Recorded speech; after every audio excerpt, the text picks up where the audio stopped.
Okay, let's get started.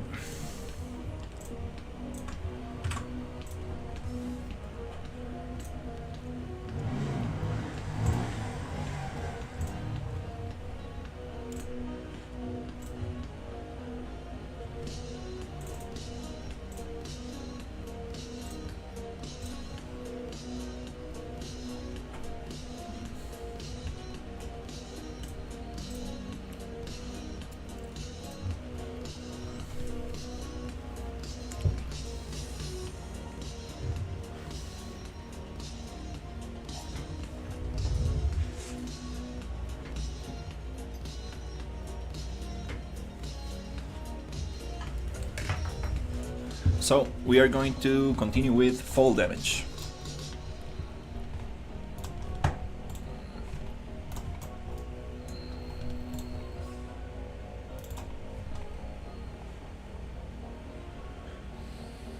That happens inside the character blueprint.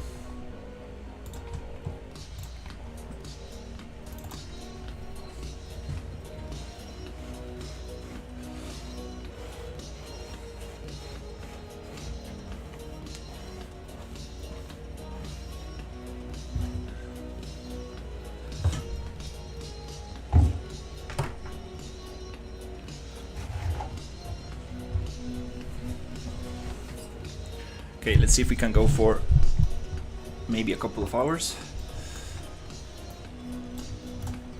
Alright, so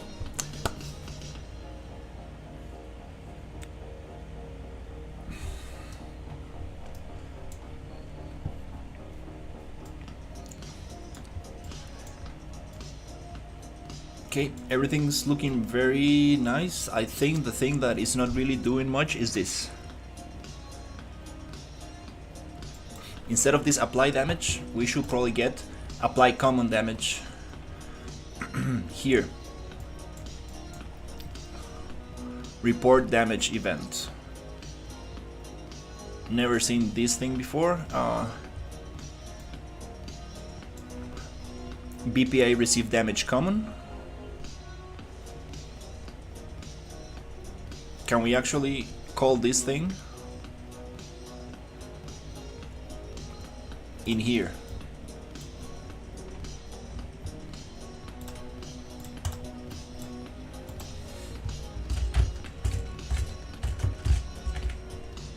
BPI receive damage common. Okay, this might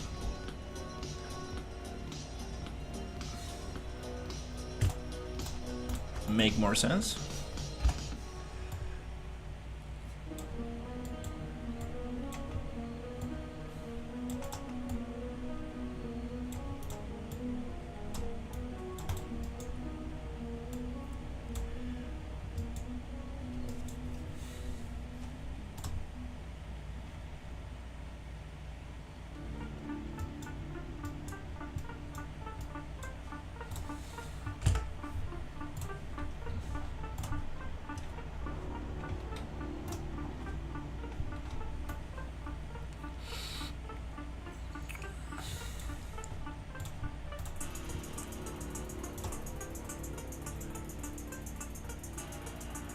Five, 20, 40, 100. Okay. The important part is right here.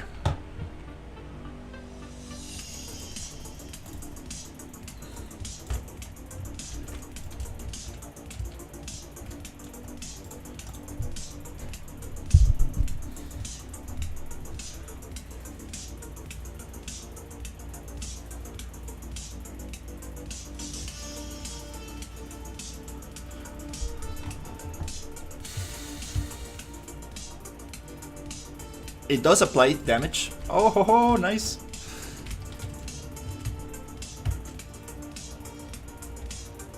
Boom, there you go. It does apply damage. Does not kill the character, but it does apply damage. That's something. Okay, respawn. And it does not let me play anymore.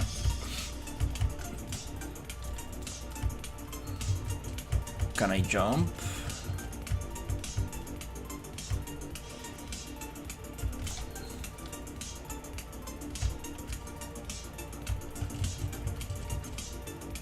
Does not restore energy. Oh, it does? Okay.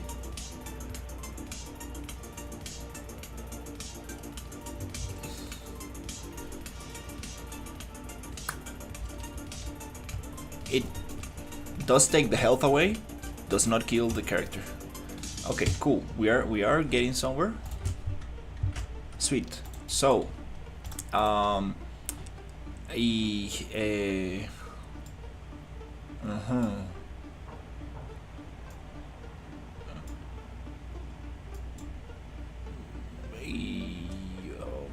Maybe event dead or death or not there here. Dead. Death. Death. BPI controller death. No, not that.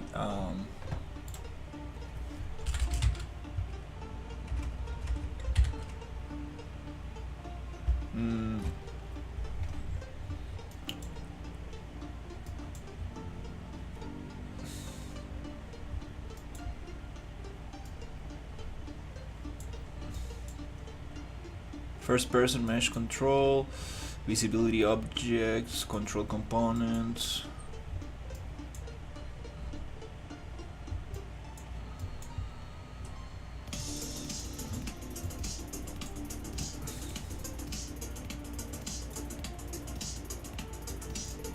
All right.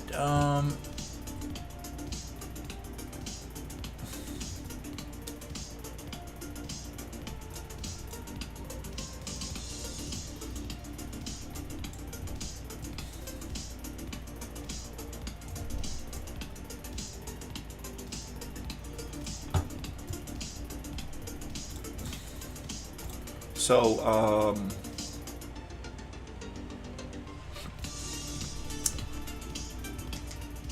let me think about this. If the damage is lethal, we need to call an event that it's going to be a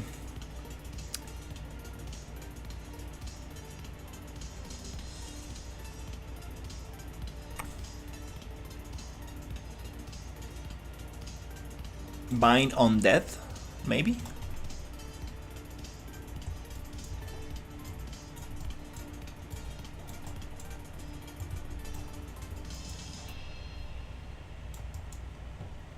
Bind on death.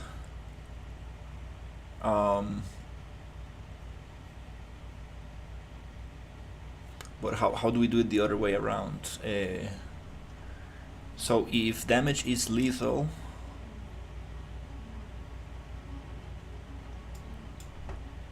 if damage done exceeds, I think 100 is our health.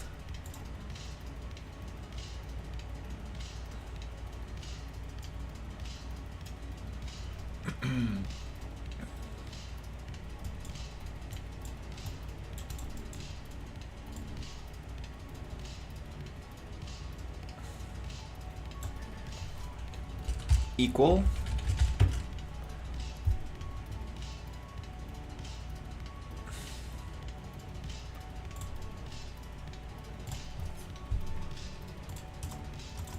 to 100. If it's equal to 100, I want to bind on death.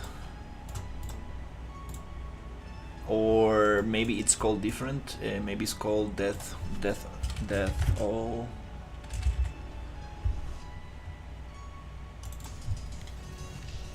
I believe it's death all.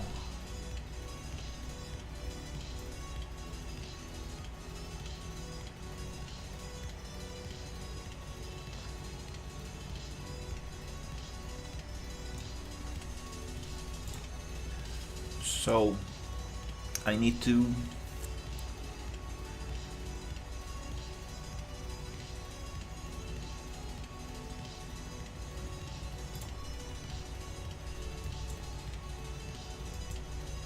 Um,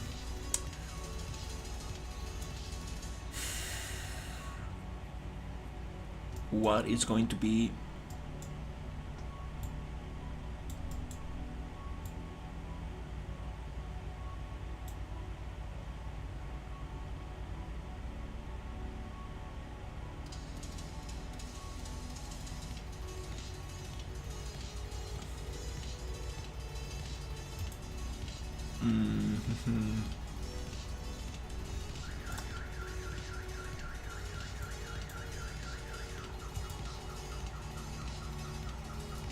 bind on health changed? Oh.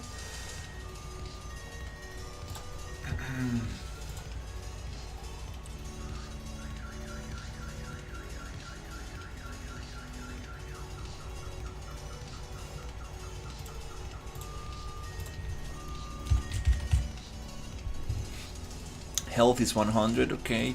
So if damage done equals 100,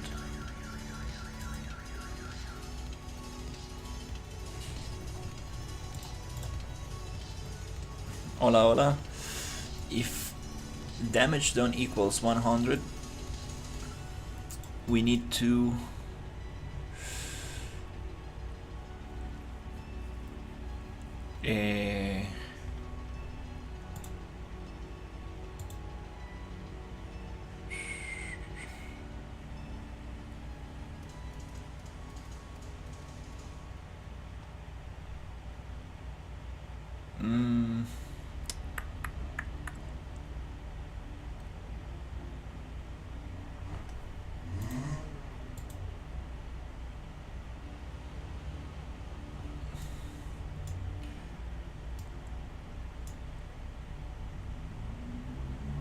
maybe not bind on death, maybe we need another event.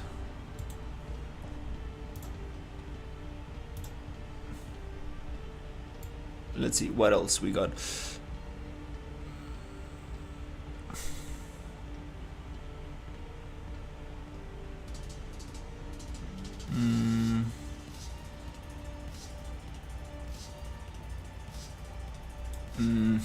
No, I need something different here. Death all.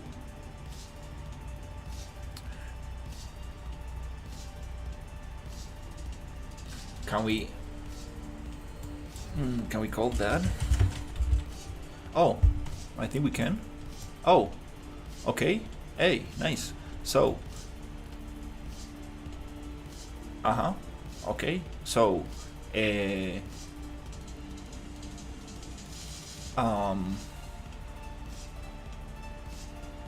we need an execution pin.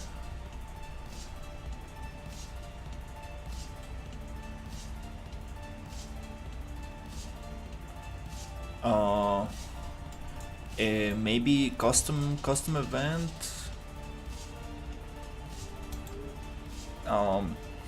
¿De qué se trata? Es un juego de ciencia ficción, exploración y horror. Exploration, science fiction, and horror.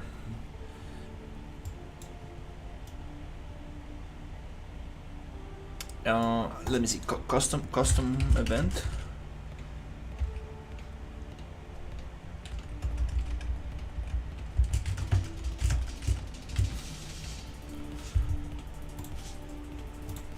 Custom event. Can we input? No.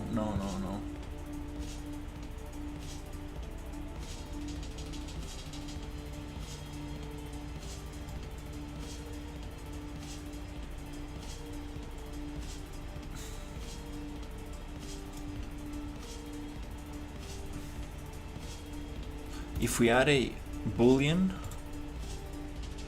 it cannot go like that. No, it needs to go here. This is not the way.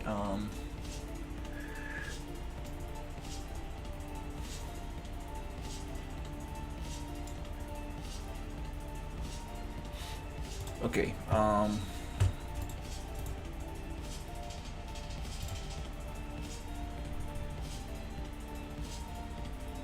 custom event.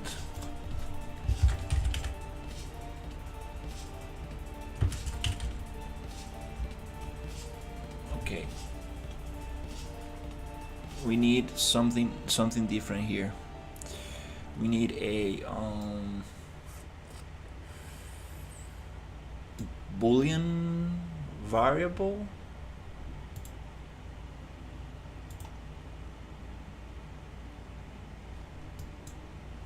Can we use this one?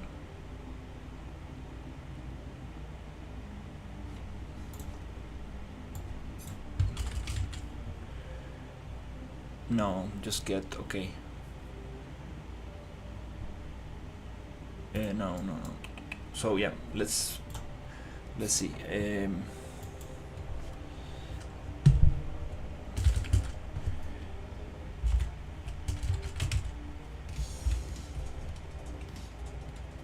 Is dead by falling, something like that.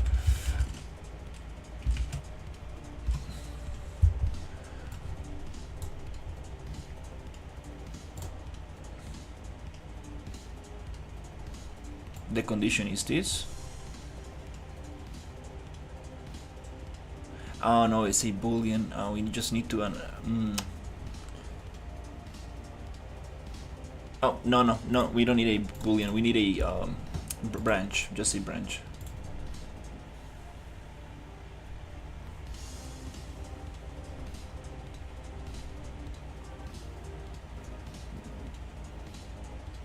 We need a branch.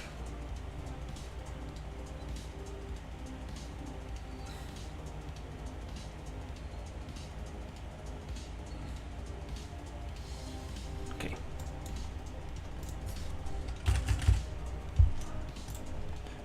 Condition, is this the condition? True. Okay. And this should fire after. Maybe here. Okay.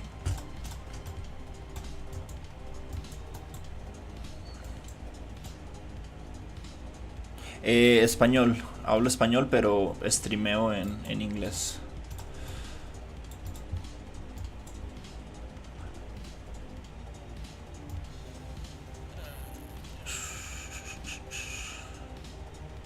If false, continue the logic here. Okay, so yeah, that makes a lot of sense.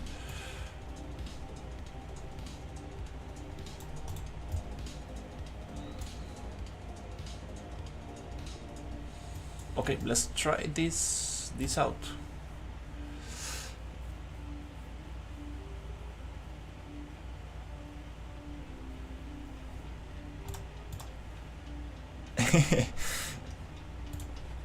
I'm trying to add fall damage to my character.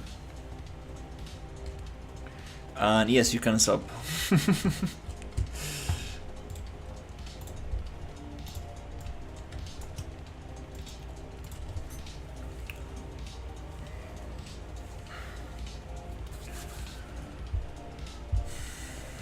So I'm able to receive fall damage, but it's not triggering the death animation. So let's test it. Nope, it's not triggering the death animation on this.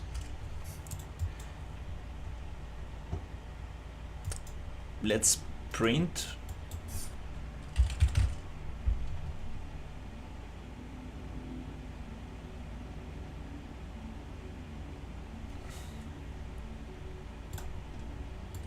And see how what's the damage we're getting, because this condition probably is not right.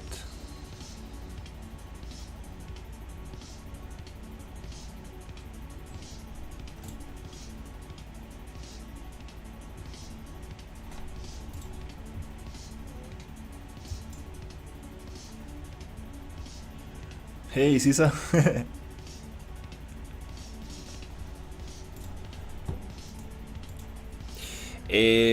Esto utiliza Blueprints, que es un lenguaje visual en Unreal Engine 5.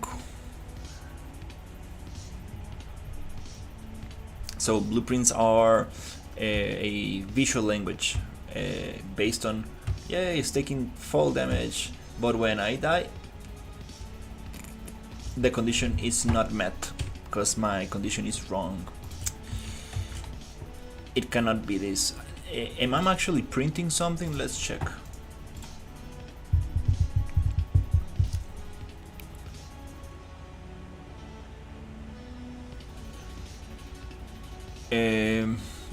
Let's see if we can actually print. Yep, 20, 0, 800. Okay, but it's not triggering the death animation cause there's something I'm doing wrong. Okay, I'm receiving the damage, everything's good.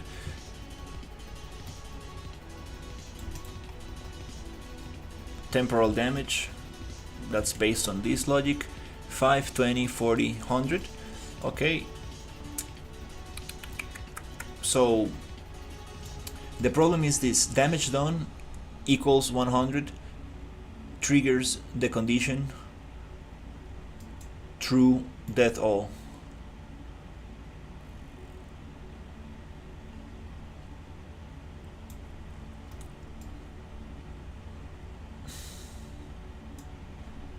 Maybe this death all is not how it's supposed to.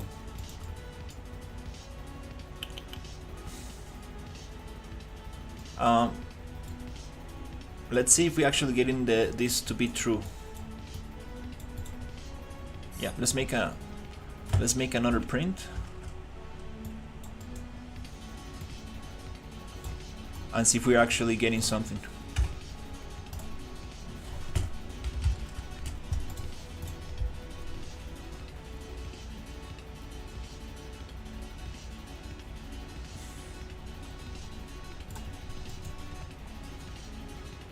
Health less than 0 should be the condition for death or not.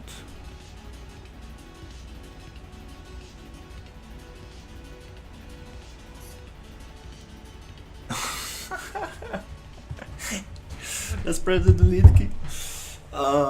Hey Shriel, sorry I was not able to answer your messages. I was on a Discord call. I need to put the audio on the stream so everybody can join the conversation.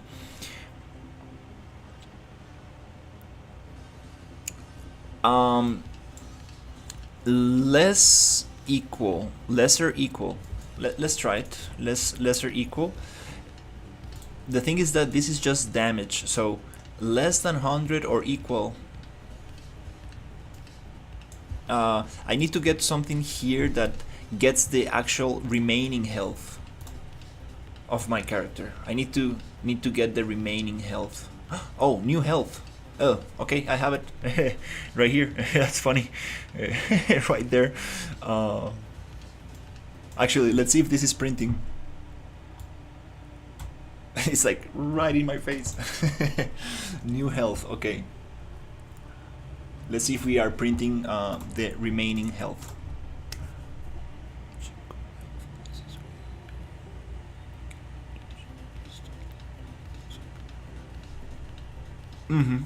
Let's check current health. Is it printing? Yes, true 80. True 60. True 40. True 20, death.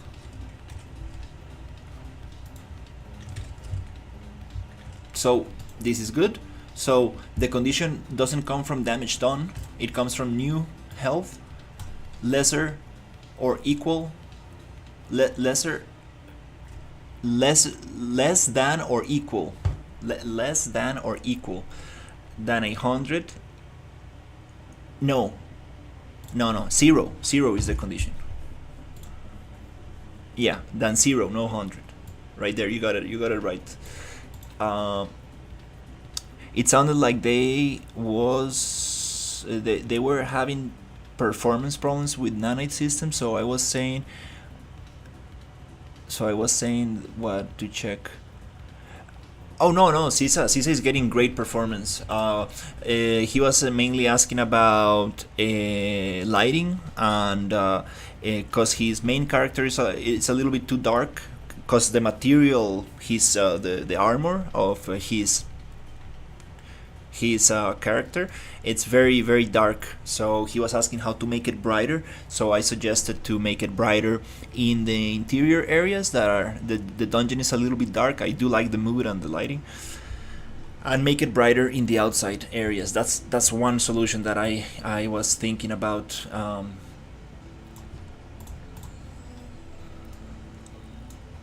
All right, so new health lesser than condition true. Oh, but it's not triggering. Yeah, we are getting the true right here. But this is not target. Self. Self, it needs to be self, not the BP main component. The target needs to be this blueprint. Okay, that might be the problem.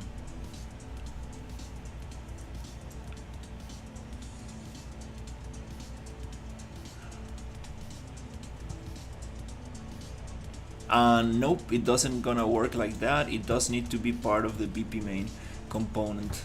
So this is the part of the logic that I don't know. There is character lighting, but I don't know how it works on performance.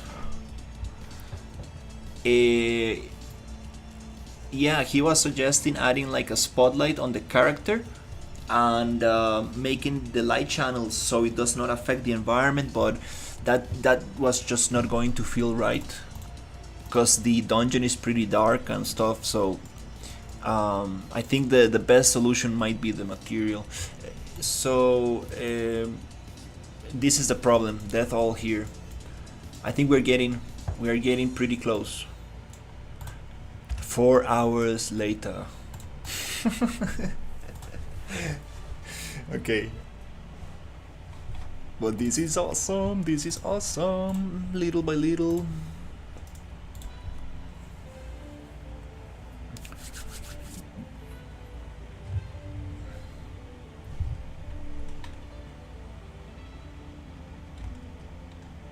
Okay, next thing, jetpack. I'm just joking.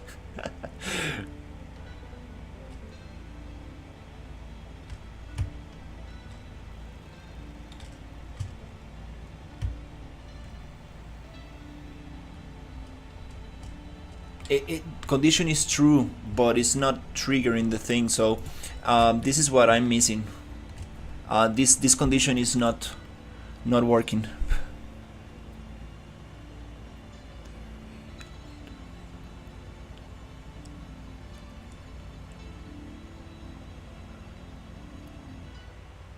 Oh, probably yeah. The lighting for meta humans. I think it's more like for cinematics and stuff.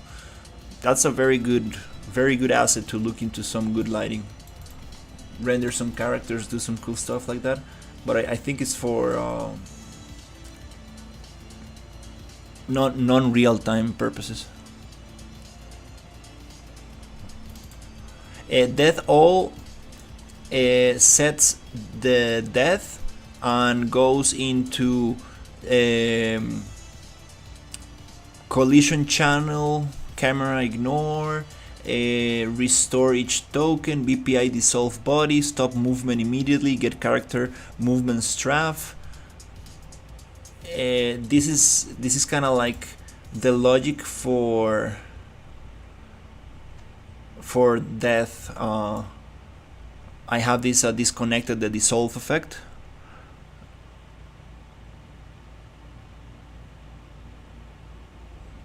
Oh yeah, I don't believe you can use that for a game unless you want like a light rig, maybe.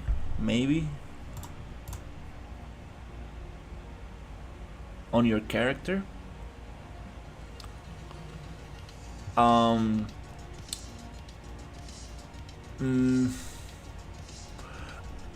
Let's check something super quick.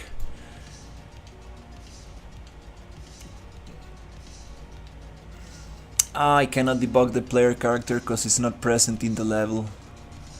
That's funny. Cannot do it from here.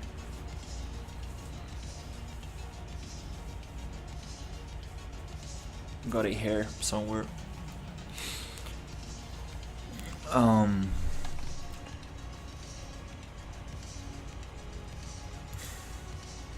you know what? Let's just make it break its leg. No, I'm joking. Imagine just falling down and that would be crazy. That would be a little bit intense. I mean, but um,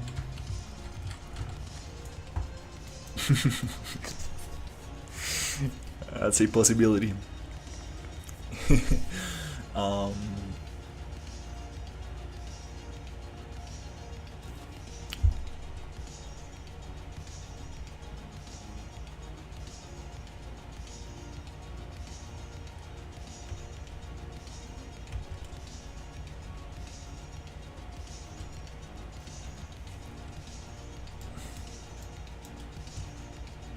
you could take a look how it's done when the character receives damage from enemies.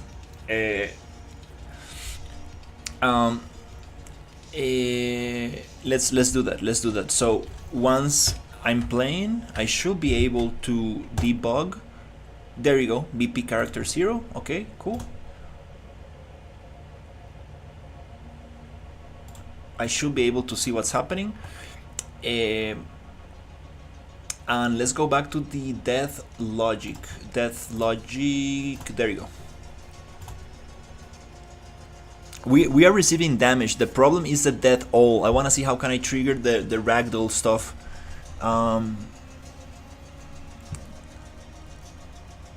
Oh, maybe no. The character is dead already. Huh? Wait. I think we have a ragdoll event. Yeah. I think we're cool there. I cannot move. Why is that? Is it because I'm debugging the same thing twice in two different blueprints?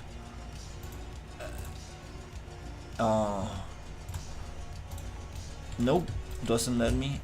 Doesn't like to be debugged here. Okay. Let me see. That doesn't like to move. Okay. So let's try to call the ragdoll. I was working on a project and my warrior has broken legs, and I'm like, I will make a broken leg warrior game. That would be creepy. Imagining like starting the game and you look at your legs and they're all messed up and you need to crawl around and you cannot really speed up and you cannot, I mean, like you're handicapped. I think there's a game like that. I think there's a horror game like that where you can like it's pretty messed up. I think it really works. They really capture the feeling of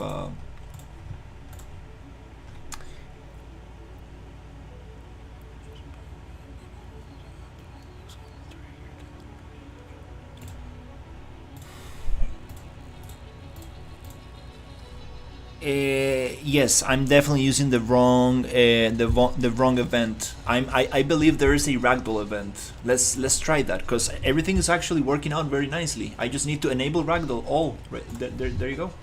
Enable ragdoll death. Enable ragdoll all. Character movement. Let's see what this is. Enable ragdoll. So it goes into root mesh, simulate physics, animation instance, get current active montage, stop the montage, get owner capsule component, set collision response to channel, ignore pawn, get use root mesh, simulate. I think this is it. We just need to ragdoll it. Enable ragdoll all. Can we call that? Enable ragdoll all. Enable ragdoll all, or just enable ragdoll.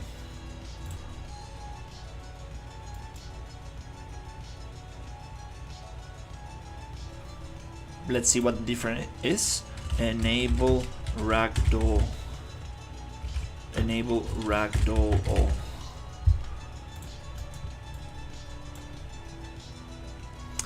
Target is BP main component reliable, replicated to all. This is not replicated, this is replicated. So let's try to use the replicated and see if we can actually trigger that thing right here.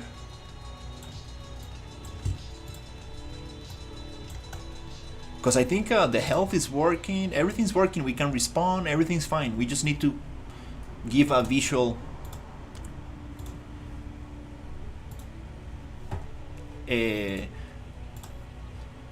visual cue, so it looks like it actually died. I want to make a old guy horror game where he's on oxygen and he has to stay home or he can have a heart attack in the game. Imagine, and then the house starts burning and stuff and you need to get out of it. That's crazy.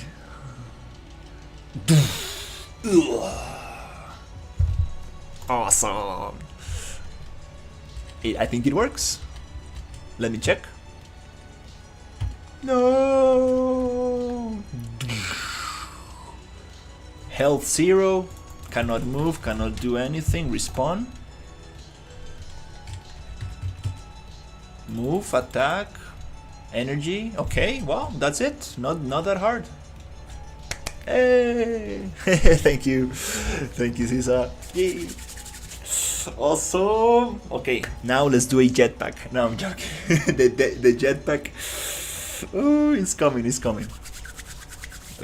That one is gonna be very interesting.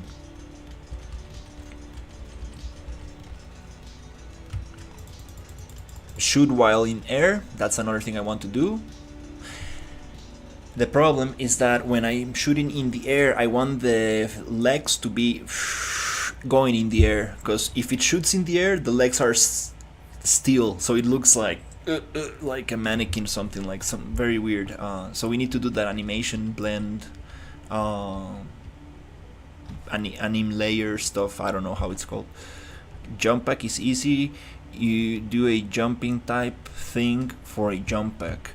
Yeah, Storm told me that it's not so hard. But what if I wanna make a jump pack and shoot at the same time? And what if I want my jetpack to use gasoline? And what if I want, you know? But yeah, I would love to get the jetpack. This is awesome. Now we have fall damage, and there's better ways to do fall damage. We can trace the distance. We can use a data table. So there are better ways. Now we got the basic. Now we can improve upon this thing. So I'm pretty happy with this.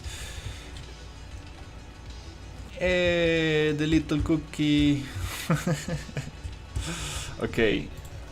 Awesome, yay, oh my god, this is so fun. So let me clean this up. We don't need that, it's working here. Let's go through there. We don't need to print this, it goes there. Pop. Let's clean this up a little. This is the death condition. Pop. Okay, this goes somewhere here like that, and then maybe we can probably make a little pin that goes like maybe like this. Pop.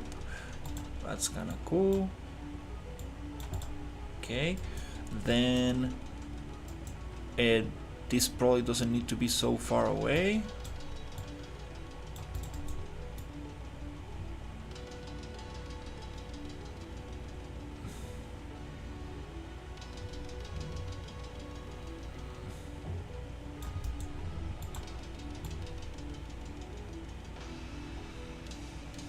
Okay, cool. That looks better. Now I'm gonna make a little comment. This one. that looks funky. So let's push this maybe somewhere. Maybe here. And add a comment, fall damage, something like here.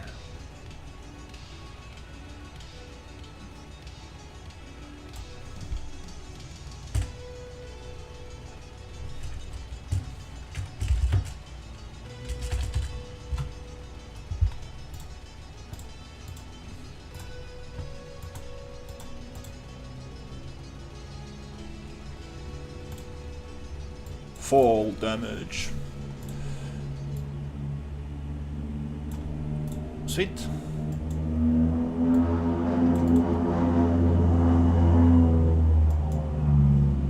We are getting a invasion of motorcycles in the street, and this is a dead end street. Like, oh my god,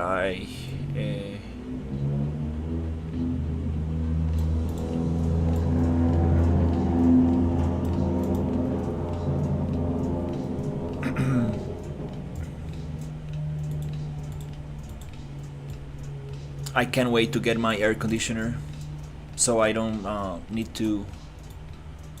So the room will be way more quiet. Oh, I messed up these pins, I think.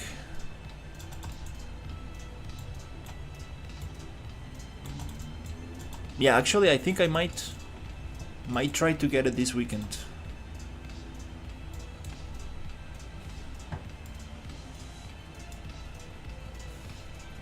Sweet, this works.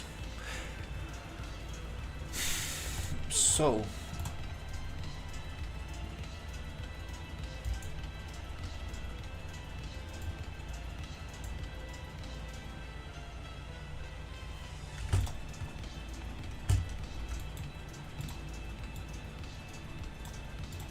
is that right? Anyways, yeah, whatever.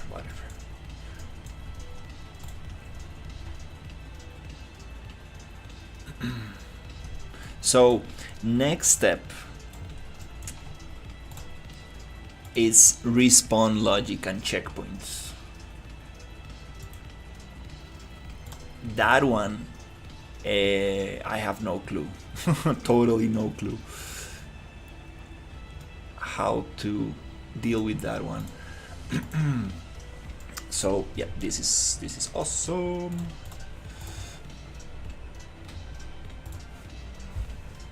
I need to take screenshots of everything I do, all the changes I do, because if not, it's gonna be, yeah, I need to document things.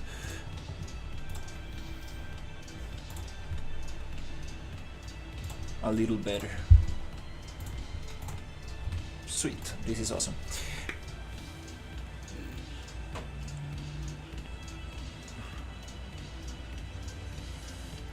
I'm using a template called the RPG engine, and I'm building on top of it because I know very little about blueprints. I'm just learning, so it's been very cool these days. I've been getting a lot of help from the chat and from a lot of people in the chat, and yeah, it's been very nice.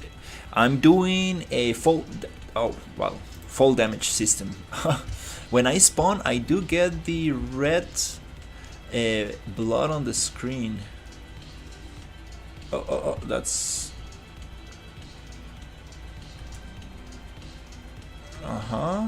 just by jumping I get if damage. That's a little ridiculous. We need to modify it.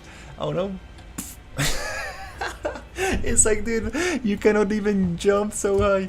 Okay, we need to modify the height, or I don't know how that really works. I need to listen to the tutorial to really adjust the fall damage.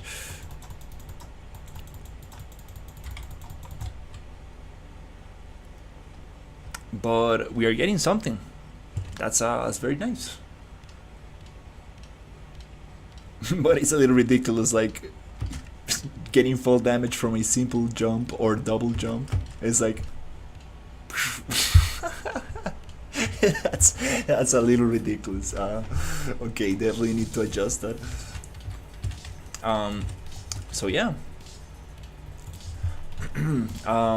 I need to go.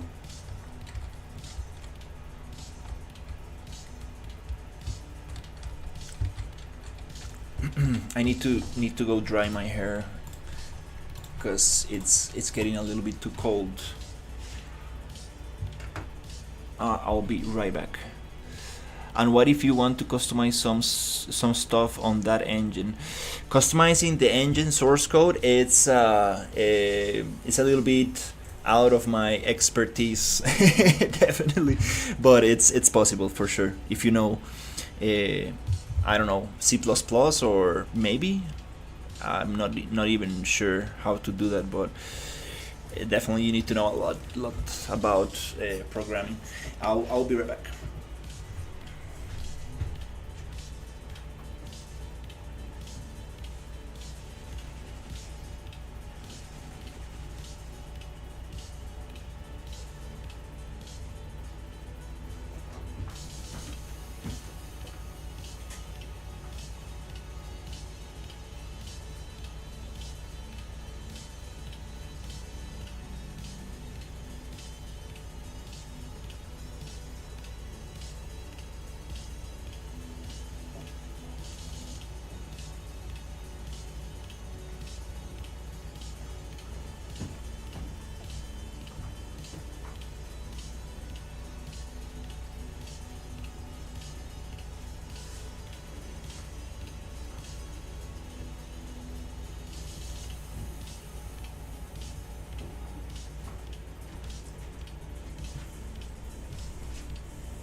Most likely, yeah.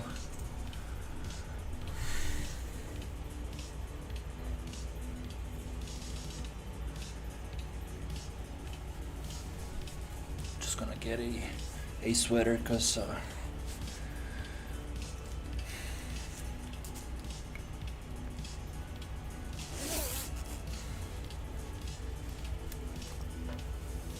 getting a little bit cold.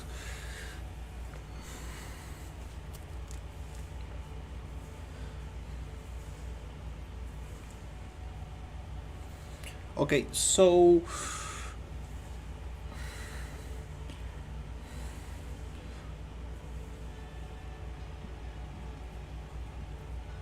is 9 to 5 this hard? I don't know. I actually I have never had a proper job in my life, like a stable proper job. I had like long contracts. Sorry, short contracts in like office jobs and stuff like that, but never had a proper 9 to 5.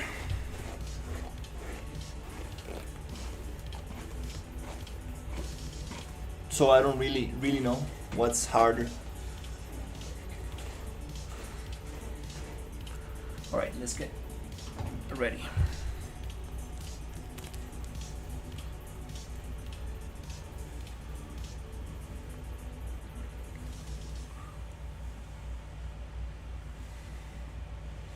I appreciate it.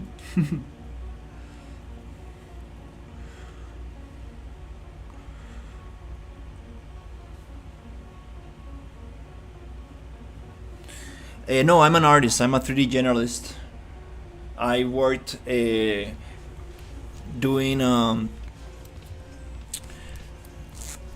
3D renders for vehicles. That was my last job. Very nice job.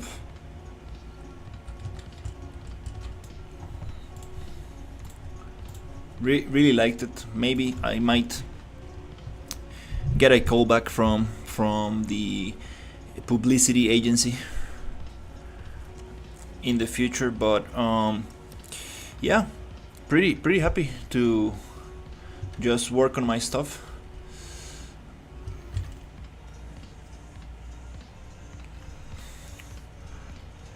So how do we change the fall damage?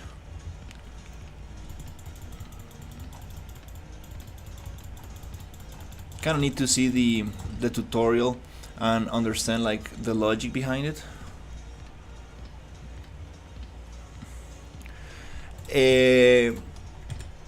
I mean, you could say I'm doing this for a hobby.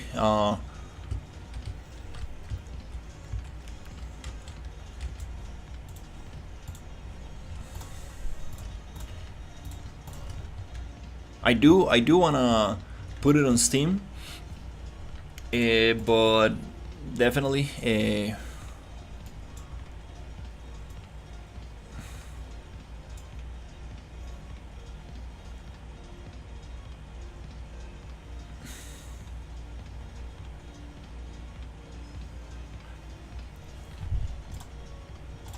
definitely I enjoy the process of learning about Unreal and stuff. I'm trying to understand this logic, this retrievable delay.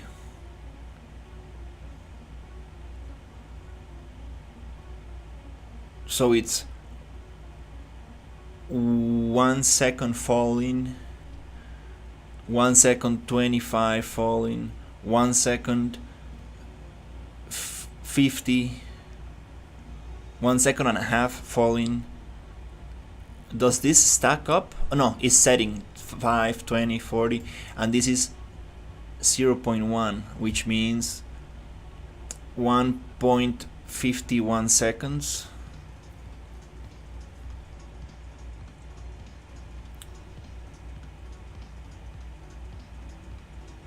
Falling, you get this damage.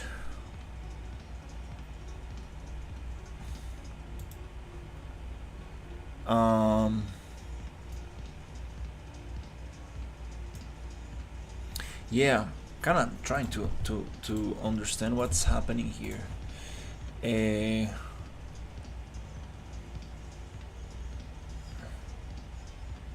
So it's based on timing.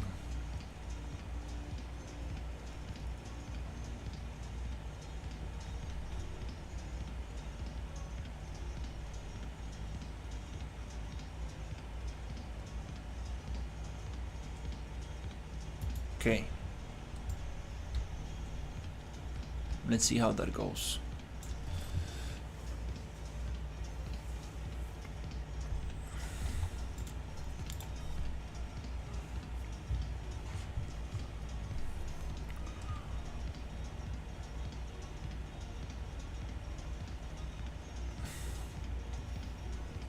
Can I open up this on the other side and see what's happening here?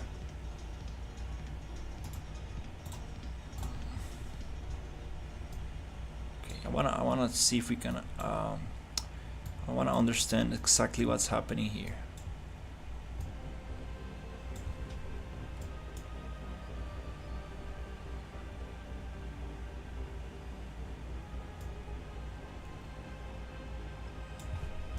Yeah, that's nice.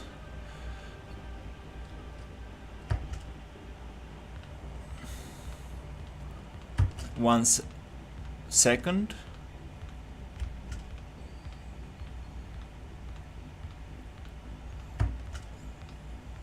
It hits 5. That's totally ridiculous. I don't wanna get this fall damage here. 0.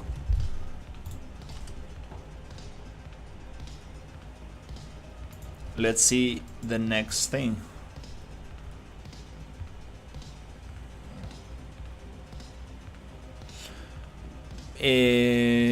What configuration of PC you need to build a game AA or AAA as an indie? Well, making something AAA as an indie, very tough, if not impossible. But you just need a good GPU, good what the hell? A good graphic card, nothing too crazy. Maybe NVIDIA 2000, NVIDIA 3000, some RAM and some good processor. If you can run games in your computer, you should be able to make them as well. Some good solid drive.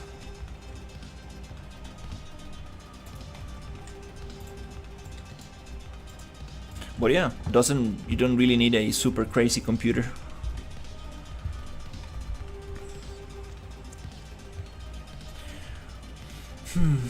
Okay, so we got rid of the first fall damage. So one jump, it doesn't do any damage. It does show that we are trying to receive damage, because we are setting the damage there, and we're gonna get rid of that. So no problem. So we're gonna make a bigger jump.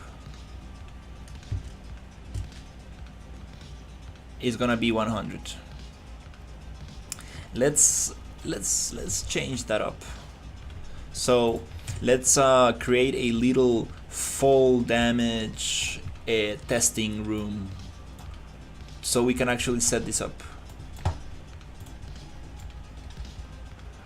You just need 30 years to build your own AAA game like Battlefield Battlefield or so. This looks like player movement, not hang time, but I'm really newbie.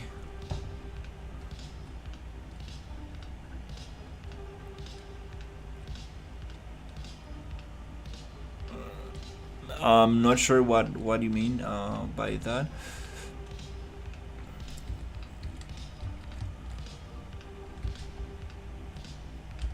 So yeah, let's pick up a little spot here to test this out. This is a flat ground, so yep, let's just create a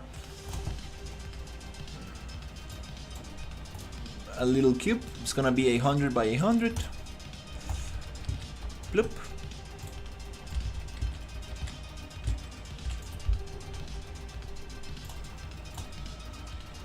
We're gonna snap these to 50 units so I can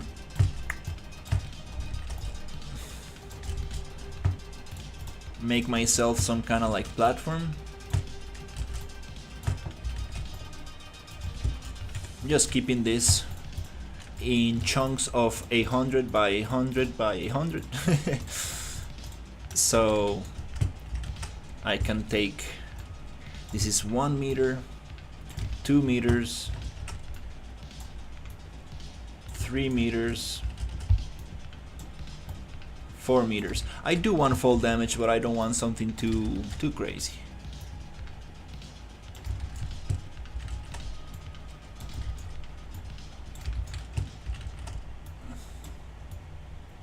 Okay, so 1, 2, 3, 4, 5, 6, 7 meters. Let's go up to 10 meters. I think 10 meters in real life, I think you should not die. You should survive definitely from 10 meters. You'll definitely break something, but 1, 2, 3, 4, 5, 6, 7, 8, 9, 10. Yeah, I think you should be able to survive. It's very high though, very high.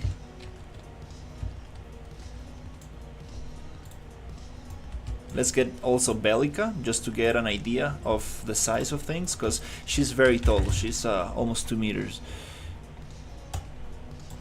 So I wanna see. Hey, how's it going? We are implementing fall damage, so I want to see how high can we actually fall. Oh yeah, that's a lot. Oof, that's a lot. You can, oh yeah, that's a pretty big height. Oof. Oh yeah.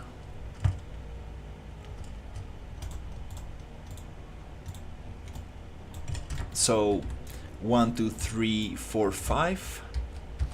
Around 5 characters. Oof. Maybe not enough to die, but it is definitely very intense fall. Okay, so let's see if we can actually figure out this thing.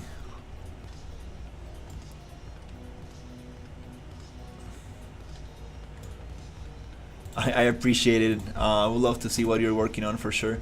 But yeah, I'm super obsessed with my project, and definitely wanna spend all the time I have, all my free time until I run out of savings on this project. So let's check this out. So 10 meters, I think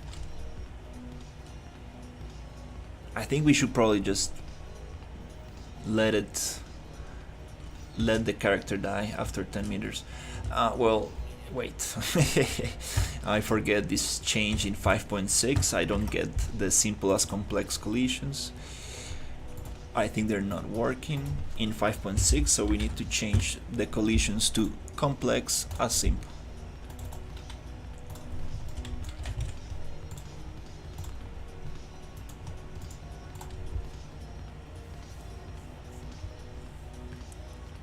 And I want to see if we can actually set it up.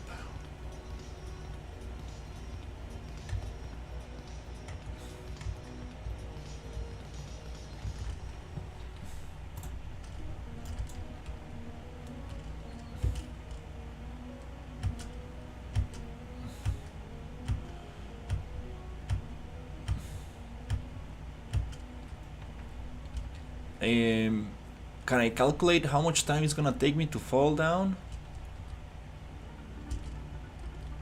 So let's say this is the height. I think I might... is there a way to calculate the amount of time that it takes me to go down?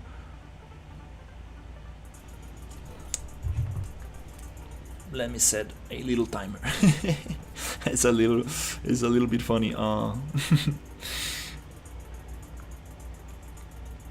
Stopwatch.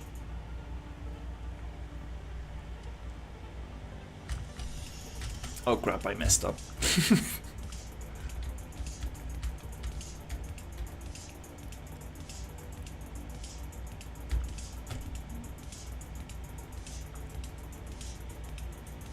What? It did survive? 2.70 seconds. Maybe that's too much. I've been working on this for a couple of months already. Maybe, wow, 6 months, something like that. Wow, time goes very fast. So it's depending on time, not height. Yeah, it's depending on time. So that feels right. That feels right. Not very annoying. Let's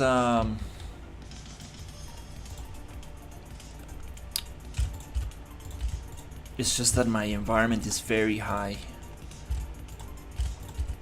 That's why it has very high areas. One thing we can do is right click, select asset actions, select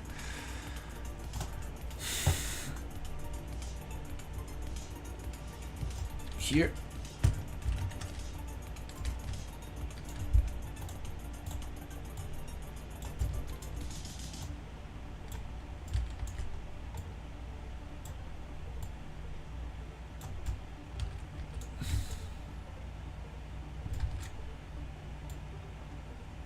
Okay, so this right here is gonna be 10 meters. This right here is gonna be 20 meters. So let's see how much damage do we get from here. 20 meters. I think 20 is enough. I think 20 is good enough to actually get the character dead. Okay. Okay. Yeah, that makes a lot of sense. Here 19. Let's see if we survive this one.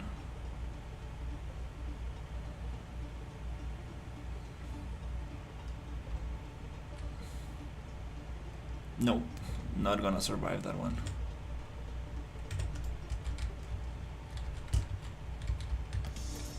$18, $17, $16, $15. Let's try 15. Are we gonna survive this one?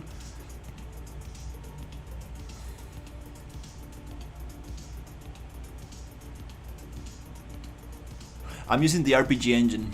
It comes from that template. No, not gonna survive that one.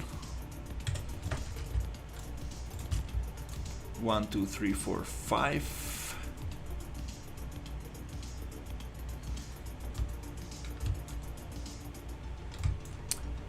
3, 4, 5. This was 14. Okay. 13. No, wait. No, 1, 2, 3, 4, 5, 6, 7, 8, 9. Oh, we're missing one. Wait. 1, 2, 3, 4, 5, 6, 7, 8, 9, 10. Ah, I got this one wrong. Okay, 10 is this. Not that one. That makes sense. Okay, so from 10 meters,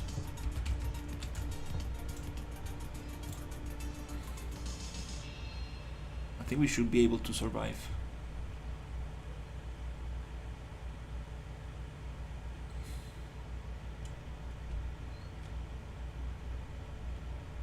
It takes so little damage from 10 meters.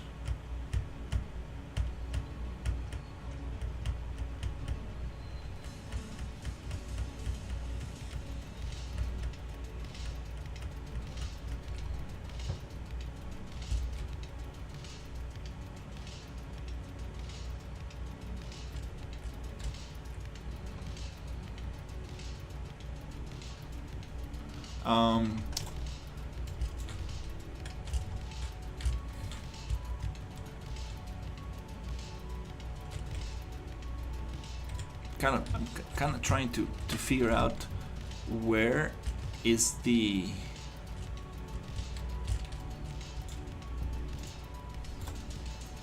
what's the height. I'm calculating the fall damage by time. I think this is how it's working. But I don't really understand this logic.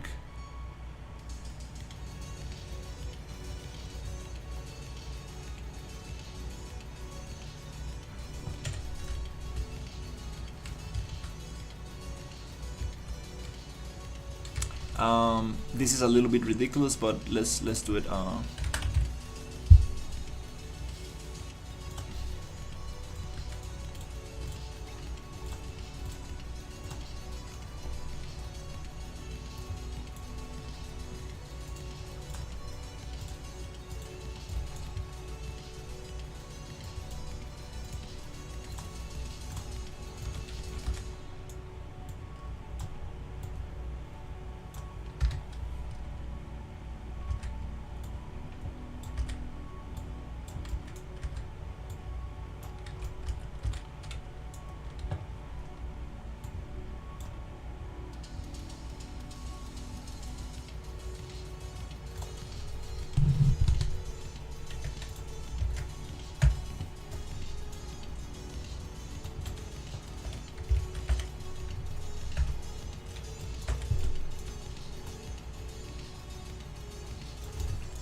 Let's make it a little smaller.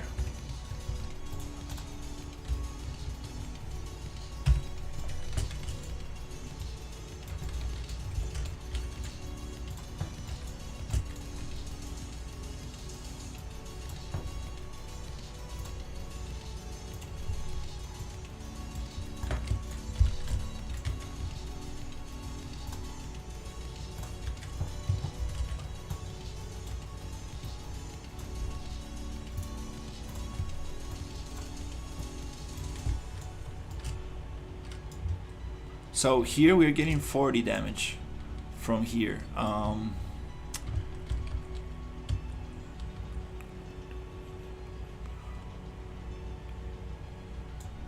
The blueprint goes like event on movement mode changed, falling, branch through, retrievable delay, 1 second, then goes into 0.25, then 0.25 again, then 0.1.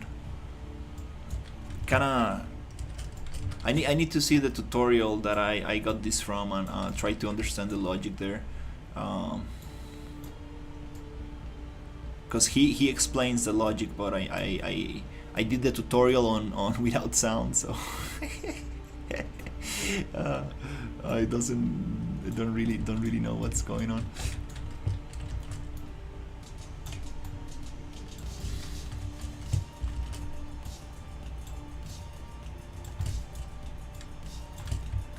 trying to figure out what is the height that the character dies from.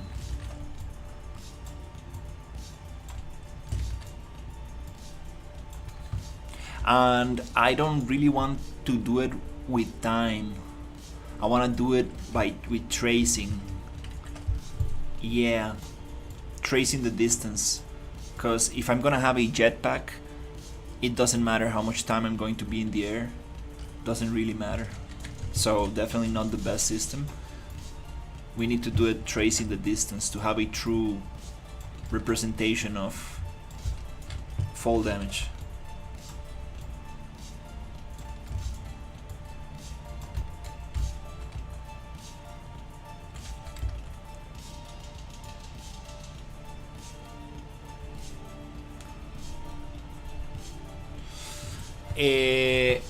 I'm going full time on my own project with my savings. Just really trying to see how far can I go before I run out of savings.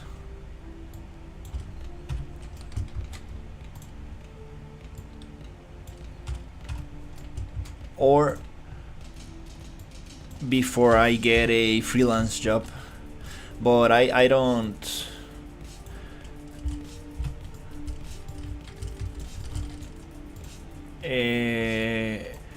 I'm not looking for a job right now. But if the company I used to work with calls me back, I'm probably going back for a couple of months. It's always like a short-term contract. So whatever happens first. But yeah, I'm very happy to be working on my project. So yeah, that's a nice construction. We have a little stair of death here constructed to test the fall damage. So this is nice. I'm probably not gonna go too much up, and we have a hill right here. Oops, we need to get rid of that.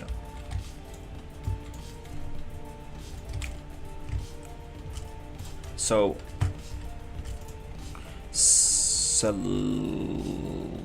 asset action, select all actors using this asset, and let me push this thing. Because we want a flat ground to test this.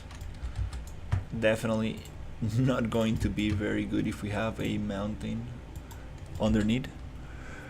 A trace will probably work, just need to be triggered when falling. Yeah, it definitely need to do it with a trace. It doesn't make sense to do it with time. It does not make sense at all.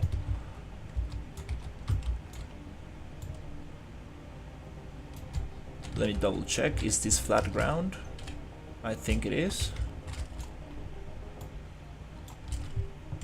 Cool.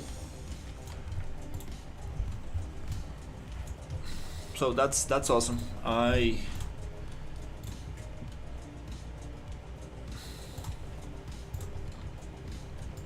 want to see where we get killed. I think 15 meters does do the job. Maybe 14 you can survive. Let's just test this out. Either way, we're gonna change this system. But we got the main idea going on. So 14, it is enough to do the job.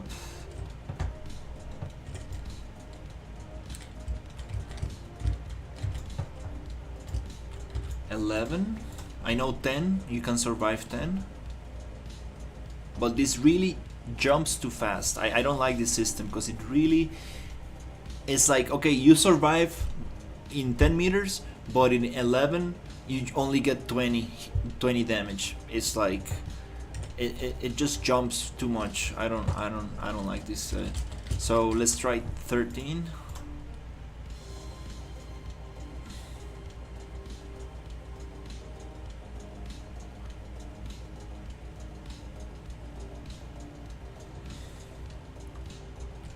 Yeah, definitely. Okay, 13, we get a little more. 14.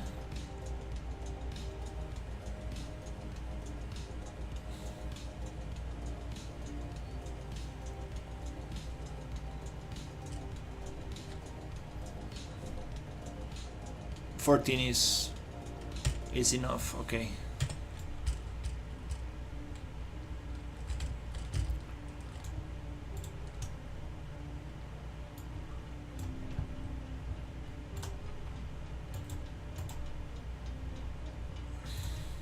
Fourteen is the the death number. Okay. All right. I'm gonna leave this here to make some testing. Um,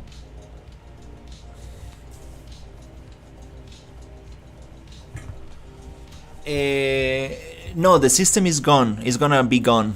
The stair of death is gonna stay there for testing. I meant the construction. I made this construction so I can test the fall damage. So that's very cool.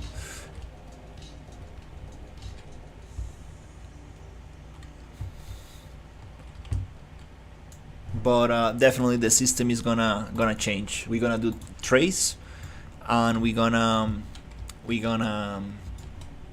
do it with just line trace, because I do have a double jump, and I'm planning on actually adding a jetpack. So definitely time is not gonna work. So if I do double jump like that, the character dies because it spent too much time in the air, which is ridiculous. Like one, two, death. That's totally ridiculous. Okay. Oh, my do list. It's a long list. But we got the main idea here. We got the main idea. I'm pretty happy with this. Tomorrow I will see if I can do the line trace. Today I want to just it's the cost of the double jump. No, that's ridiculous. Imagine like people playing this, they will be like, what the fuck is this? Okay. So another thing I want to figure out is a checkpoint system. That one I have no clue about, but I kind of wanna investigate how can we do that, just to have the right to gather the right pieces, so I can actually ask one of my friends how to do it properly. Kind of wanna like find the components in the template, so I can actually sit down tomorrow and do this one and do the other one. Kind of like I want to figure out like the shitty version of doing this, so I can get it better tomorrow. First thing is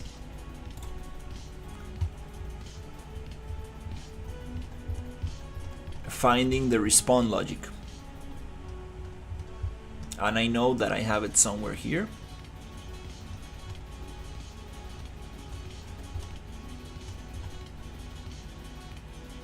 Oh, that's a cool environment right there.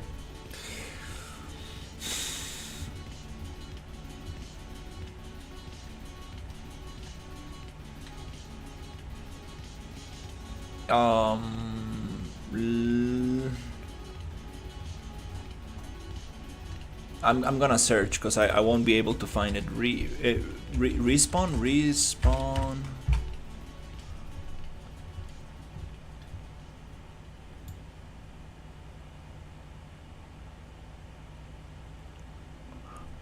Not here.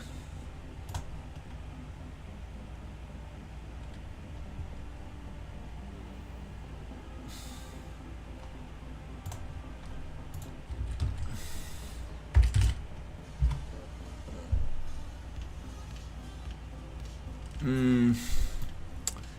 Oh crap, I think that I might not be able to find it like that. Anyways, let's go into Unreal.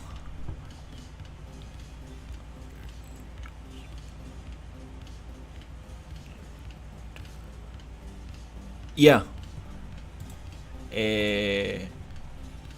Checkpoint. Yeah, I'm not sure if I'm using the right word, but yeah, like a save where if you die, you respawn from that point onward, and you don't need to respawn at the beginning or in your body. I don't want to respawn in the body itself because that's how it works right now. So I want to see if I can find that logic. That logic should live inside the character or the BP main component. Let's find this out. Respawn logic, respawn player. Okay, but respawn near respawn spot? No. Respawn logic? Nope, that's not the one I'm looking for. Respawn server. Oh, health. No, I remember there was some kind of.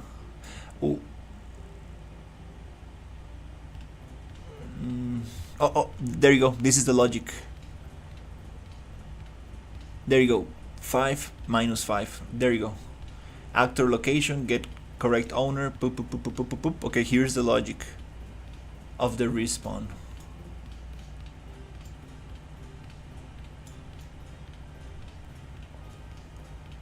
Respawn player all.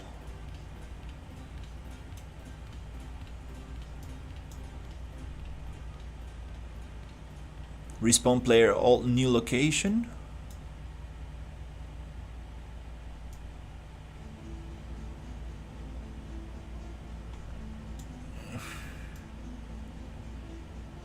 I think respawn player all new location 0 capsule height radius capsule trace by channel radius height tus here new location. Here it is. We need to set a checkpoint, and that checkpoint needs to be plugged right here. New location. Here's where we want to respawn. That one is gonna be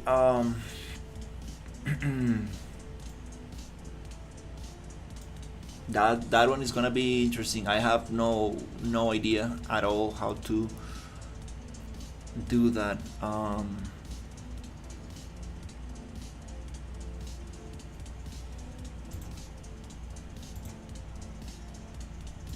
And I don't want to bother.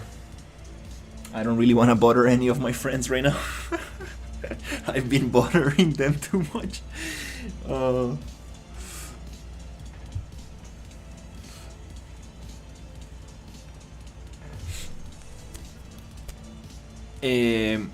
So we need a trigger volume.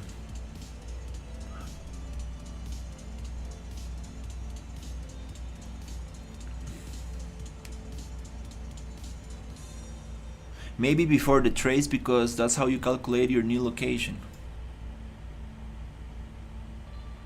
I think this trace by channel, this is calculating where I'm going to spawn, because before this I remember having a problem, and I told the developer of the template, hey dude, like I'm respawning way too high. When I'm in a little room, I spawn on the roof of the building. It just doesn't make sense. Some of my levels are like tiny little tunnels. So if you spawn outside of it, you're done. You need to stop the game. You cannot go in again, you know. So I told him like, hey, can we make the character respawn on top of the body? And he's like, oh yeah. So he changed some stuff here, but I believe that that's just for the spawn position. But the location, I believe, is this one. This is where that capsule is going to spawn in. That's kind of like setting the height of the spawn, I think. But I might be wrong.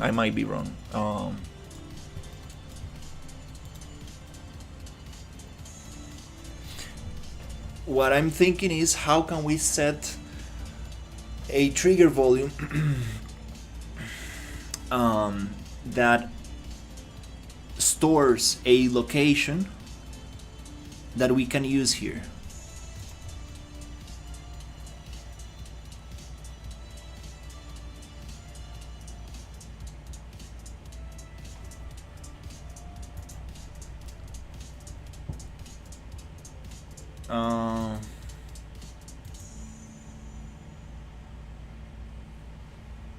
Okay. Well, let's just do something, and then we can always improve from there. So okay, let's get this from the cocoon enemy. I know I have some stuff here. AI, blueprint, character, enemy, close combat, cocoon.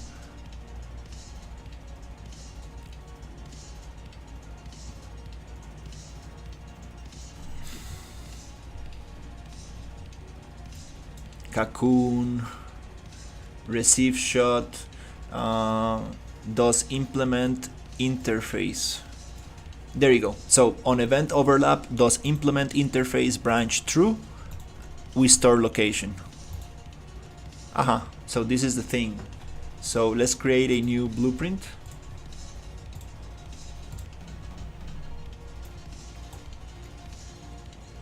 When the volume triggers overlap, save the location and use that for new location input on your respawn function. Yeah, and input the respawn is selected by the trace result. That's what I want to do. I want to save a location and use it for the respawn. Let's see if we can get something going. So blueprint.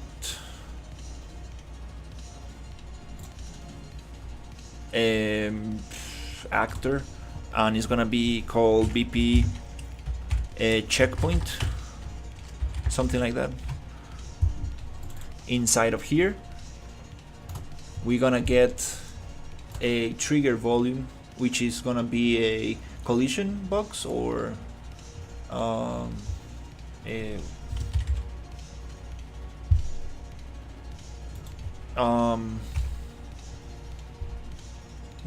my god, I totally forgot. What is this? Trigger box.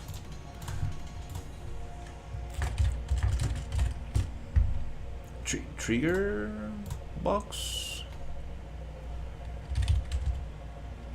Oh, it's not called trigger box. It's oh my god. I can't believe I keep forgetting this.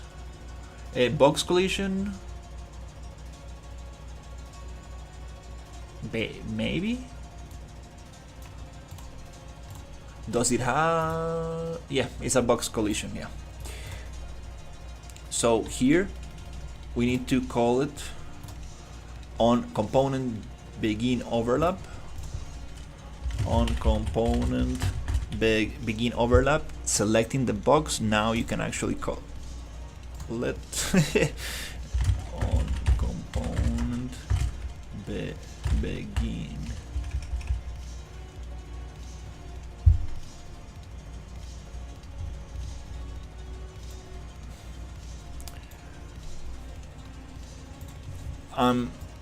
I have a bad luck with calling nodes on component begin overlap.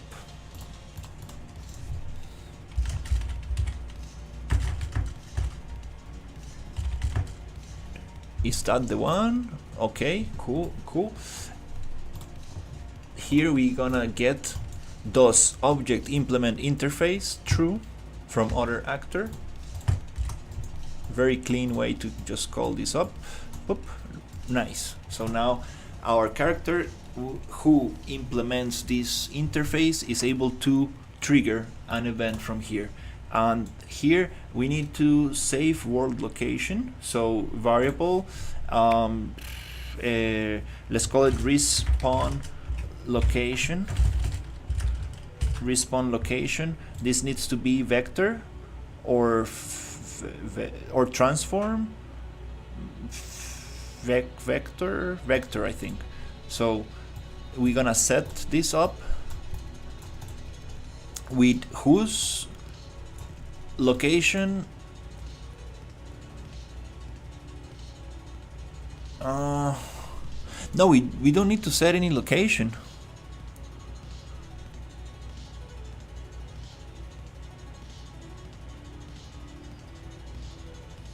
The location, it's the blueprint itself. Okay, things are getting a little bit tricky.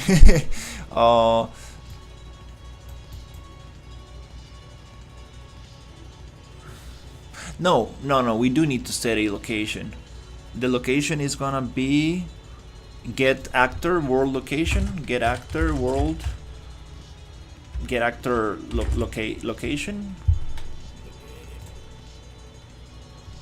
target self, and we're gonna set it up. When the player goes through the box, it sets this location. Actor self respawn location. Okay, maybe we have something here.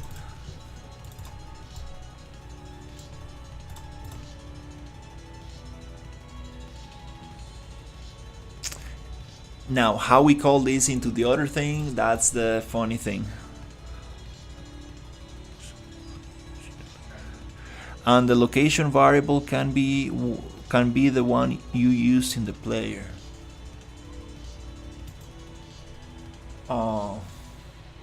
Let me close the cocoon. Let me see.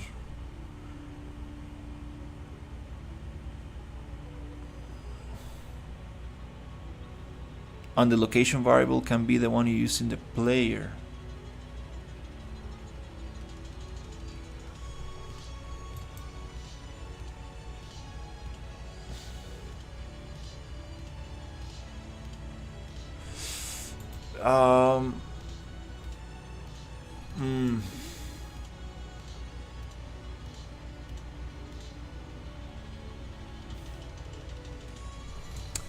Sorry, I'm a little bit toasted at this time. Print. Let me see if we're actually getting something here.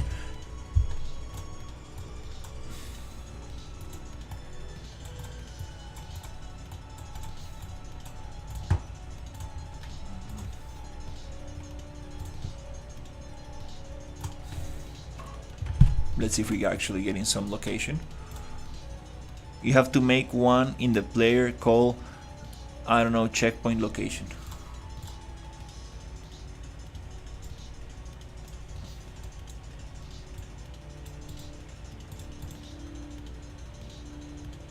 Let me think how we are going to communicate these two things. There are many ways that we could do that. I just wanna make sure that this is storing the location.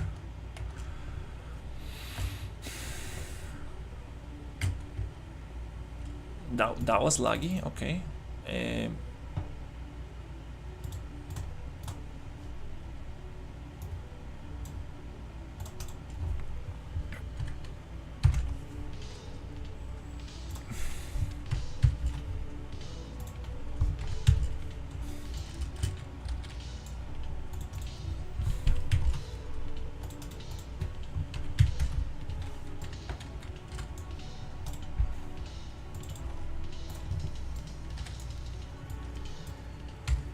That's a small. That's a small box.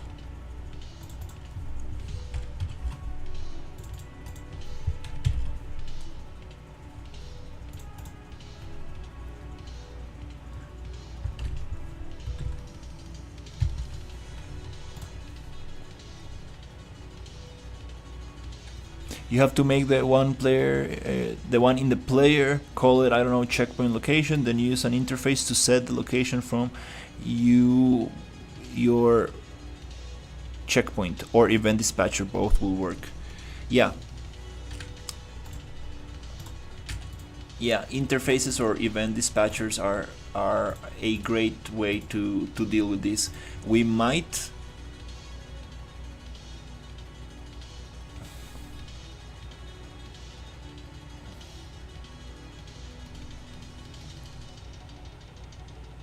do it with an event dispatcher.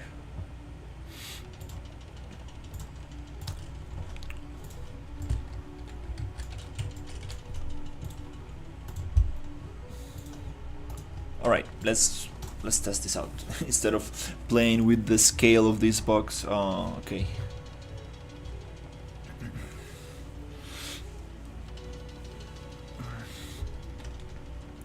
Wait.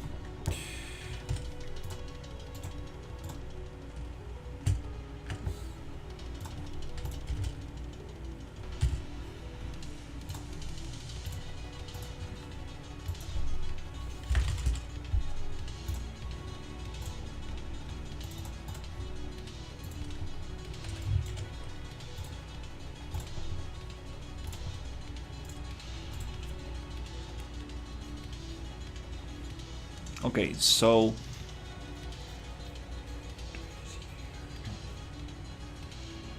yeah, no, I don't think we need a trace. Okay, location stored. Location stored right there.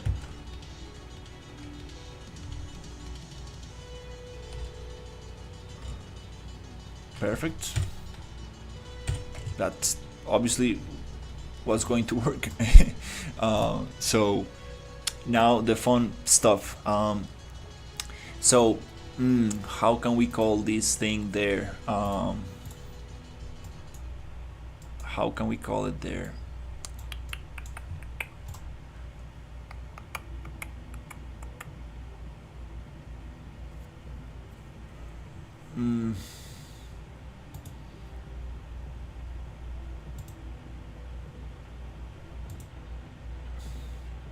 This is a component.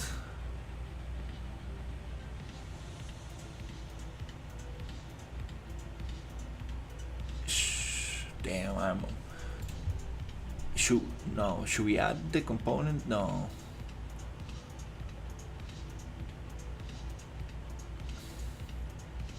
I used to. There's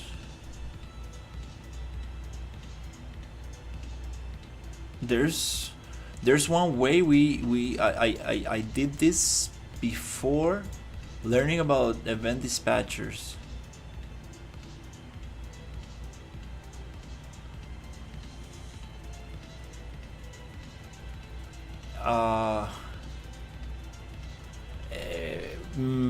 Is the right way just adding the BP main component here like that and then going and getting a dispatcher from here?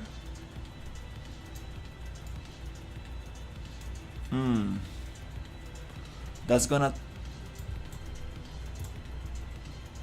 events. No, I think I'm going the other way around.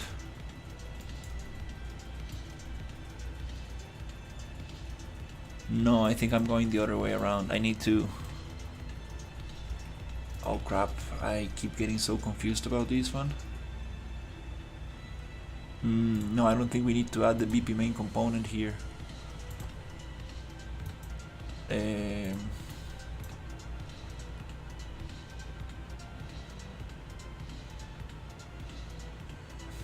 Oh, okay. Let's let's try something like this. Event dispatcher, create, and we're gonna call it checkpoint location. This thing is gonna have a input, checkpoint. We cannot call it the same checkpoint location. Let's call it respawn location, maybe. Respawn checkpoint location. I don't know. Respawn checkpoint location vector. Cool. Compile. Okay, so let me see if this works that way, because I always get this wrong.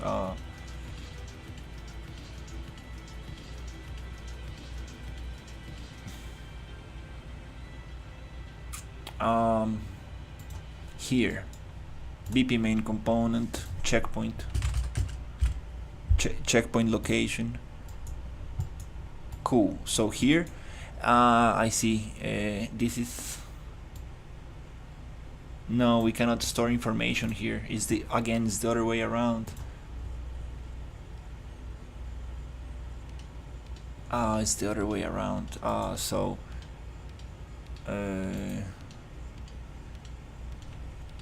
If we call, yeah, here is where the information comes to. No, I did it the other way around. Oh crap.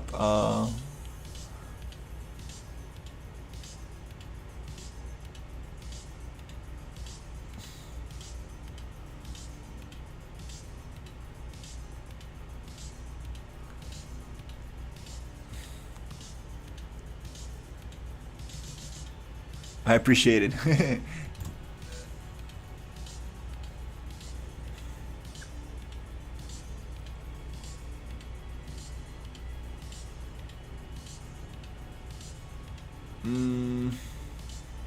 Respawn checkpoint location.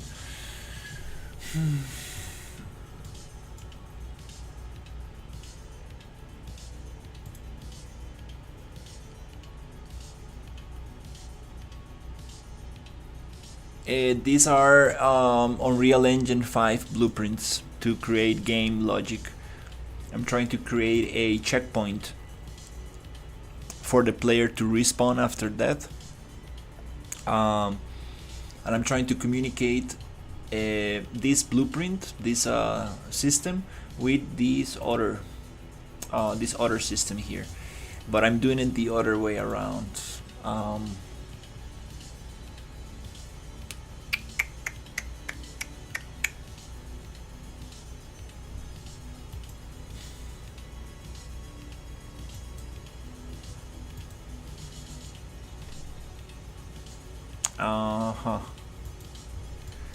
Okay, wait, maybe what if I go checkpoint,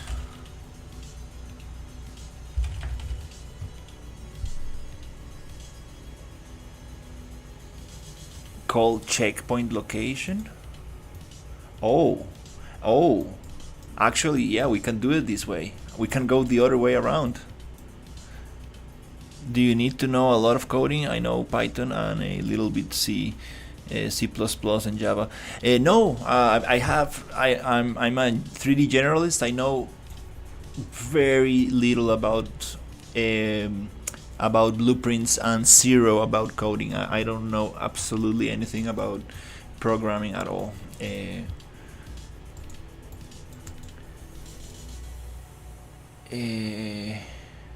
Okay. So let's try this out. What if I store this location here? Boop. Okay, let's delete the print string. We don't need that. And this needs to get executed right there. Okay, this is looking nice. It's sending a message to my other system that we're gonna call with this node right here. So let's delete that. And we're gonna go to here, and this is not the one. We need this one. There you go. And this is the location I want. It has an execute pin. Okay. Oh, no problem. Yeah, no problem. We can probably cut it here and push it there. And new location is gonna be this one. Okay. Okay. Well, let's test this out.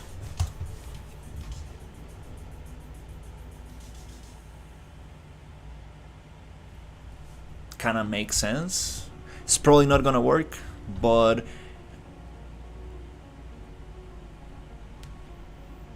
warning.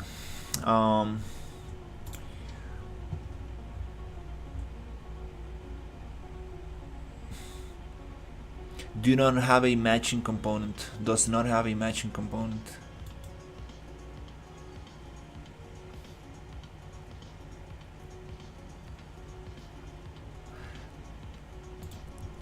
Crap. Yeah, I think you cannot do it that way.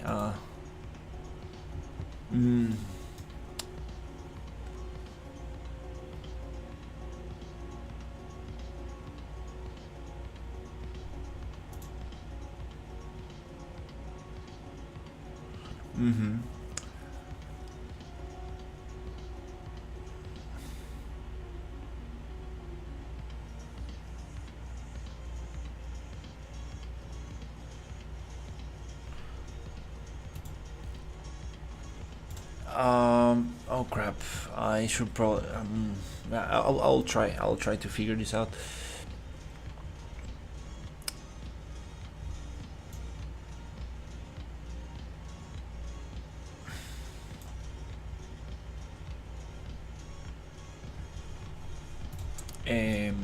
Before asking for help. That's definitely not the way. I know how to do this the other way around.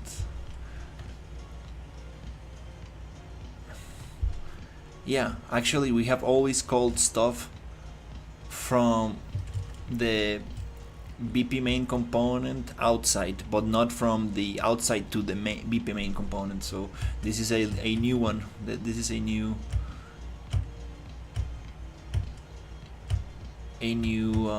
situation here.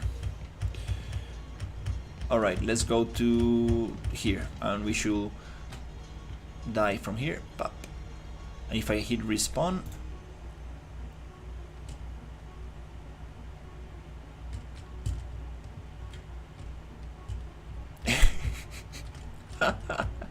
okay, I messed up big time.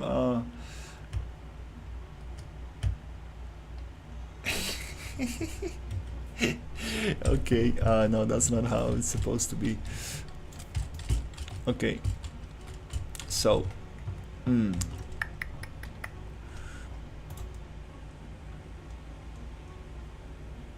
oh, I'm so tempted to just ask for help, but let's keep thinking and see if I can come up with something.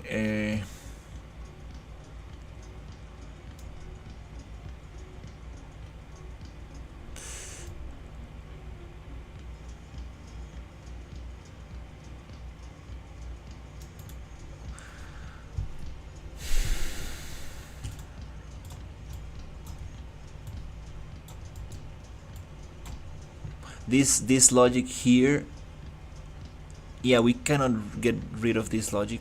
Absolutely not.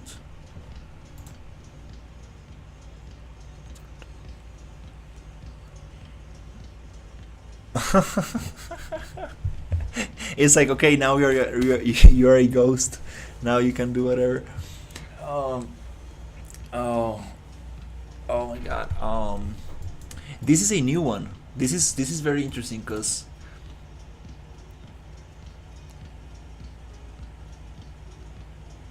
I remember doing something with Storm that was setting a variable inside. Oh, I have a screenshot. I can review that stuff. This is how we used to do it before event dispatchers, before figuring out event dispatchers. So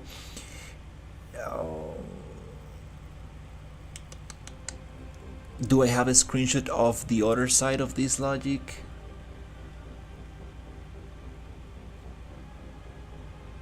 We used to set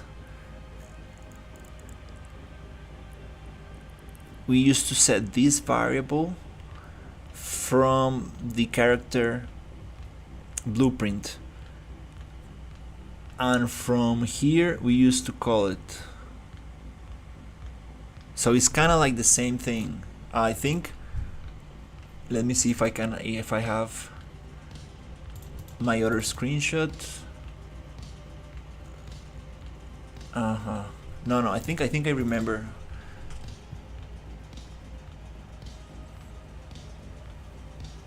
Unfortunately, I don't have a screenshot of that,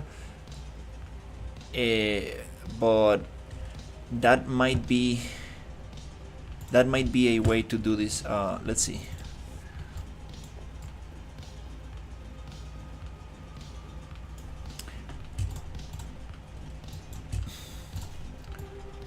This event dispatcher, unfortunately, is not gonna go that way.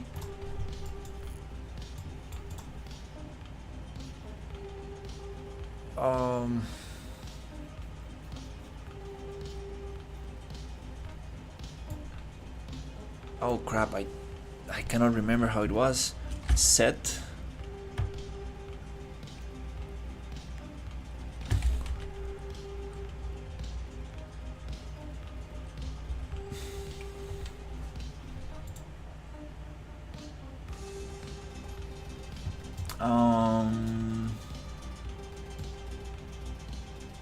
Damn, I cannot remember how it was.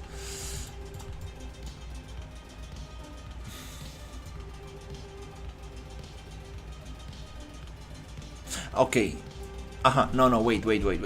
It was a variable. Yeah.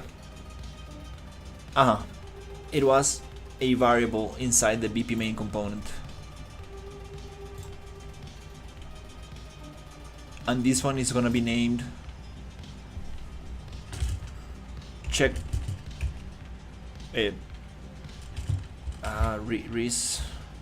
respawn checkpoint location. It was something like that.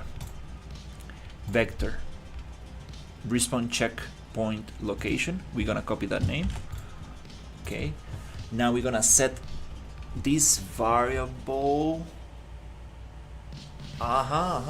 Something like that. Okay, from the BP checkpoint. Here we're gonna call it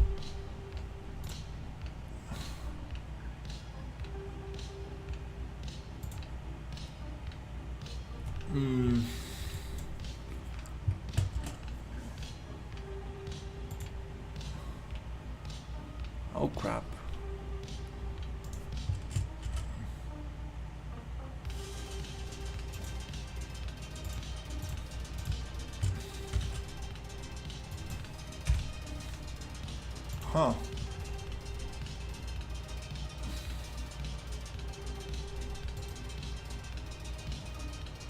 I used to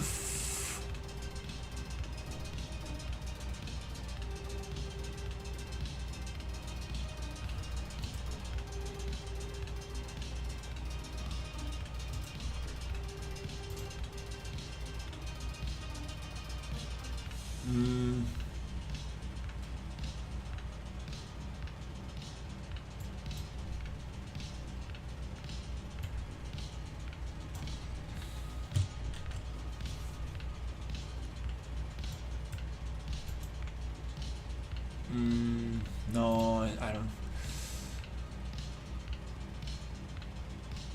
Crap, I forgot. Damn. Oh.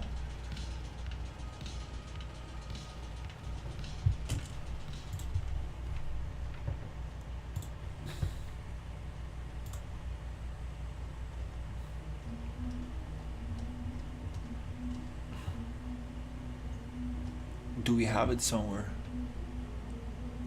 Hola, hola.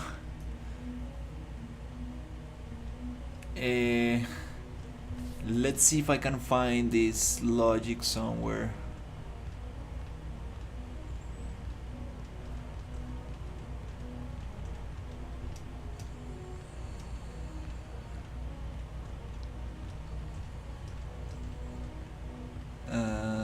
No. No, I don't think I have it here. Um, mm, mm, mm.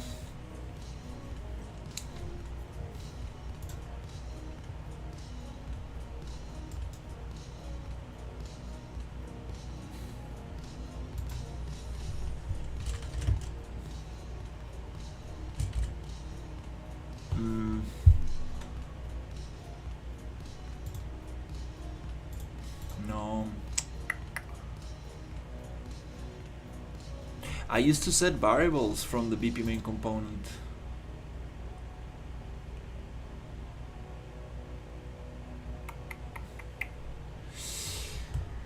Oh crap, I think let's see, what time is it? It's gonna be 10. Wish I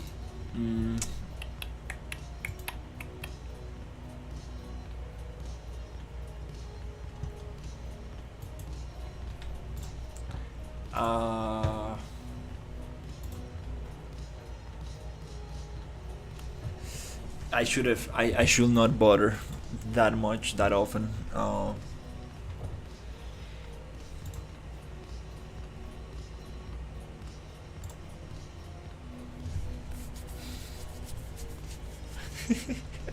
my god, I'm so embarrassed.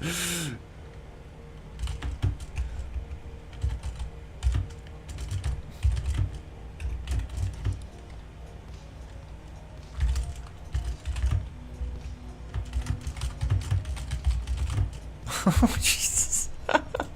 Oh my god, I'm so embarrassed.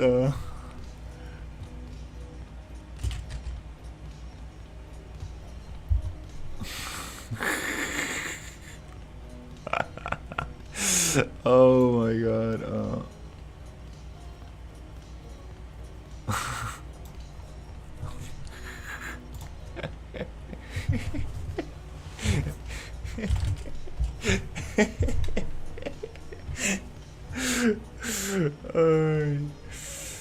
Oh my god.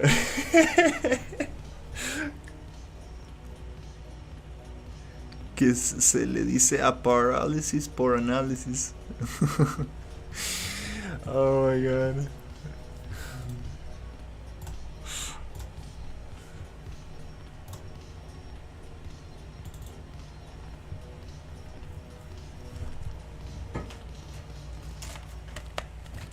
Vamos a ver si puedo resolver. Hey Storm, so this is the thing. I was trying to remember how we used to set variables inside the BP main component, so they can be called. No, how we used to set variables in the enemies, so they can be called inside the BP main component. So the thing is this: I have. I'm trying to make a respawn.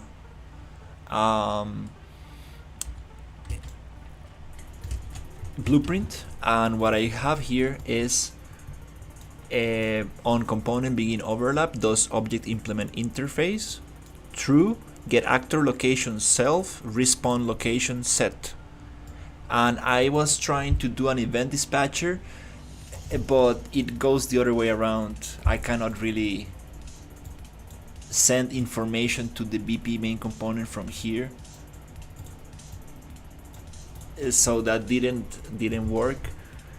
Maybe there's a way to do it like with an event dispatcher. So here I was trying to use it, but it didn't work. And here's the new location where I want to respawn.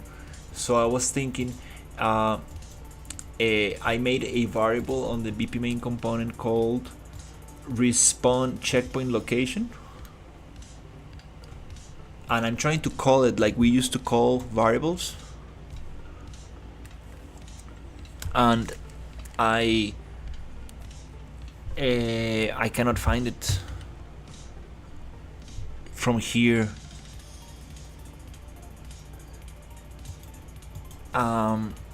And I remember we used to set variables from the BP main component. Um,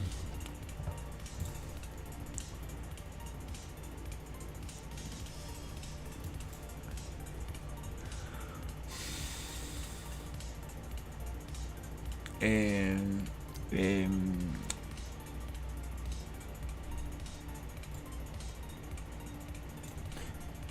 I remember we had variables and I was able to call them. Do we need to implement an interface to do this? Oh, maybe. Wait. Class default, class settings.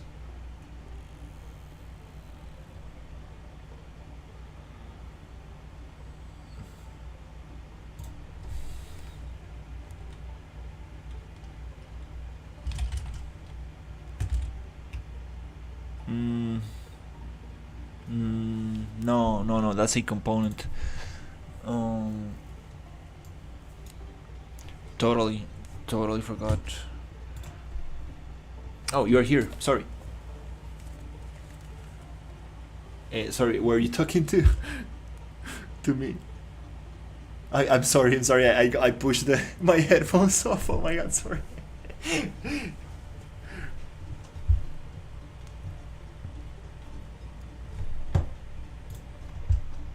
Entire. Sorry. I hope I didn't make you wait too much.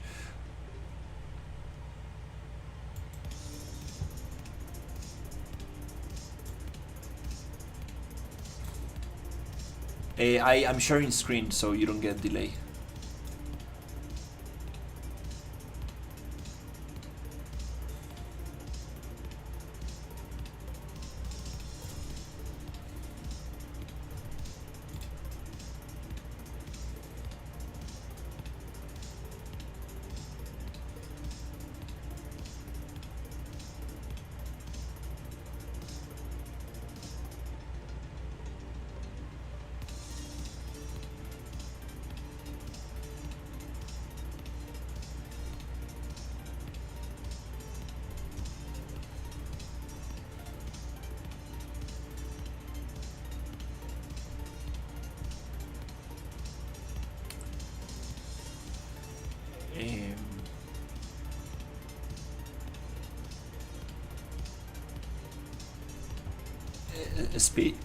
Speed.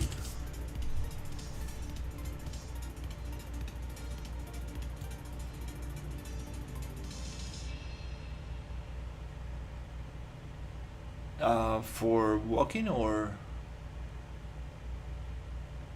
default walk, max walk speed.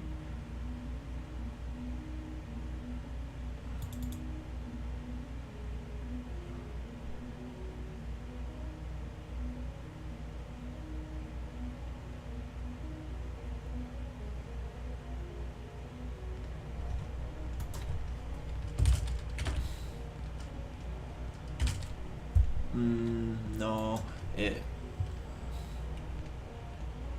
Stamina, maybe energy.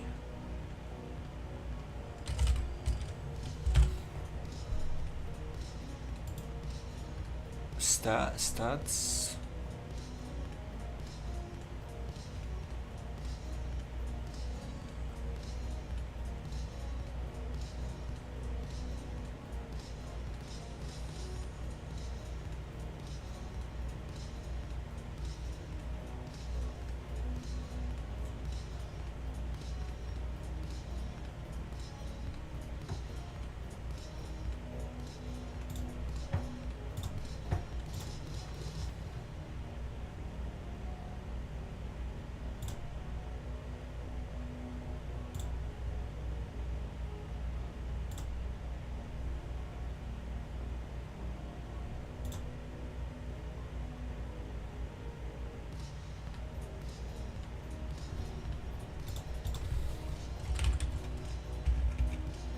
Energy. It was set to owner only.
Uh, oh, it doesn't want to go bigger.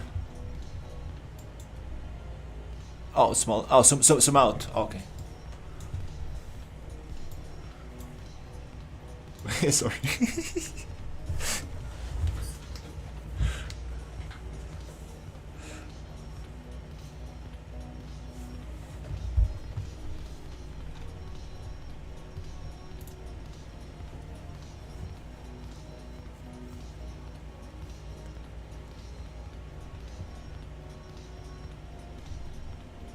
Oh,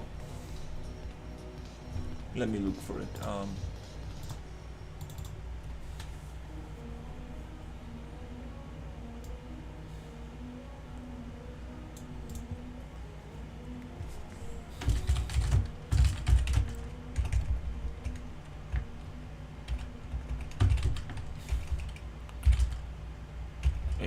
Wait, custom event.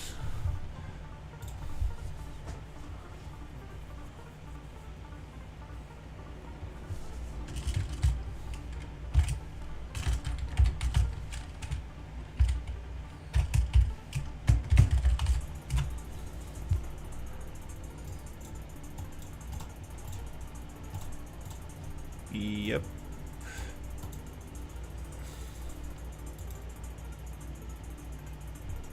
Input pin.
Yeah, one thing at a time. You're totally right. Okay. So character, and we should just call this event.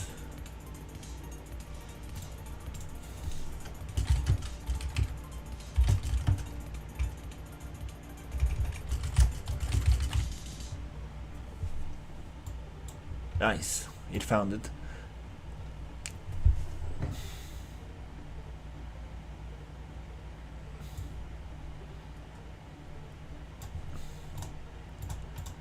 Um, well, this is just me totally messing around. I mean, I created a little trigger box that basically on component begin overlap does implement interface branch true respawn location.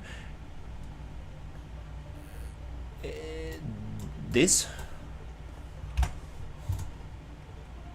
I will leave this here just so I remember to delete this. Uh,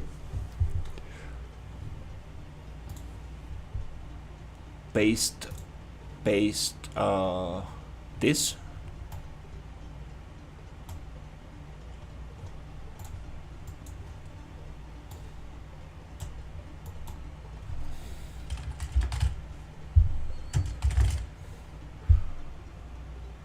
Oh, get set.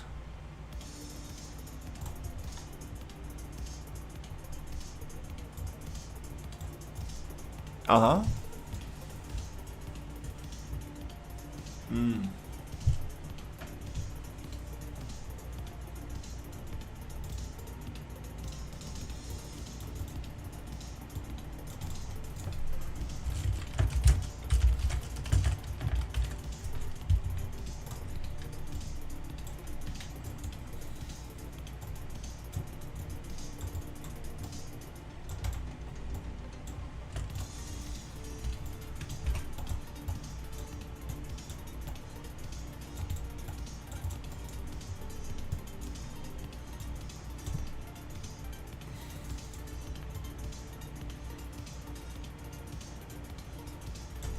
here get BP main component.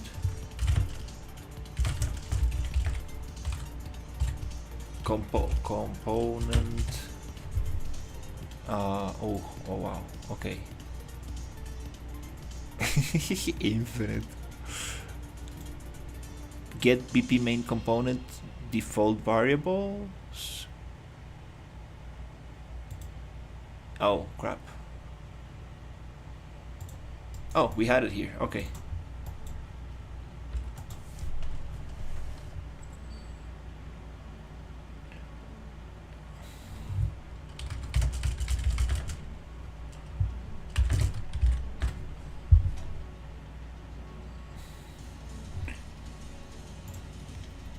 Set respawn point.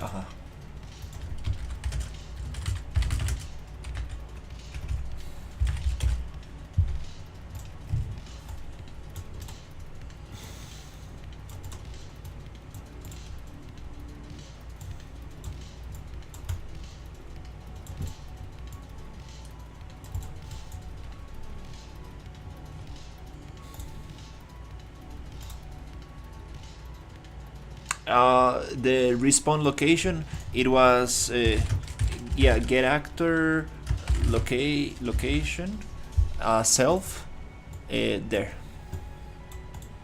The this box is gonna be the location.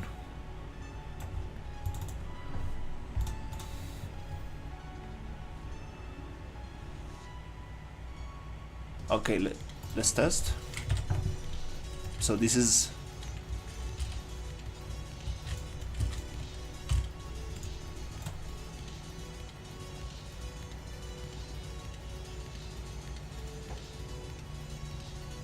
oh yeah, I mean yeah, let's totally yeah, it doesn't, yeah, oops. A character, not on the character. I think we should probably get rid of that one.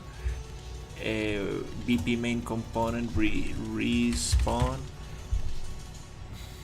No.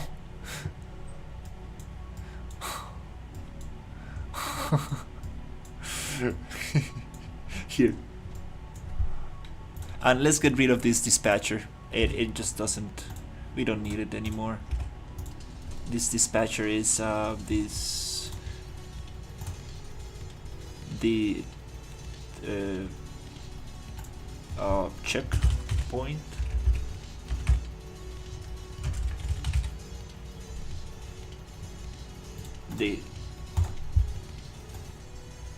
It's a yeah, just a variable I made to try to call it, but let's also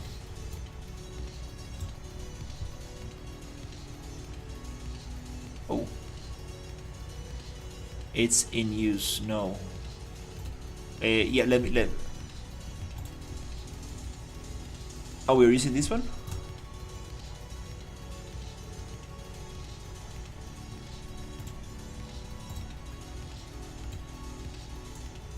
Oh, okay, yeah, you're right. So on let me see if I can tell you how this works. I mean, as long as I understand, the respawn logic is it comes here. This is kind of like the height. It calculates kind of like the capsule trace, how high from the ground we want to spawn, and then the location we need to plug in is here. Respawn player all here, but there.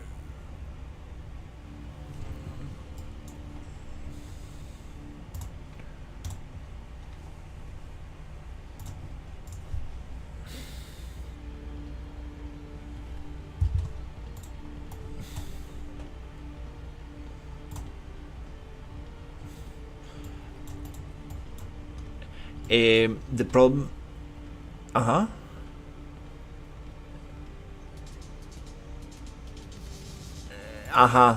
that's the thing. There's some logic here that I don't really understand what's going on, but let's test it here.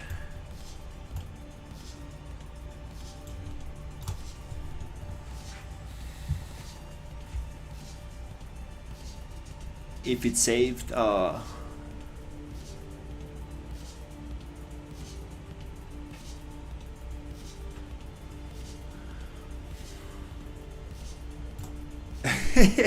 I got I got some fall damage based on time, but that's not the way we need to line trace. Oh no, it worked. It worked. No, no, I actually got the your logic improved by mixing my function with the dash function together. I send you the pictures of the thing so you can take a look if you wanna see how I did it.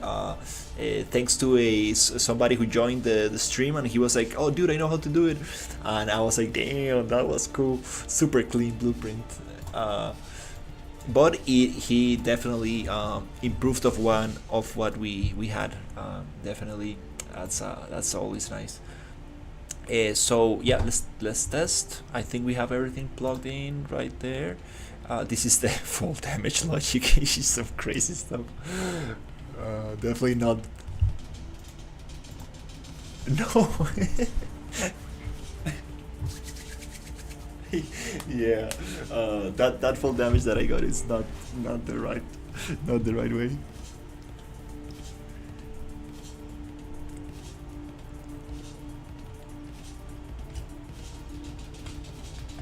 Yeah, I'm pretty sure.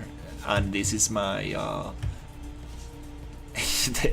trying to get some fall damage. I definitely need to work on that. This is the Stair of Death.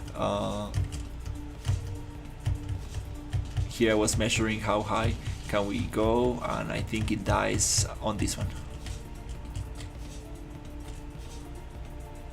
Okay. Respawn back to 0. Hey, oh, that's progress.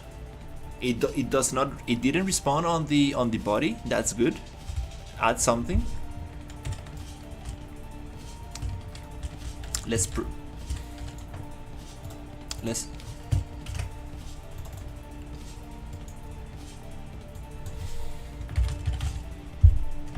print string.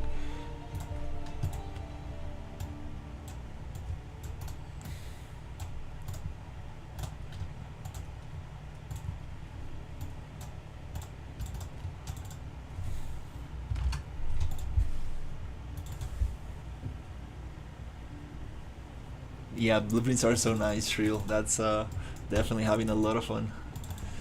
BP.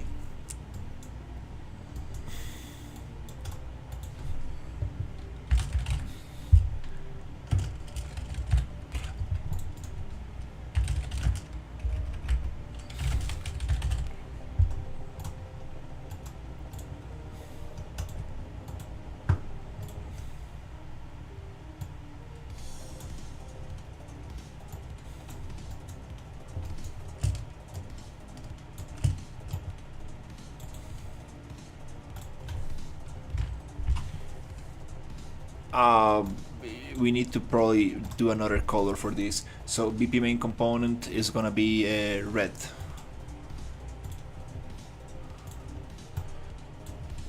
And checkpoint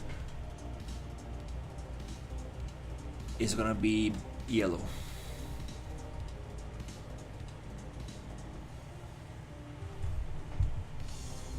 Because if I keep them both the same color, red for BP main component. Okay. If I keep them both yellow, it's gonna be very tough. Alright, so let's see, what are we storing?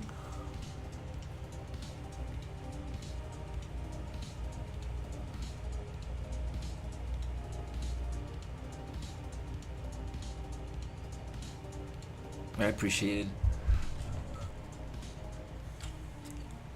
Okay, we get in some location. That's for the box.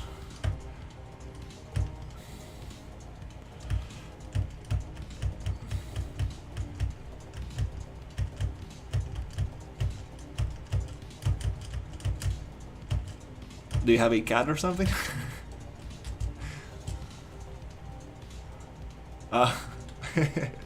Okay, so let's go respawn 000.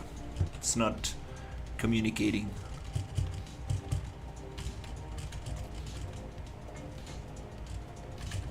Oh, and I cannot.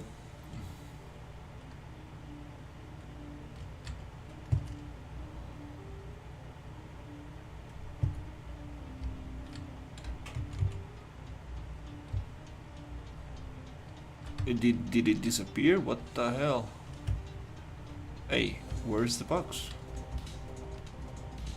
Are you serious? Like, huh? The box disappeared. That's very, very weird. I had it so. Oh, there you go. It's right here.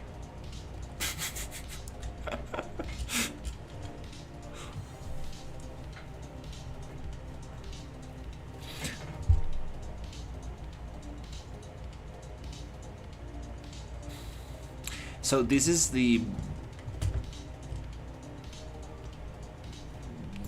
is the box. So this location is getting right, but the one that is printing red, it's 000.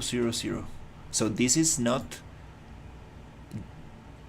This one is not saving the right location. So cast to pp, respawn location, respawn, set respawn point.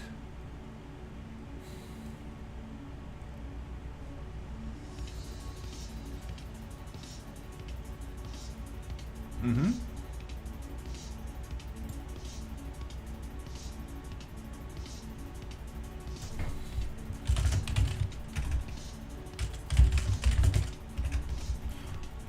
Hey, how's it going? I was working on a world fall damage, so I was just testing testing out the height. Get world location.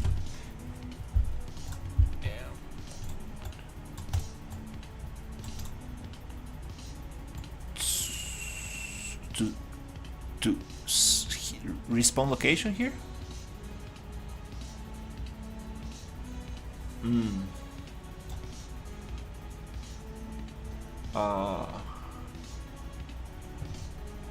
Are you?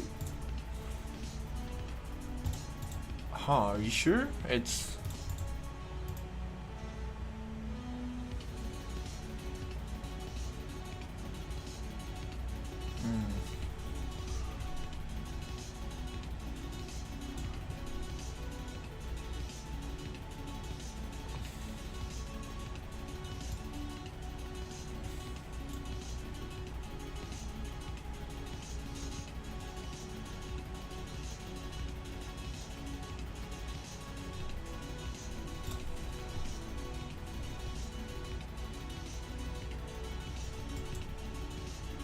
We don't need.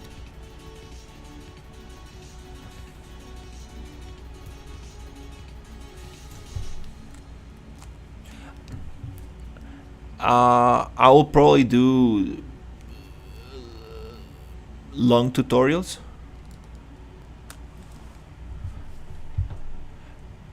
Are you sure? I will. I mean, shouldn't we just go like this?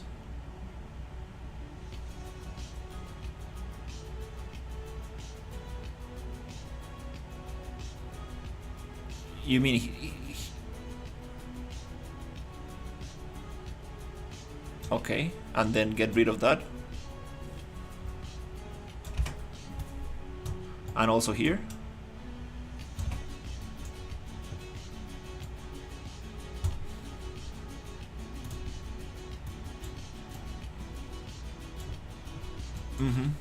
This is printing right. The problem is that it's not communicating properly to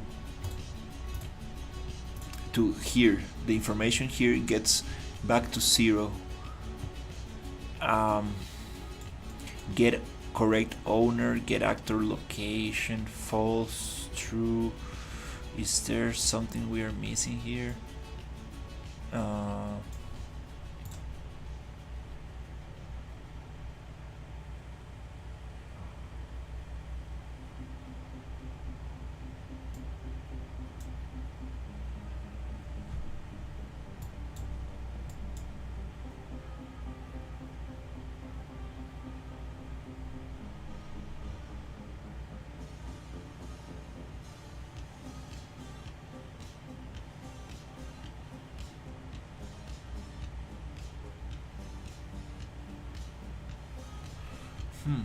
Um,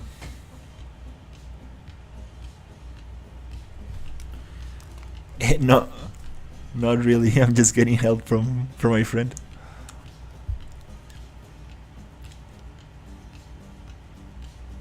Okay.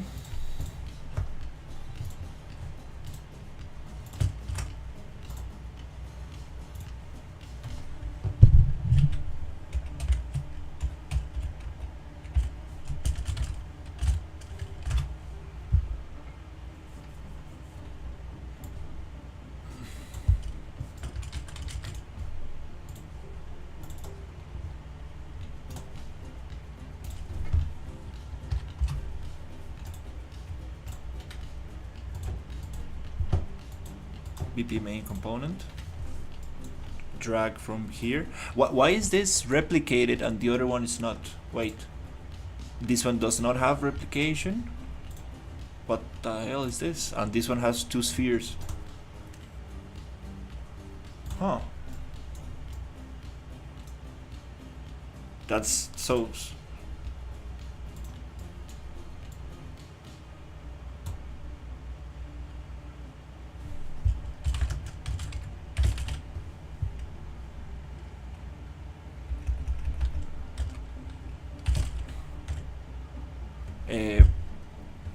that's how we call the thing, or set respawn point.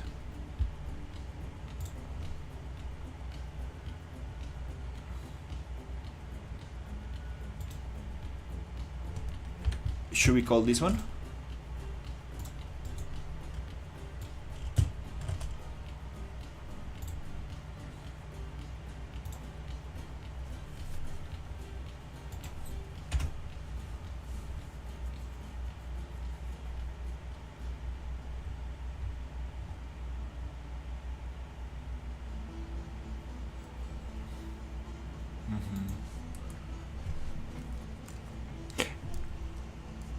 No, you can do it with blueprints.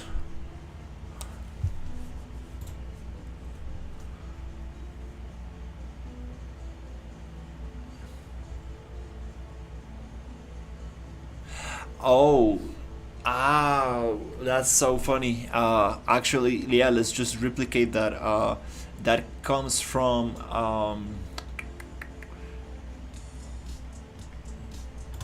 no, I did some stuff in here.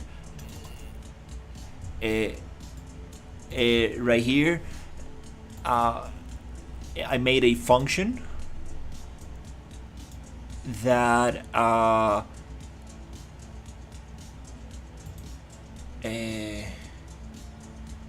gets the energy. But this is inside the BP main component. That's why it was easy to call energy.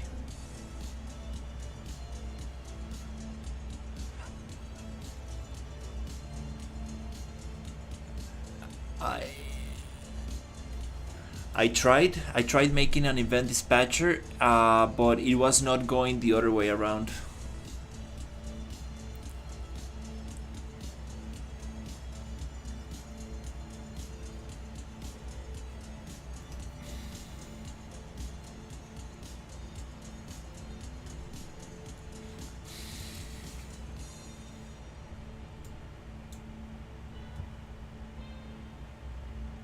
You mean just like... Okay.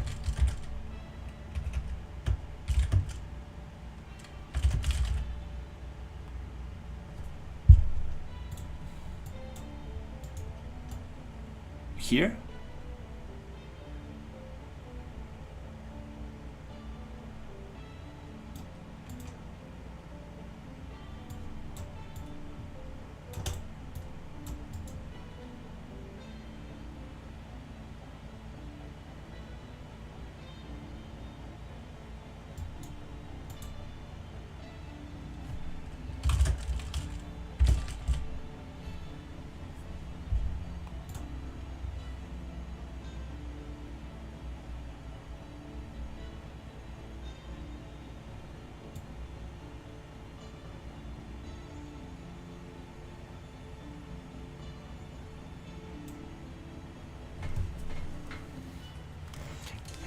Hey Mahesh, sorry again. Getting stuck with blueprints. I want to see if I can make a respawn point.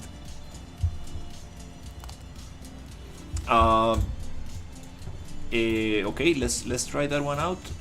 Cause I am pretty sure that it was not going that in that way. So let's just make a event dispatcher. So event dispatcher. Let's call it a checkpoint. Set checkpoint location. Yeah. Location. We're gonna add a input vector.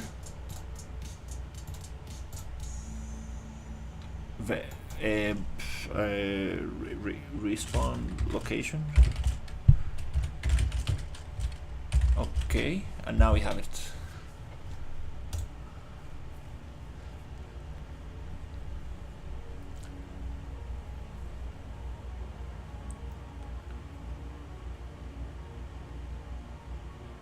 Oh, I haven't thought about it. Okay, that might.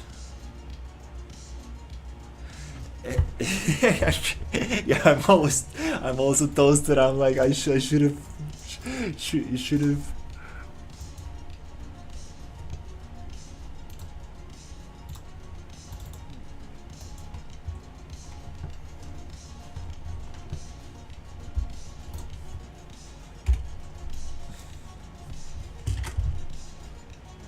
This? Oh. Dispatchers, checkpoint location, call.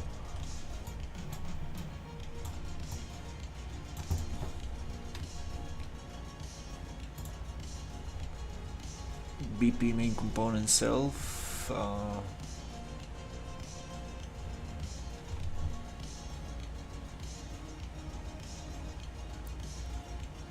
On receive. Sorry, it was find reference, find name by name or.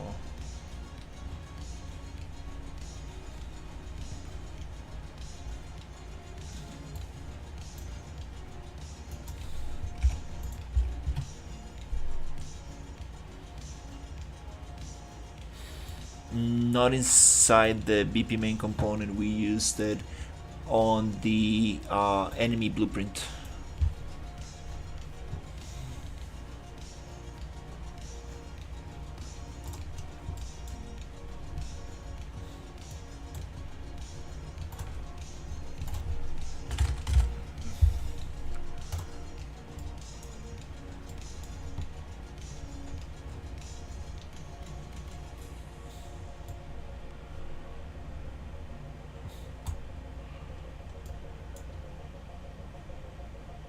No need to execute.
Um,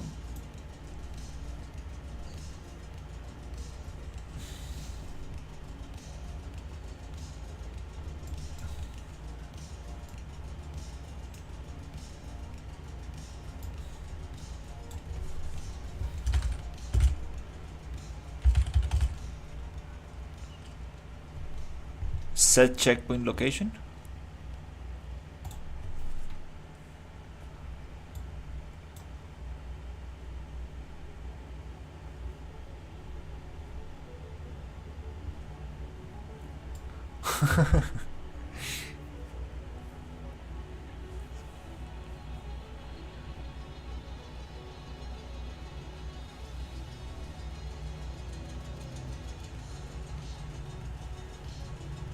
Yeah, yeah, the BP main component.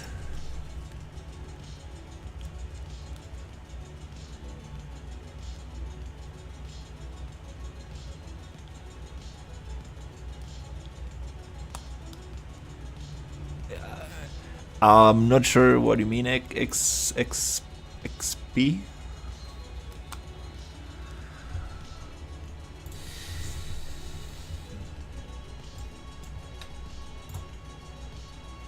Uh-huh.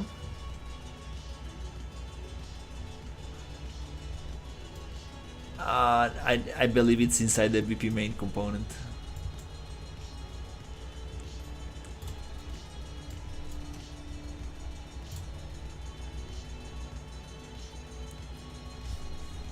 Respawn location. We have been naming everything the same. Respawn location.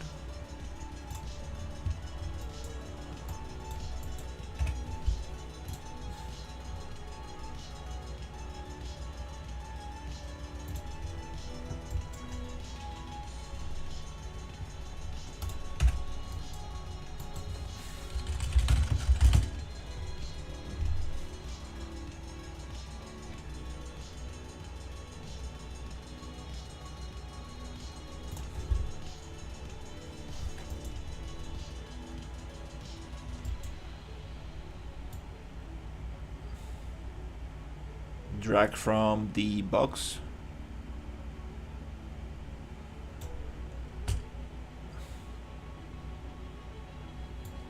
to here.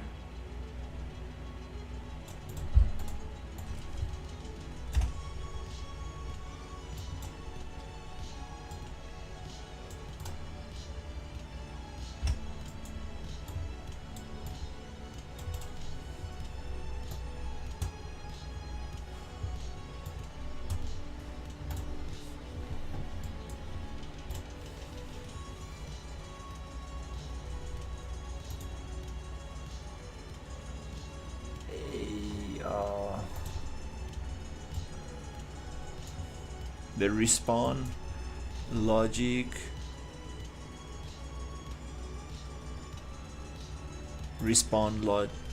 logic, respawn player. Wait, sorry, respawn all, respawn player all. Here, I guess. Oh crap, where is it? Capsule, 55. There you go, here.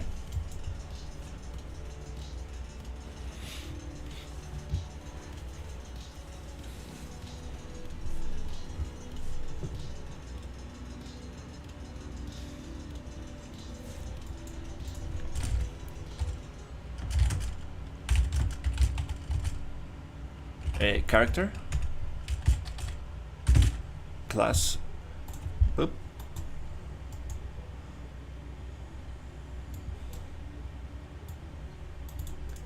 Object is get player, get.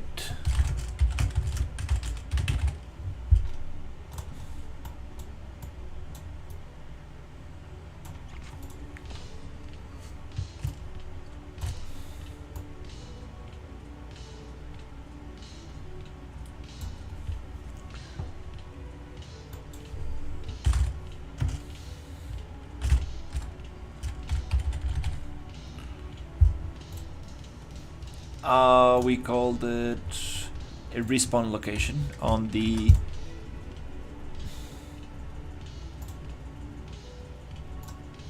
right here.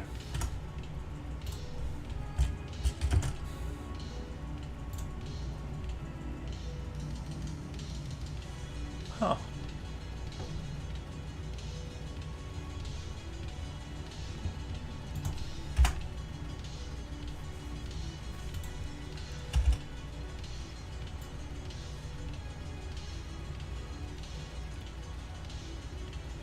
Up.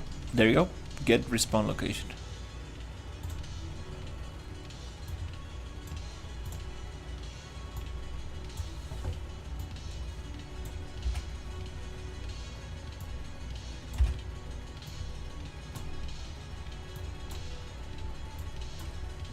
Let's try it. Goes here. Boop, boop, boop, boop, boop. Okay.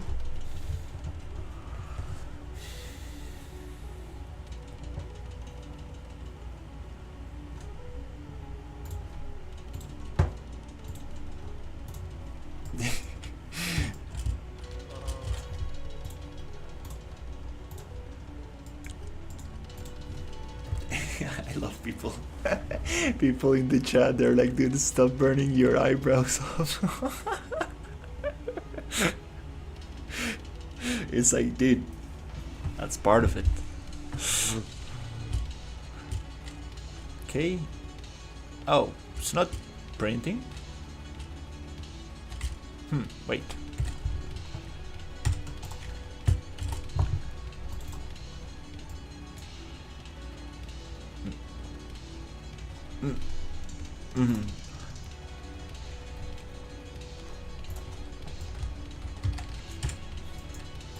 Let's see if it prints. The green one, the thick green one, is the debug one. I changed the line color. Okay. Printing. Let's see if we can. I should probably have a kill key.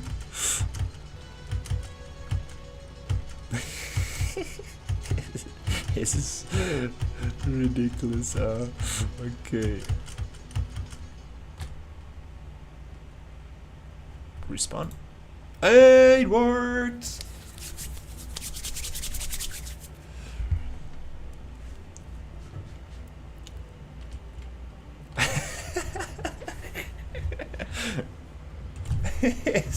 It's toxic. Okay.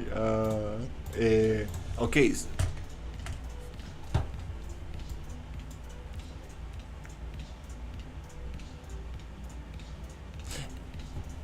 Let's clean up a little bit this thing. So the debug, should we just delete that one?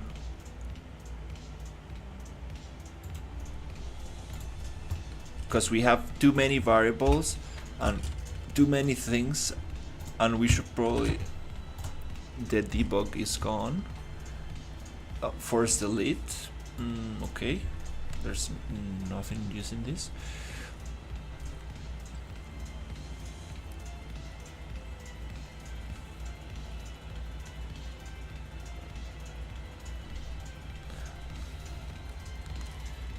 Yeah, this is Unreal Engine 5.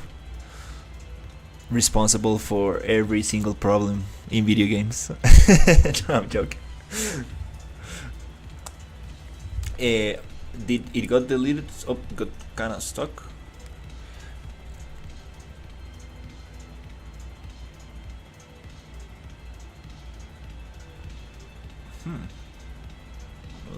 A little bit longer than necessary, than usual.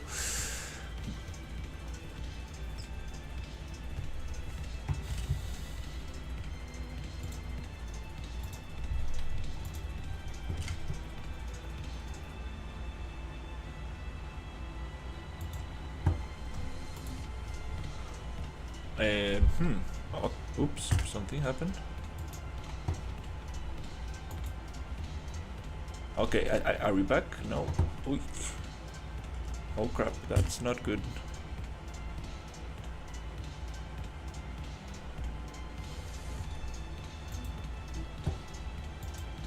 Oops. Yep, it got frozen.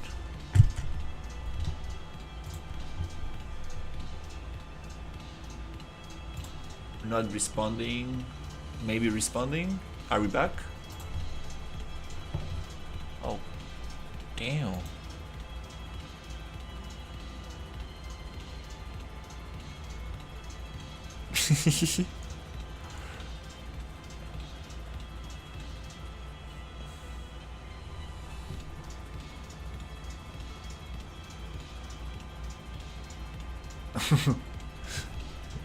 Yeah.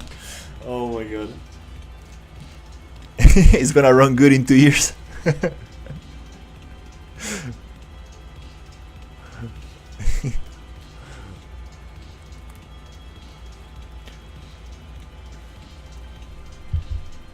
Everybody's talking.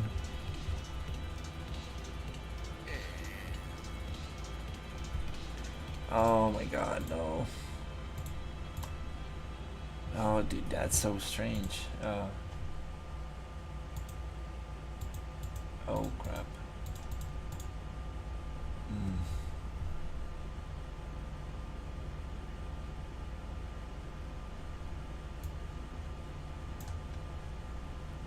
It doesn't tell me not responding.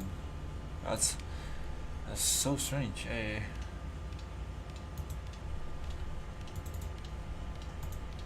Oh crap.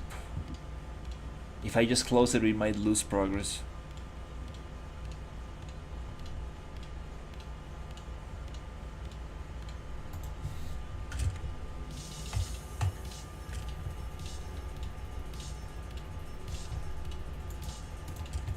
I I think it's frozen.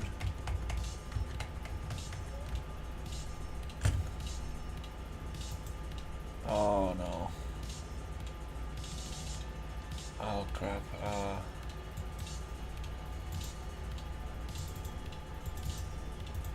Okay.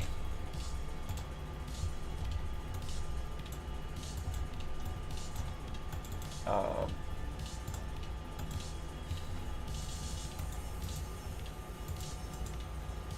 Come on, real. No. Oh crap! I knew it took too long. Uh, with the rubber ducky, I made my privacy mode. This is because rubber ducky script. No, what do you mean? Oh no no, it's just an image I found.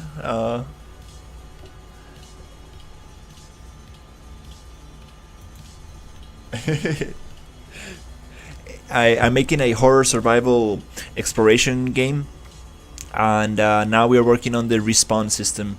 And unfortunately, I deleted a blueprint and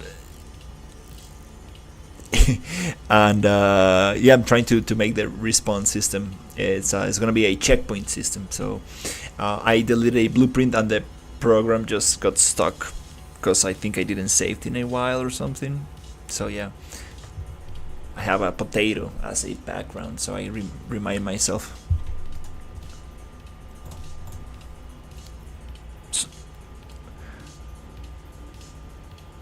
So I remind myself to optimize the game. You cannot make a 5.5 version because I think that Weber moved to 5.6. Yeah, I think he mentioned something about it. He's like, "Oh, I think we should just move to 5.6," and I'm like, "Well."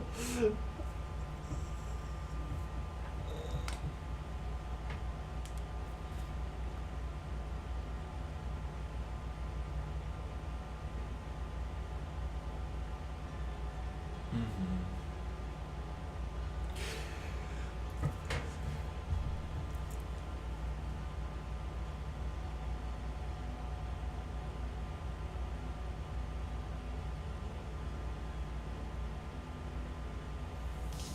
Mhm.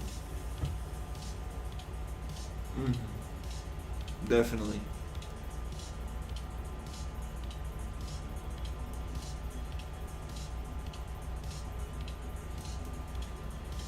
Yeah, yeah, it always causes issues to move from version to version.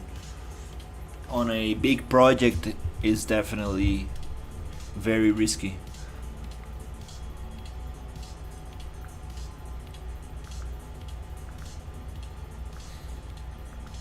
Mm-hmm.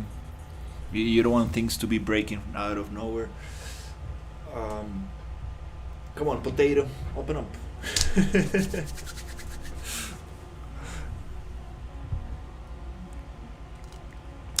Is AI like ChatGPT? I'm coding for you. I'm new to coding. I personally can't tell because my use case is not difficult enough. My questions are simple. Uh, ChatGPT is gonna give you an overview, but you need to have the understanding to apply it. It does help a lot for sure. It's like Google AI overview. It does give you the steps you need, but you need to understand your system, your blueprints, how your game is made to implement that thing in there. So it does require definitely a lot of understanding, but it does give you a an overview of what are the possible steps to take. So definitely a good tool. I don't use ChatGPT much, but I use the Google overview, which just gives me steps, and from there I look for tutorials and I get things around like that. Uh, Somebody was asking about ChatGPT on the chat, and I'm like, well, it gives you some steps to follow, but you definitely need to understand what's going on to actually implement. I don't know, and it doesn't allow me to see. We need to go to the log map check. Map check. Uh, it's okay. We can check that out. So let's see what we lost. I appreciate the help. It took forever to open.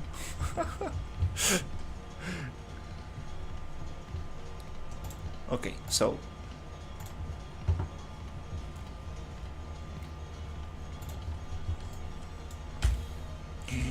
okay, wait.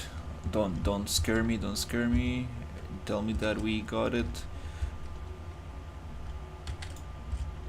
Okay, we got the stair. Okay, there you go. This is the deadly thing. I'm not gonna delete that right now.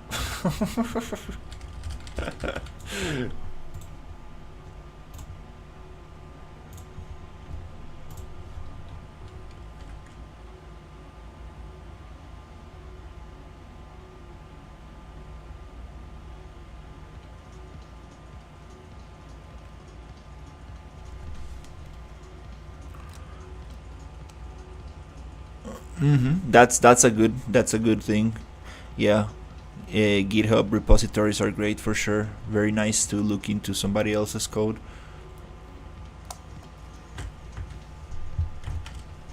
Um, so where we were, character. We have respawn logic.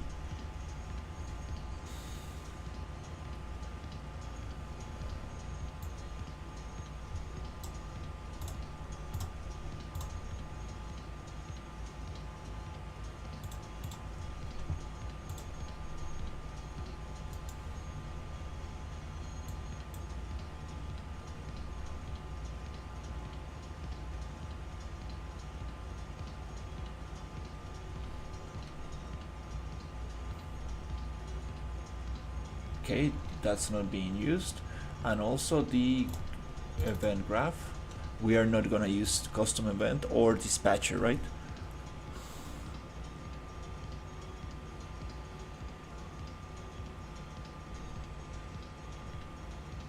Okay.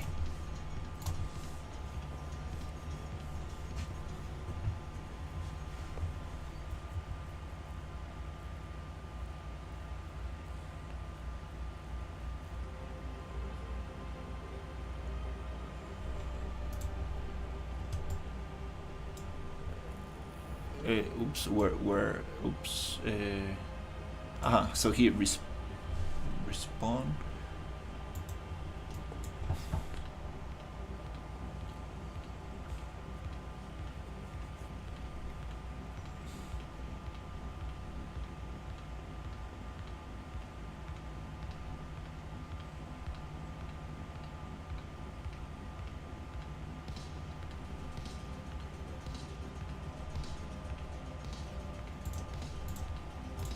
How do you do that?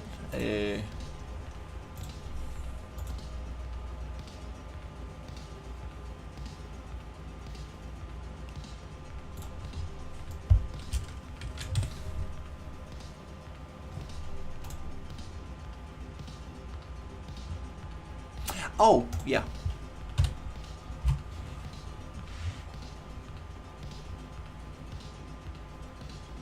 Listen server. Okay.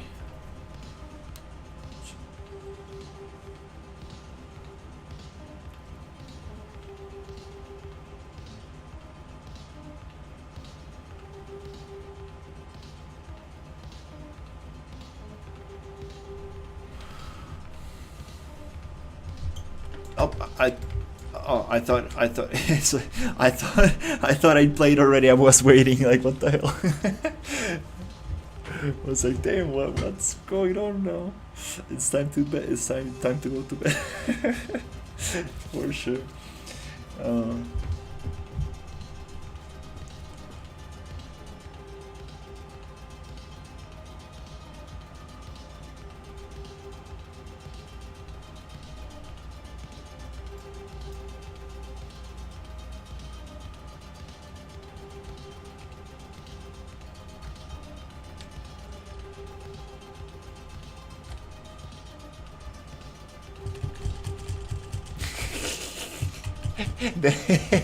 the whole process of oh, what the hell? What happened here?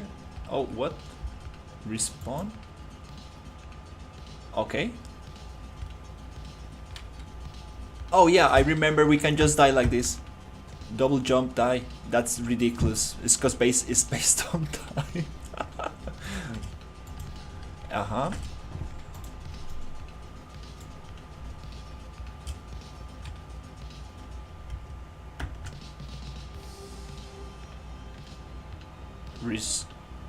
Respawn?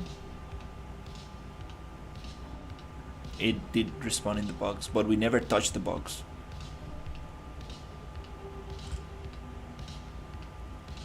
It's not. Huh. I'm.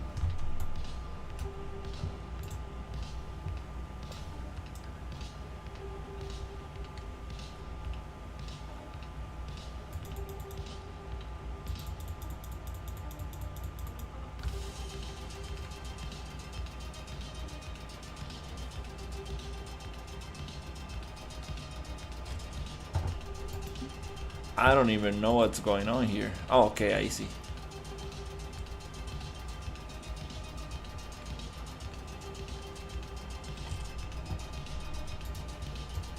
Which is not terrible.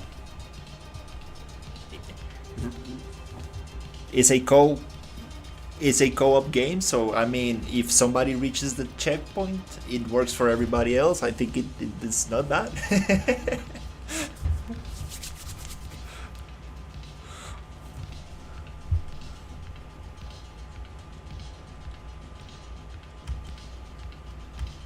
I think it kind of I think it kind of works for my purposes. I think yeah. I mean, yeah, the double jump kills the player. I'm working on fall damage, which is kind of ridiculous. We're gonna.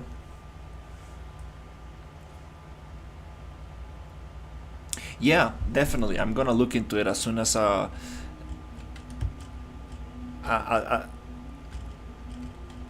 oh, it is a blueprint link. Oh, that's awesome. That's awesome. Uh, so I mean, this is not bad. I think it's working pretty good. Um, not sure if.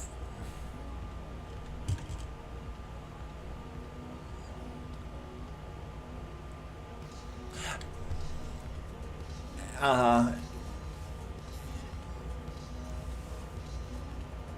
a blueprint. The opposite, yeah. I was actually wondering that. I was like, oh, okay, that's a new thing. I tried to set the variable as we did with the other enemy characters before, but I couldn't get.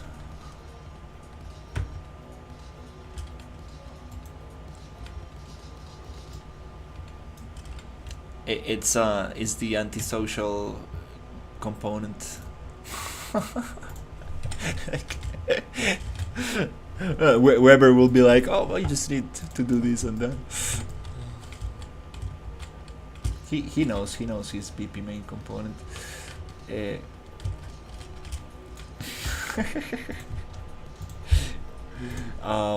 So okay, well, this is actually very good. So we don't need the dispatcher for now, right? And it comes from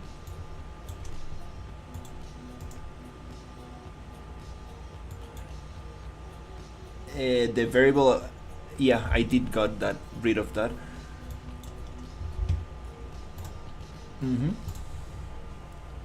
And where else we did something? RPG character we added. Oh yeah, we're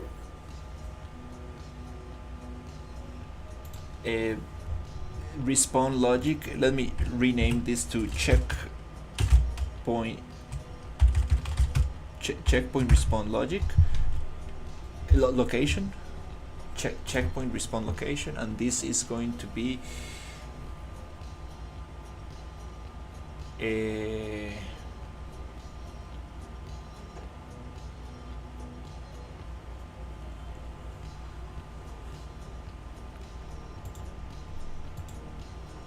but do you really think this is not like a I think this is not a bad way to do it. It's not really adding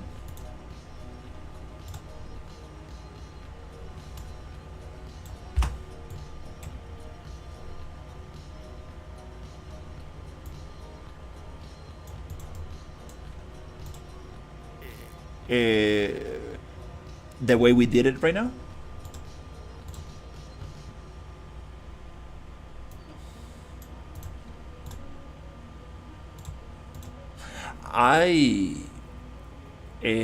I understand, but I think for a co-op, for what I'm trying to do right now, I think it's gonna be very nice, cause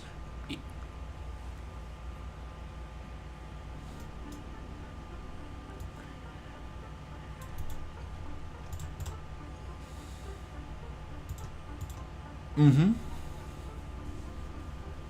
So if some player dies and is left behind, and the other player reaches the point, I think you might bring your friends over. So I think it kind of works.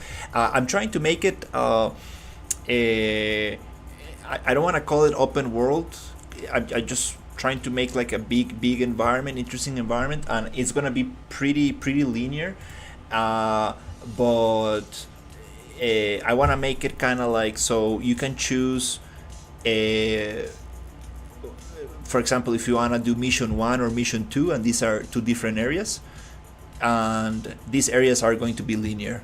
So but you have I want to make it so you can do these I don't know, 5 missions in whatever order you will like. Semi open world. I call it a open environment. Because open world, people imagine like some crazy tech demo. How do you call it? The Witcher tech demo? That was some crazy stuff right there. Oh, yeah.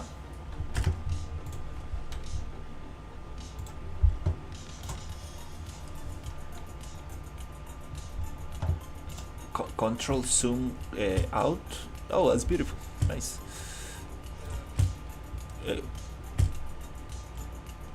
I'm going to buy myself a mouse because this is driving me crazy.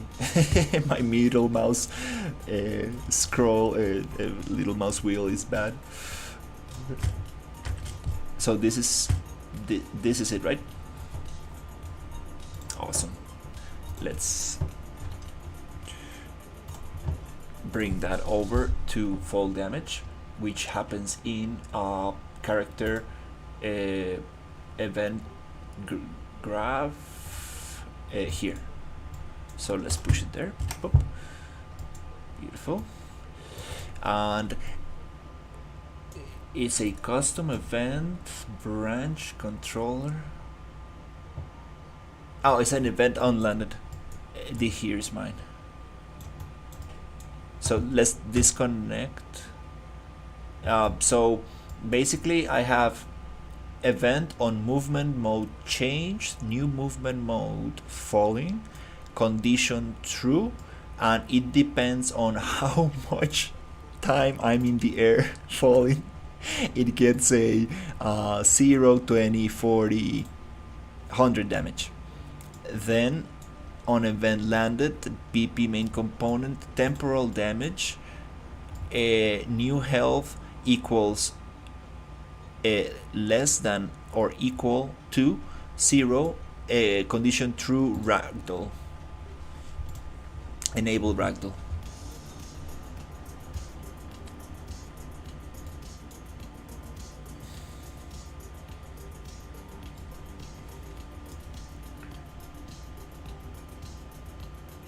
What is this PhD?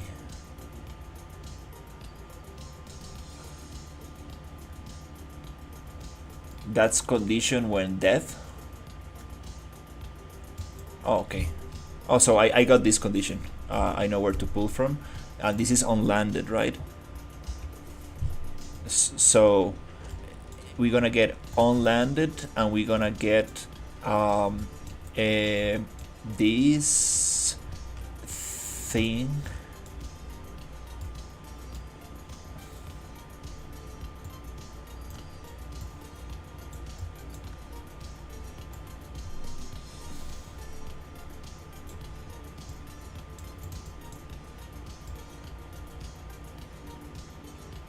Wait, these two branches,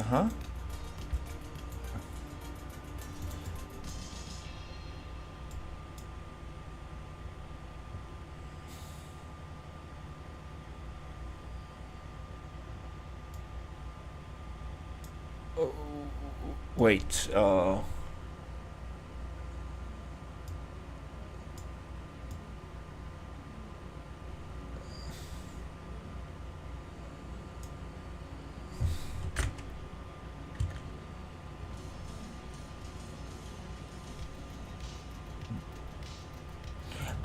why is it, what, I'm pretty sure I copied the whole thing. Wait.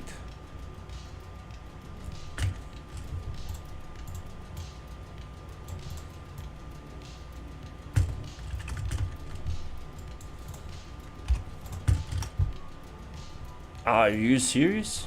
Oh wow.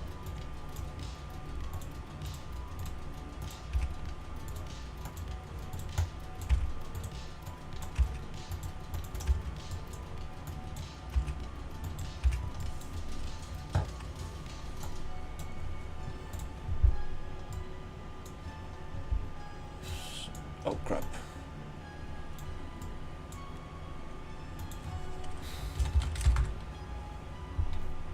Less or less, no, it's not less, it's minus. Subtract.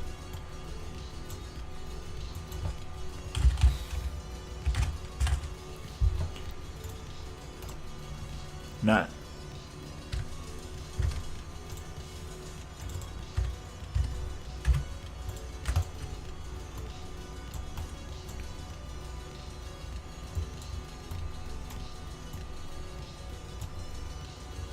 Oh, use my damage.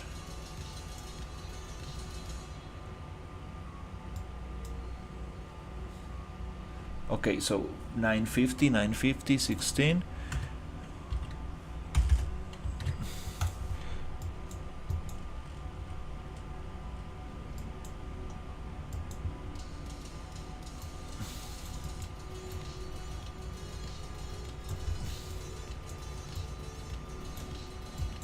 So we're gonna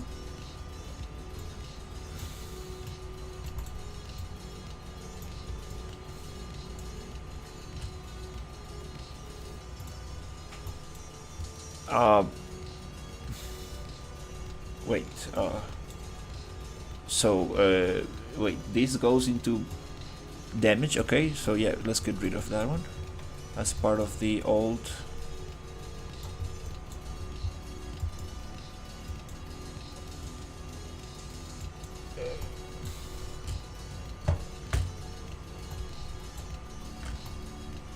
Okay.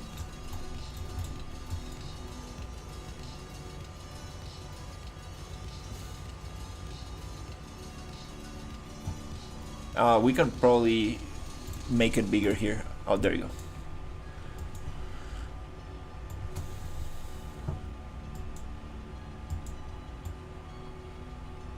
This self-controller apply damage? No. So it gets damage. Condition to ragdoll is less than or equal. Okay. This thing is part of the old logic. No need. That's just for me to trigger the ragdoll. So this is the old logic, and we're gonna push it. Let me. The values there. And from false, I'm gonna continue Weber's logic on landed. So I think this looks pretty good. Okay, let's test this. Spaghetti. Okay. I might turn on the electric notes tomorrow.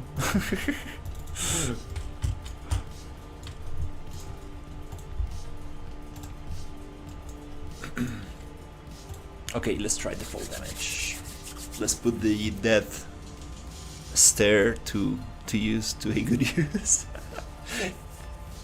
That's funny. I made a whole setup just to test. Let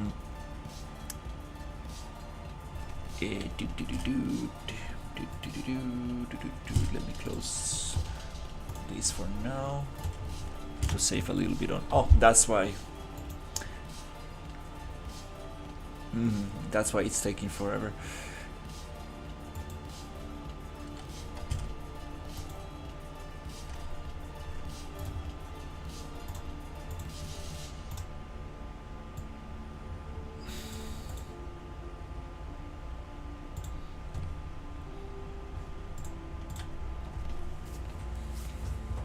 That's super cool.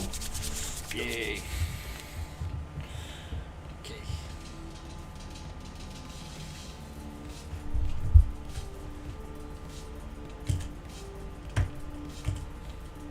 Now I can play some cool VFX where you get the checkpoint. It's gonna be like I don't know, some kind of light or something. So death happens, it used to happen here, 14 meters. Let's see how much we get. Oh, that feels way better. And it's not based on speed on time anymore, right? Oh, okay, so let's test it. Jump, 0, perfect. Double jump. Perfect. Because that was a little bit too ridiculous.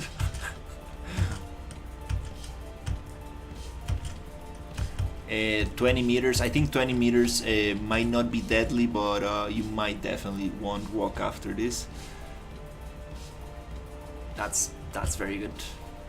It is fall damage, but it's not super annoying. Like, oh my god, yeah, because my map.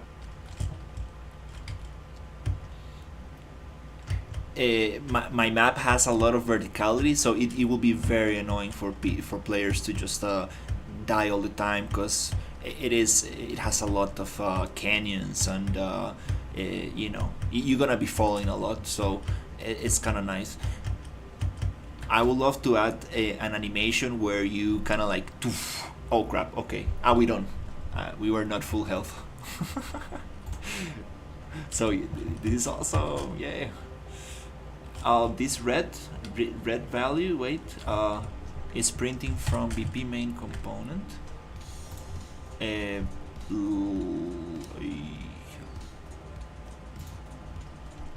Respawn. Let me just look for it. Respawn server. Oh, and it was somewhere here. There you go.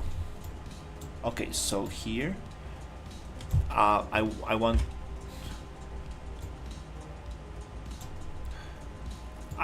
to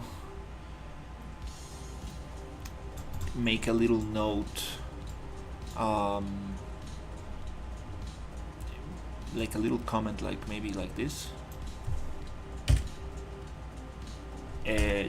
Check point logic, just so I can see where it is. Something like that.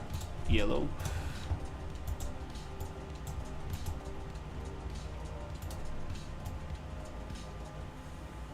Something like that. Okay, maybe this bright yellow. Okay, cool. Nice. Now I can find it. I mean, I have been modifying this so much. Hey, this is Unreal Engine 5.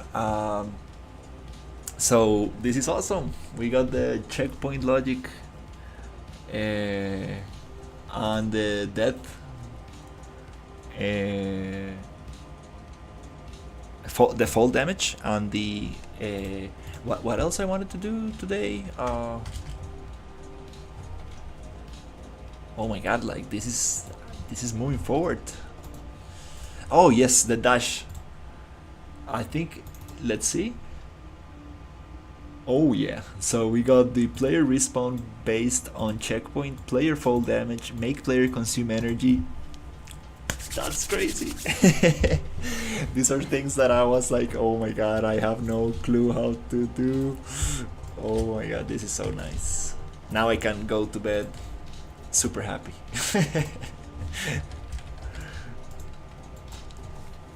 Next step, jetpack.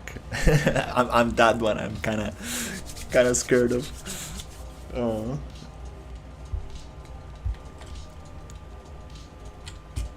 That one I'm kind of scared of. That one is gonna be pretty interesting because it's gonna involve animation. It's gonna involve gasoline, because we do have gasoline here, and it's gonna involve, I mean, we can even do it here. We can use it as an item. Oh, that will be crazy, actually. So it's gonna involve the whole thing. It's gonna involve like item that you can wear. It's gonna involve gasoline. It's gonna involve animation, layer blending, or I don't know how to call that.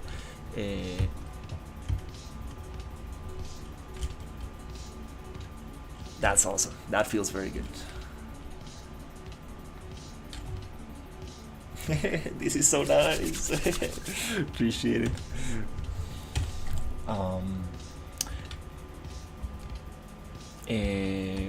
So yeah, I think oh, that shadow is kind of funky. Oh, okay. So yeah, I think it's 11:20 and maybe it's like 3 a.m. in your side. 2:30. So I think for today, I think it was a lot of great progress. I hope you also got progress today. Oh yeah, you were doing face animation and sound. That's very cool. Oof, can't wait to get into sound. Oh my god, yeah. Yeah, I'm gonna record some. I've been practicing like sounds. I'm like, okay, I want the worms to be like. I'm gonna record some weird stuff. Okay. Uh, like like talking, speaking voices. Oh, nice. That's very cool. I'm kind of afraid of doing any. I think I'm not gonna have voice acting. Maybe for the aliens, I might have some alien tongue kind of thing. But since I'm not like English native speaking, I don't really want to mess up the thing, because if you get voice acting wrong, you can really mess up the whole thing, right? So I might just step away from it and be like, oh, let's just have text. And I'll also definitely not using AI for voice, because that's also very very bad. I'm trying not to use AI. I do have I do have some very nice AI generated music that I would love to give to one of my music producer friends and be like, hey dude, this is the vibe, this is what I kind of want. Can you do something very similar to this thing, and see if he can get something going? But I don't really want to use AI because people really, don't like it, and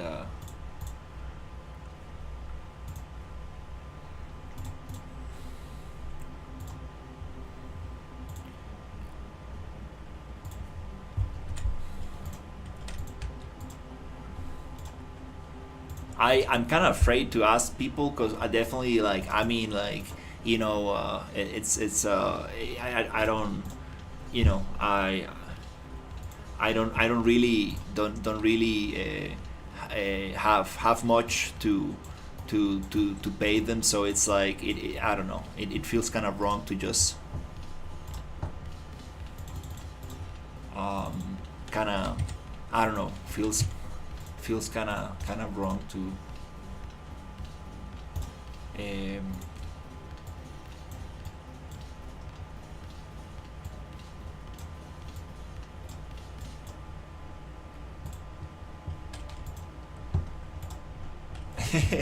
I mean, that'll be nice. I actually have only one track that I kind of want to use for the menu, that I'm super obsessed about, and I was trying to generate more and more of that thing, and I couldn't get it. I just got one single piece, and I was like, ooh, okay, I like this one.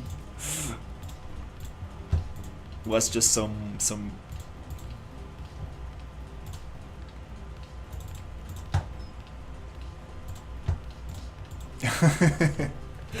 Oh my god. I do have two friends who do they produce electronic music here in Costa Rica, and I also have another friend that I met through Discord, through a Discord friend, who also does some very nice sound design. But again, I'm kind of like, definitely don't want to ask them for for for free stuff. Um, let's see. Um, so I I was going to do something, but I forgot. Uh, yeah, it's time. It's time to go to bed. Hey, how's it going? Um, so yeah, yeah, I really really appreciate it. Wow, it's the progress has been crazy. Like, I can't believe like the amount of things that we have been getting done. It's it's been insane. Like,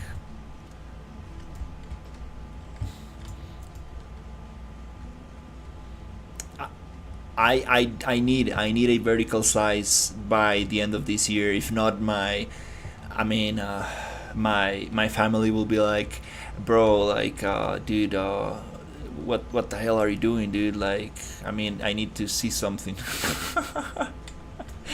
Because I showed some stuff to my dad, and he was like, "So you just run around and shoot stuff?" And I'm like, "Ah, damn it." He was not impressed. He was definitely not impressed.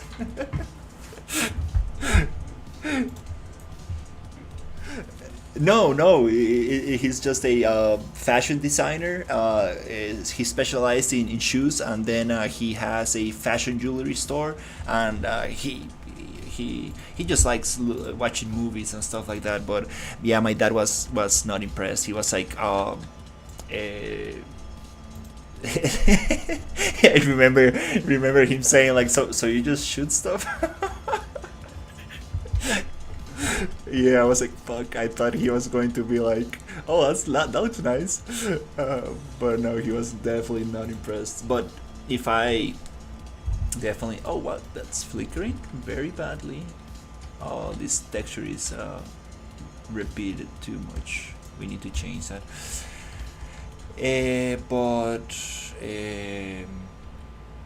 But definitely, if I show him the different enemies and stuff, and with sound, and like really, like a small vertical slice with like, VFX and sound and stuff.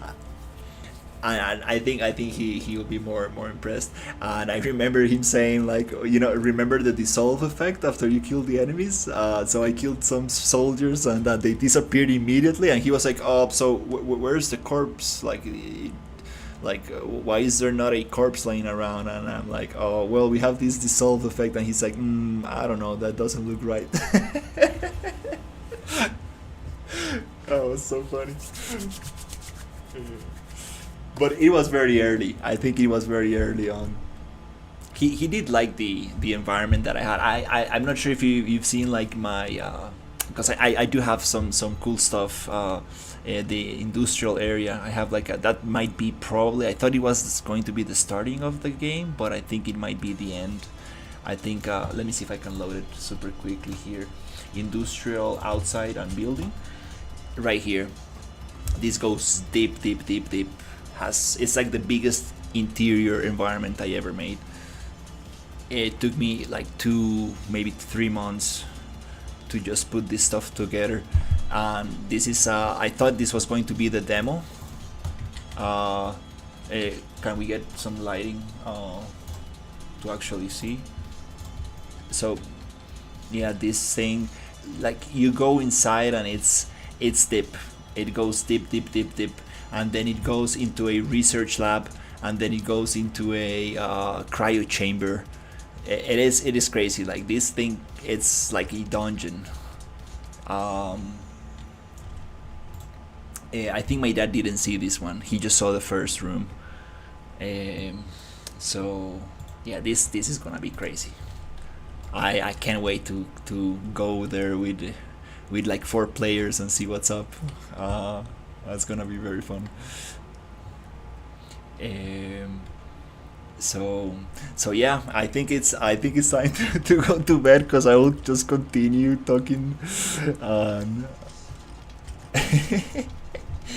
and yeah, I'm pretty excited. I need to be careful not to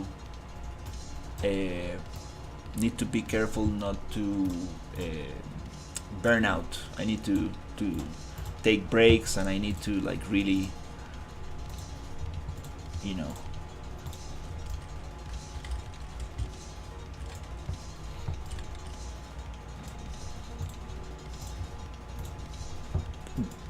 yeah, when burnout hits, you don't really know how long it's gonna take you to bounce back. It is very, very tough. I remember this office job that I had, like one of my first office jobs before I graduated, actually. uh, Dude, they were squishing the shit out of me. Like, they were I was kit bashing 3D environments during COVID, for green screen backgrounds, right?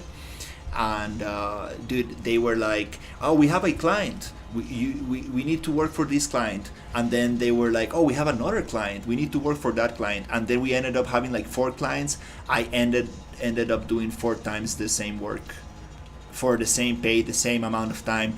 Dude, I one day I just stood up and left without saying anything, just like that. I just couldn't. I just couldn't take it. Like I was like, bro, this is insane. Like I mean, like, bro, like I just can't do this anymore. And they obviously got very mad, and I was like, dude, I'm sorry, I cannot. And he's like, and my boss was like, oh, you should probably help me find somebody and stuff. And dude, I was just like, dude, yeah, dude, I was like, dude, like you knew you were overworking me to the like extreme, like. And yeah, I needed to leave that stuff. But I mean, I did learn a lot of about Unreal, like very forcefully. That was my introduction to Unreal Engine. And it was funny because I had my boss like right next to me, like in my back, and he was like, "Oh, why are you googling everything? Why are you looking for tutorials?" And I'm like, dude, this is kind of like the first time I opened this software." But yeah, that was fun. It started being very fun, but it got very bad. Like maybe the last 2-3 months, it got very bad, very bad. I was like, no, dude, I'm not doing this. Then I graduated. Then I got an internship. Then I got a decent job. And then I did freelance. And then I got an actual very nice job, a short contract. But I was like, this is not bad. I like. Nobody calls me after 5 p.m. This is good. So yeah, that was fun. But oh my god, I'm so happy with this. So yeah, it's time to leave it here. I need to make little short videos, just talking about the progress I've done every. The little progress I got each day, so I can go back and see these short videos and be like, oh, nice, we got the dash. Oh, we got the respawn checkpoint system. Oh, we got the fall damage. Oh, we got this enemy, we got that. So when I go back and see those things, they're going to be very motivational. They will be like, oh crap, dude, this month I made all of this. That's insane. Obviously with your help and the rest of the people who are helping me out. So definitely I wouldn't be able to do this stuff myself. It's crazy. I don't think so. It wouldn't been very tough. It wouldn't be like, hey Weber, hey Weber, hey, can you help me, hey? And still.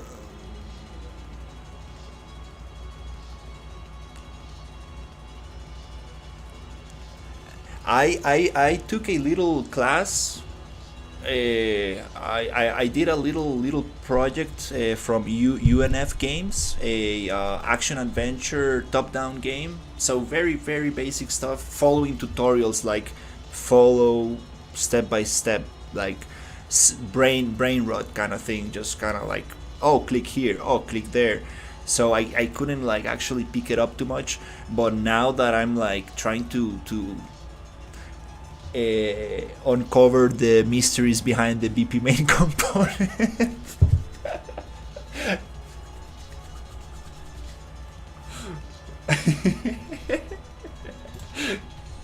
uh, it is the same thing. Like I mean, all my friends who know blueprints, they're like, oh dude, no, I don't use templates because I just hate working with somebody else's logic. But it's like, you know, things get complex and you need to kind of like learn their system. It's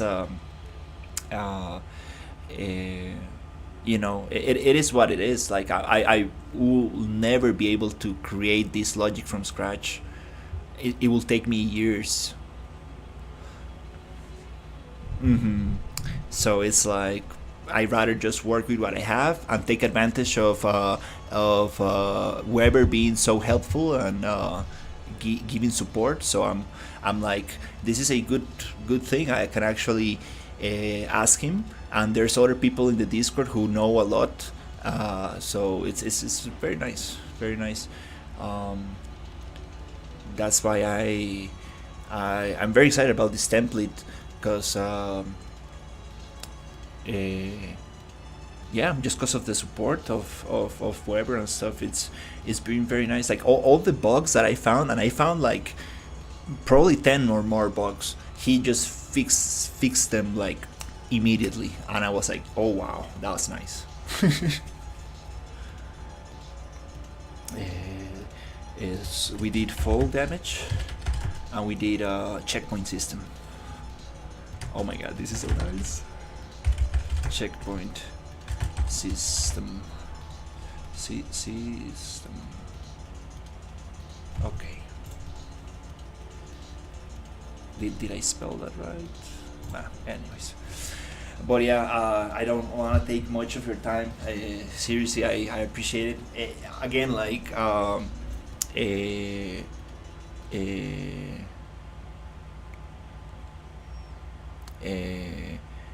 what I was going to say. So yeah, I mean, like, I don't know what can I help you with, but if you need like any like asset kit bashing or asset retexturing or uh, what else?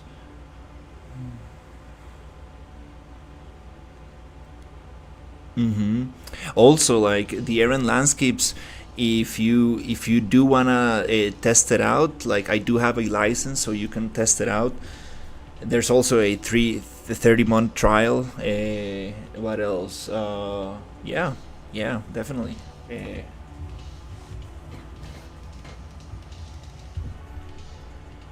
no, it's not on stream.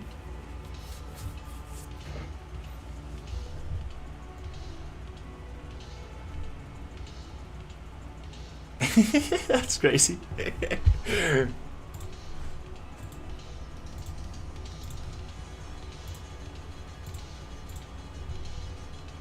That's awesome. Yeah, I was going to say the same. I don't have much, but I do have some stuff more related to art assets and stuff. Uh,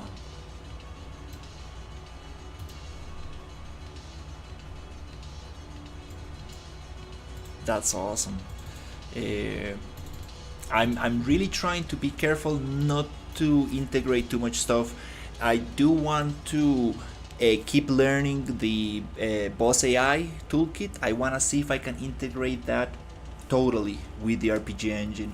The dodge, the block, the uh, uh, reset the enemy when it's out of range. What else is there? Uh,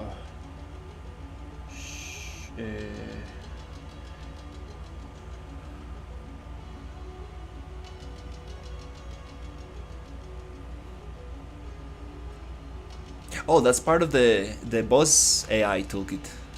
Oh wow, I do like it a lot because for somebody like me who doesn't know much about blueprints, I found it very straightforward. I found it like very nicely structured. I have all these variables exposed. I can change things easily. I found it very straightforward. Yeah, this other dude in the chat, he was like, no, I don't like that. I don't know what, but hmm I find it very nice. And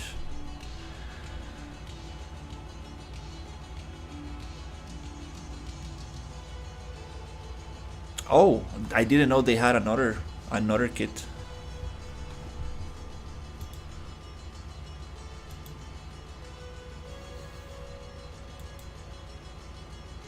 Hmm, that's awesome.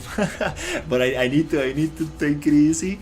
I want to really learn the boss AI toolkit and implement it totally, including the boss phases, which I think now with the event dispatchers we should be able to get.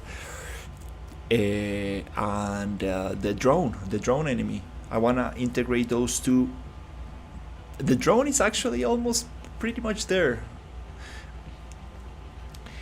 Just need to figure out the faction things, because I would love to have factions. So you have I'm not sure if I'm pronouncing that word right, but so we can have like teams of enemies, and it's gonna be like, oh, this one is fighting that team, and then you will be walking around and you see things fighting each other and stuff. And there's this other thing, the animal behavior kit. That's, I heard they changed some stuff, right, in the late version.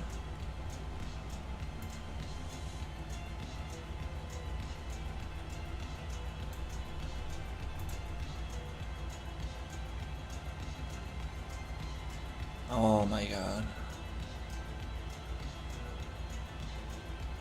Mm. Oh my god. And and do you think is there a way to get the older version before those changes rolled?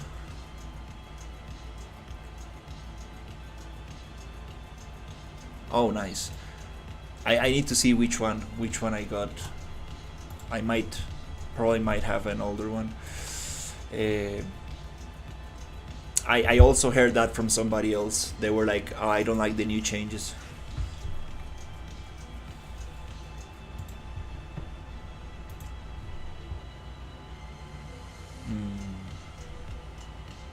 That's cool. So yeah, I'm going to bed. Definitely thank you so much again. Can't wait. Definitely, let's continue tomorrow. So yeah, you too. Take care.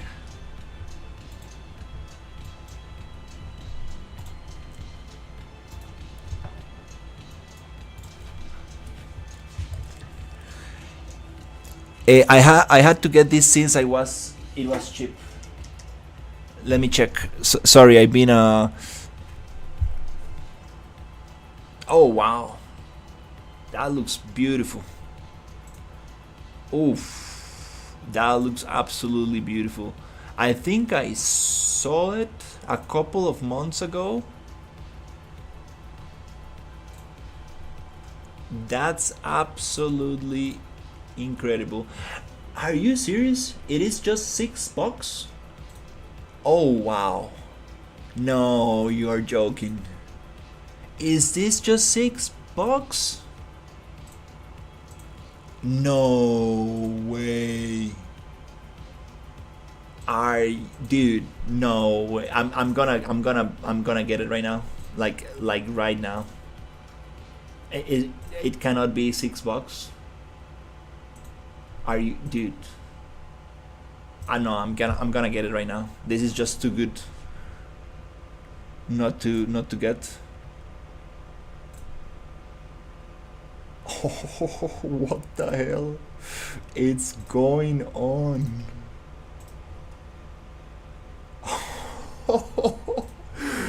I can't believe this is $6. I cannot even go to McDonald's with $6. Oh, what the hell is this?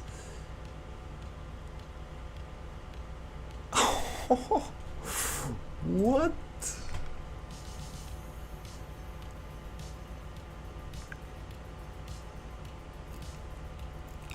Yeah, probably the wireframe is insane. Probably. Getting a game template to make your game is fine. Just don't buy template and put it out as a game. Oh yeah, yeah. The asset flip RPG, easy RPG thing. Oh, that was bad move right there. It's just like, oh, okay, we got the game. Let's just put it on Steam. I think he made it to as a point, just to put the make a point. Look at the asset first. Yes. No rating. No, not wireframe. Scary. I bet it's super ultra high poly, but for $6, I might take the risk. Actually, let's take the risk.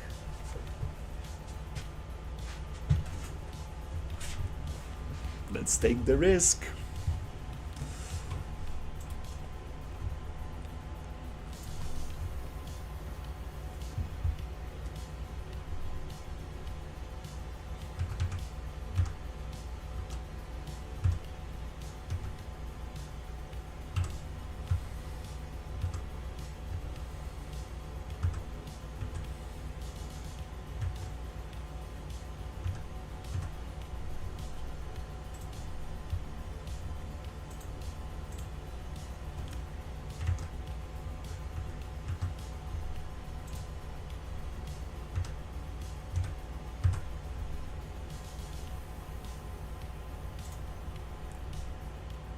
Let's go.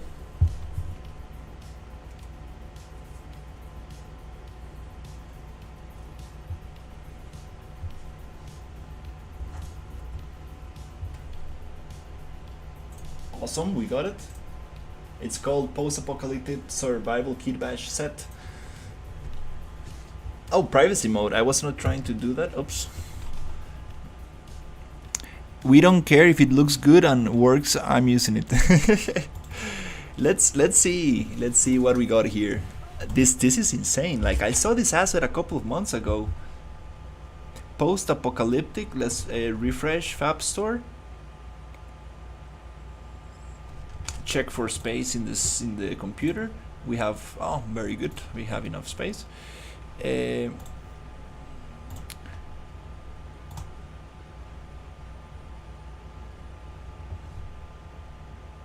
takes a little second to wake up.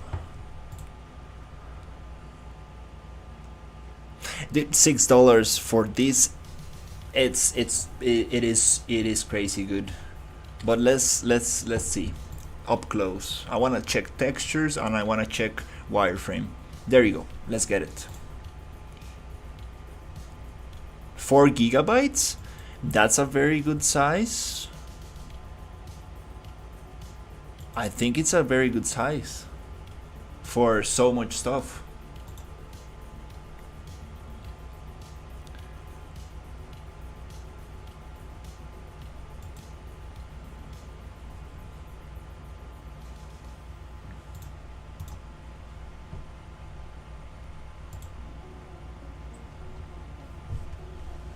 I was like, 1 hour remaining? Are you crazy? No. 7 minutes, 5 minutes.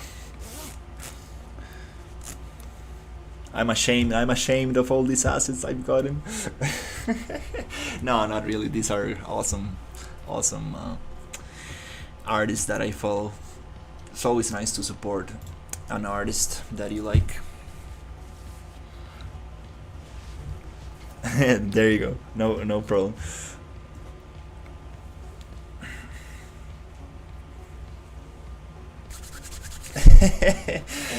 Oh my god, I remember some friends of mine, there's like, oh, this is a sickness, I need to stop buying assets, I can't stop. Oh my god.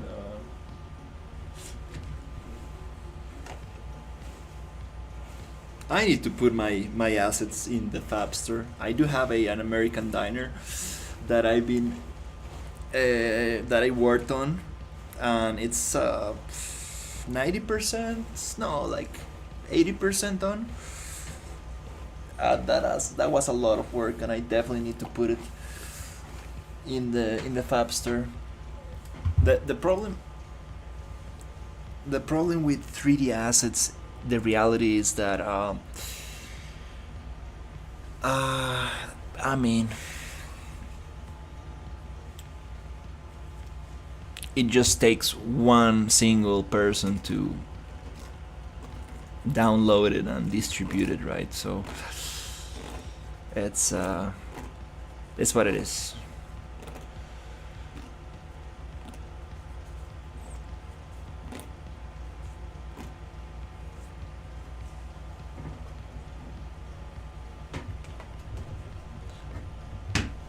Come on, come on, come on, come on. What's going on? Is my internet not... I think my download speed has been a little bit messed up lately. The upload speed is been very nice, but the download... maybe it's because the connection that I got going on. I have two repeaters, two little boxes that repeat the cable signal, and maybe that's why I'm not getting good speed, download speed here. Hey, how's it going? It turns out that Shrill found a asset pack for $6, and it's absolutely beautiful. And I'm like, I can't wait to see what it is. Let me see if I can show it to you. Is this post-apocalyptic?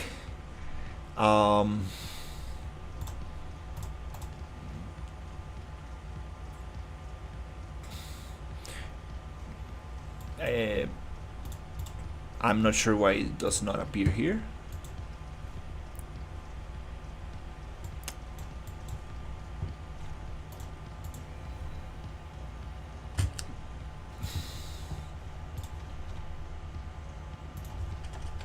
Post-apocalyptic.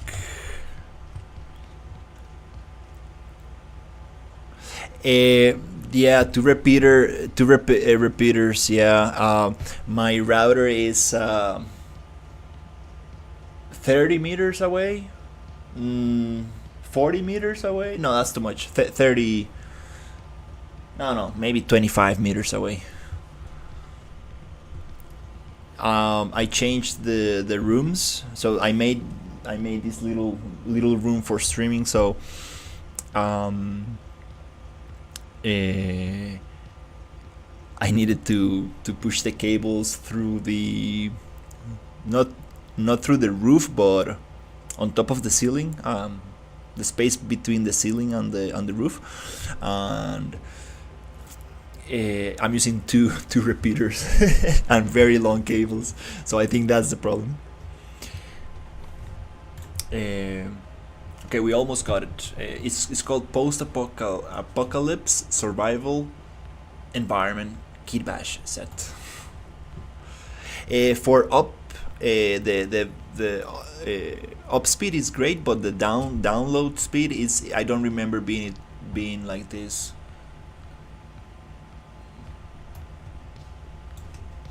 When I was directly connected to the router. I think something happened with the repeater. Post-apocalypse survivor environment kit bash set. That's a mouthful right there. Post-apocalypse survival. Post-apocalypse survivor kit bash kit. Fab.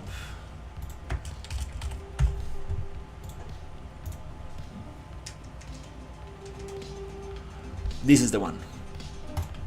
I mean, look at that.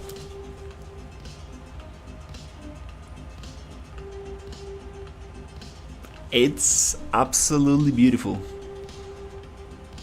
I've seen this asset pack like 2 or 3 months ago, and I was like, oh my god, that's amazing.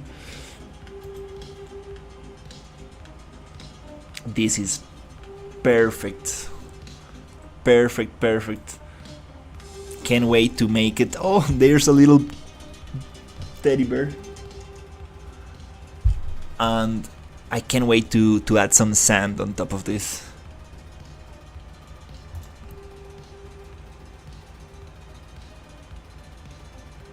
I can tell this is not a opacity texture. I can tell this is geometry by the way you can see the rim light and stuff. Ooh, I love these towers. That's so nice.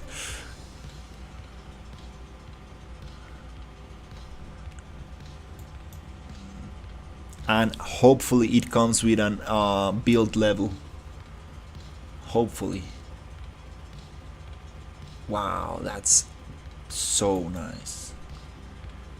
The plants, I don't really need them, but they look nice.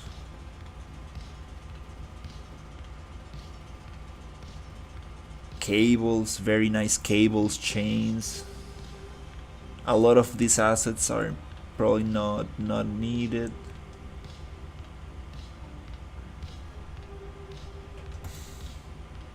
I see some VFX, might not be included, who knows, the smoke. I love these prefabs. I love these prefabs. Hopefully it comes with all these prefabs. This is nice. This is very nice.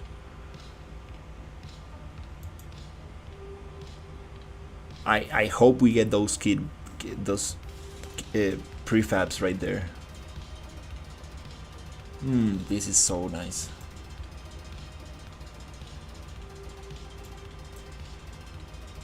Perfect to make it dusty and put it in the desert.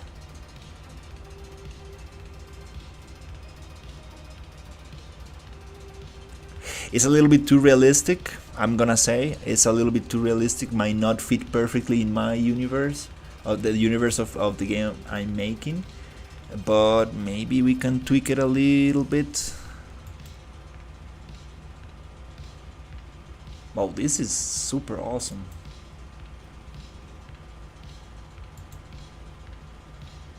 And it keeps going. It keeps. It looks crazy. Like, oh, dude, this is for $6. Are you crazy? This is too much stuff for $6.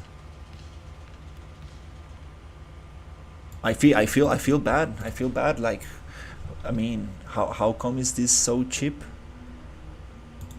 For a personal license, I'm not gonna make more than $100,000. And if I do, I will just get the other license.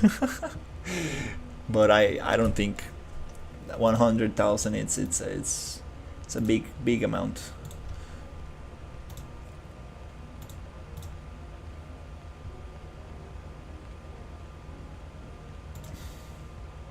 So is it downloaded? Do we have it? Cool. So yeah, let's check. Post. It's not appearing. Oh no.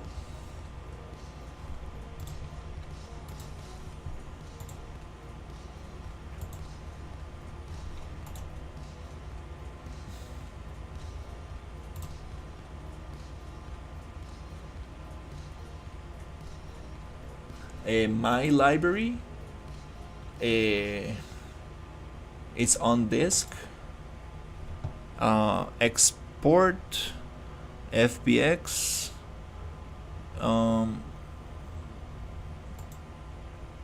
Oh, target. Look at this. Oh yeah, Unreal Engine.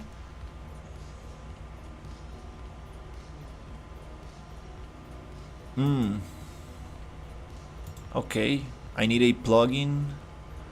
That's strange that it doesn't show in the library.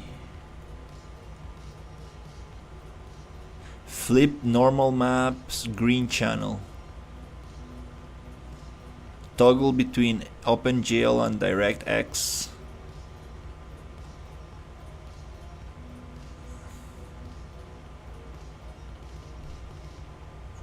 So I think this is not directly set in Unreal. Before doing this, let's double check. Let's just double check before doing anything.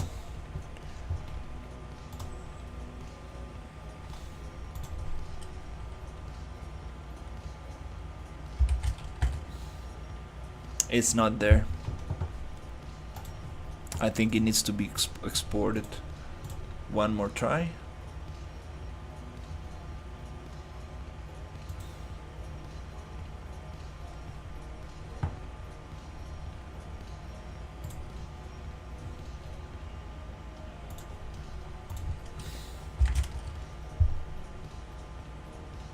Nope, it's not coming up. So let's just export it using the ultimate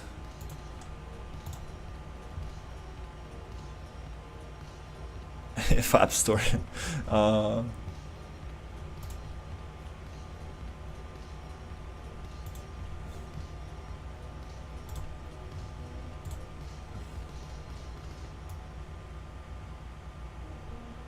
Okay, let's go.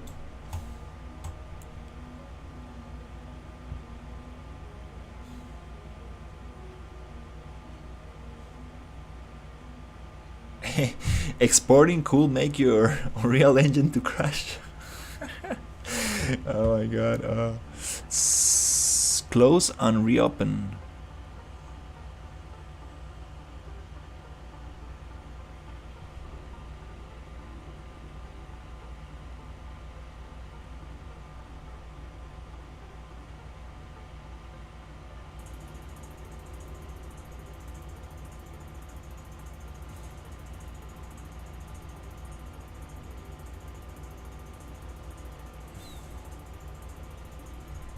Is it doing something?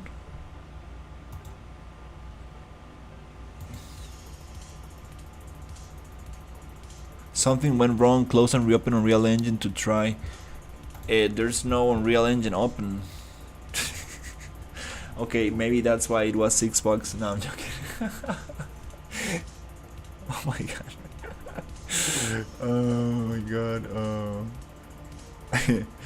Oh Jesus. Jaguar animated Maya XGen. Ooh. $600. $700. Oh my god. Crazy. That's crazy. Alright, come on, Fab. Let's work together. Come on. You can do it. Come on. You can do it. Do I have any progress bar or anything or?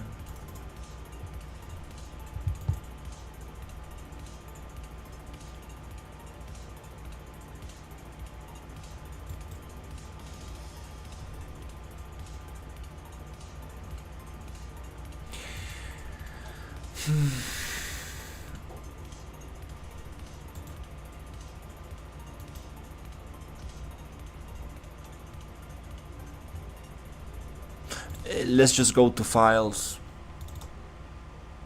Yeah, textures, preview, FBX. Yeah, I don't know. Okay, well that's a great naming right there.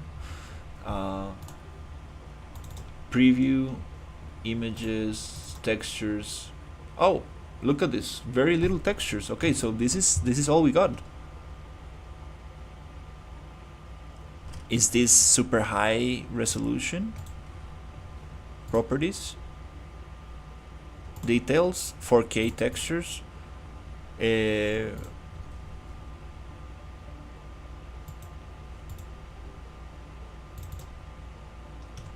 Just pictures, FBX, video.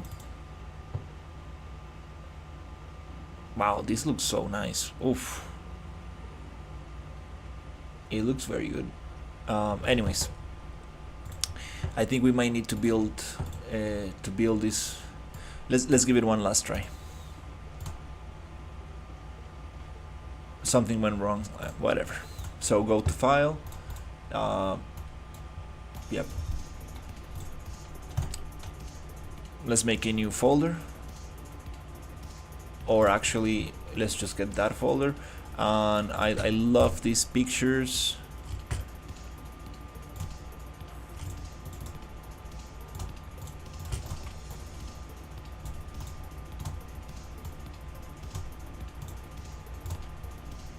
This thing, I'm going to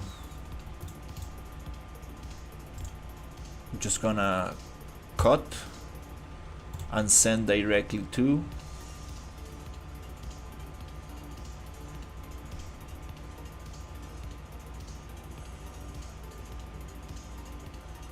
it makes sense to have a project open. I think you're totally right.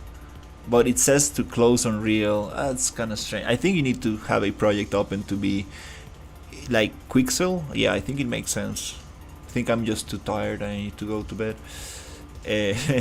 uh, so, um, let's just drop it right there. Apocalypse Kid Bash. Thank you, Fab, for being such a helpful partner. And let's open it up. This potato will take a little bit of time to open up.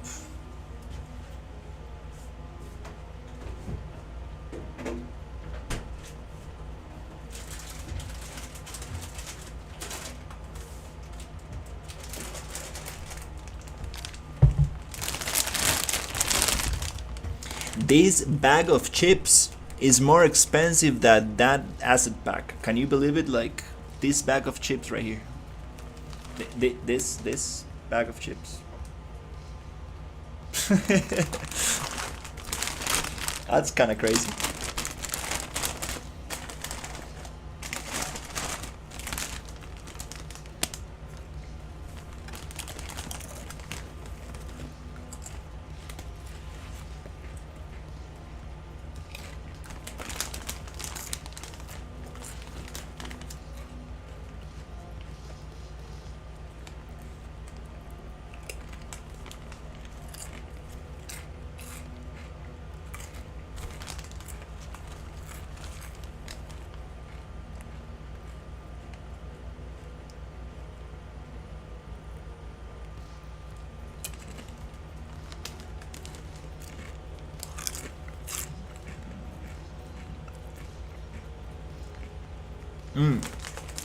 This bag of chips here in Costa Rica,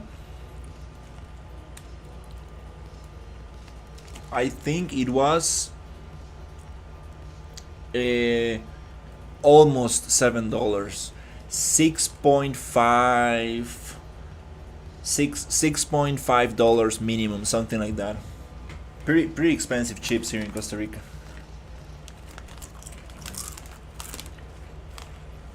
We're gonna check an asset pack that I got for $6.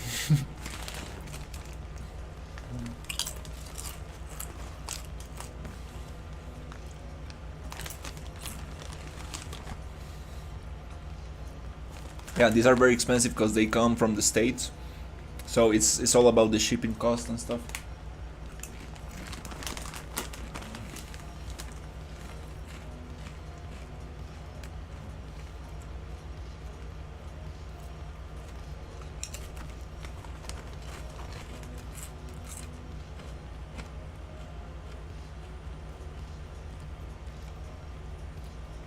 I don't know how much are these in the States, but probably cheaper.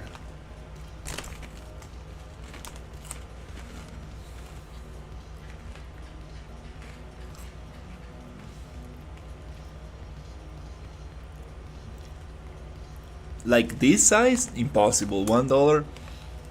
That's crazy.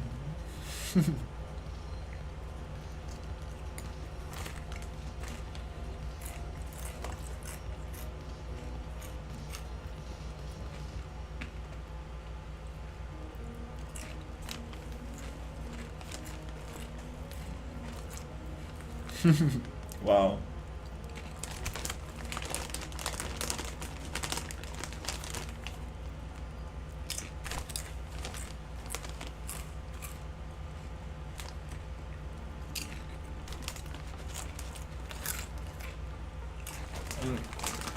I can only eat 5 chips per day because it's too expensive.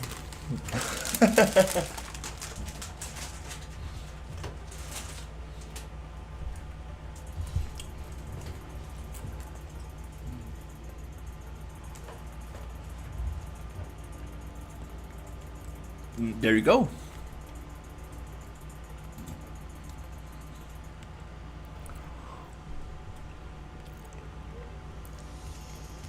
Oh, I've seen those bags. 25 cents. bags. They were pretty small, but like that's awesome. I mean, back in the day, also $1 was $1. It was not so easy to earn $1.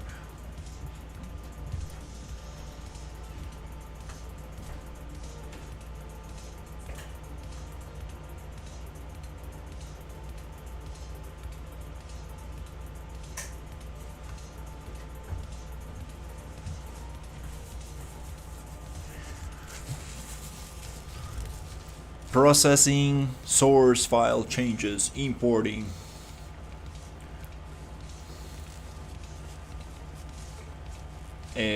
Can you just import all, or do I need to go each one by one? Because that's crazy.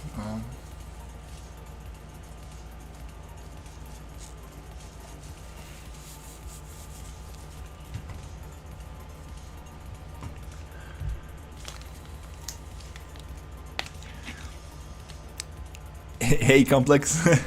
Star Trek sucks. I've never seen Star Trek. I mean, I know what Star Trek is, and I've seen a couple of images and maybe short clips and stuff, but I've never seen it myself.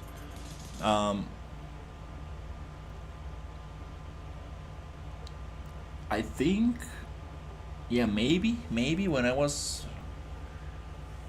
I probably saw it a couple of times. They were going through like this huge portal, and there was this alien that had like this kind of thing in the forehead. That was kind of crazy. But yeah, I don't remember much.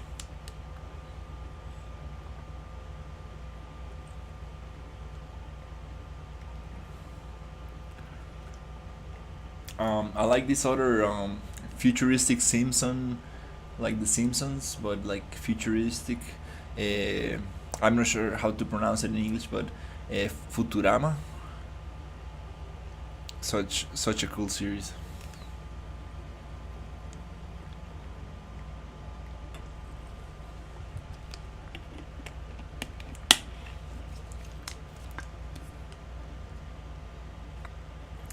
And with Bender and stuff, the the robot.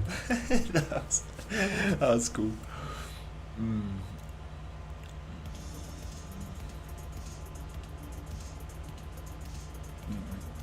Okay. It seems like not going to bed anytime soon.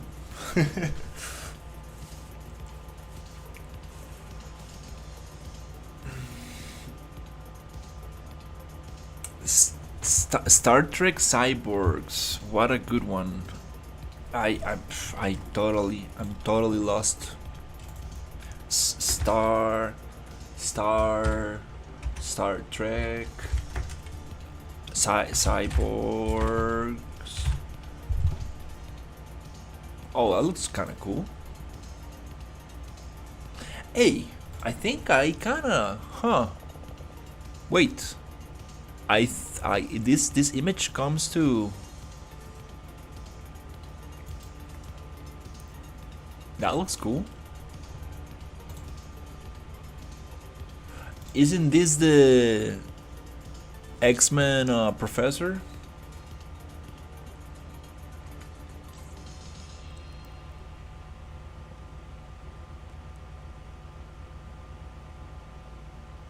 This is what I want for my creatures. Uh, this is what I want for my um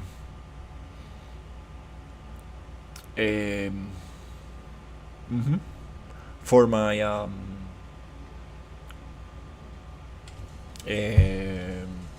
non-humanoid creatures. I want to make them cyborgs. It's gonna look so cool. These are some cool references right here.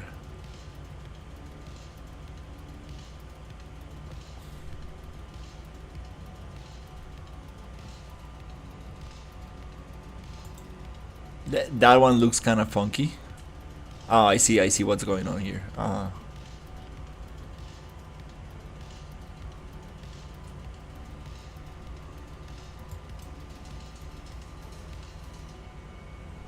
Mm.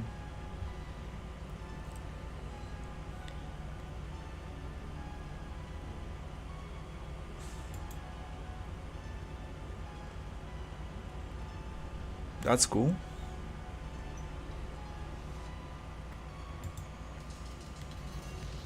Gotta have the Terminator red eye.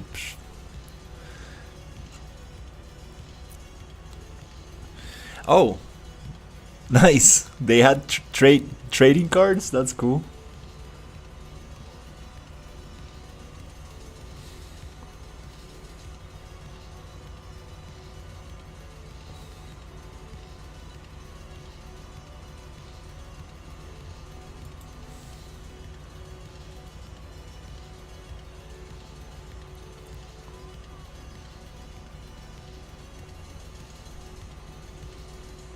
That looks kind of old school right here.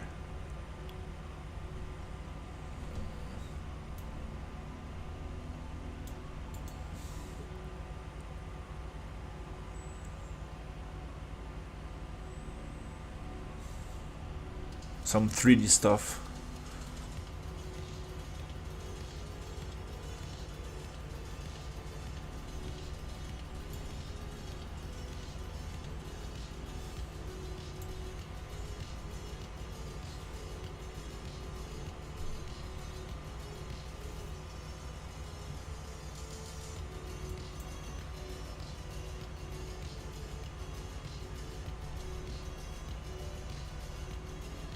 That's cool.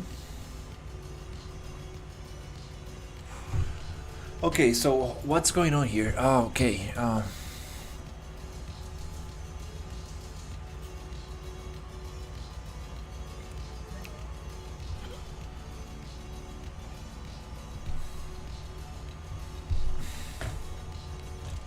5 hours later.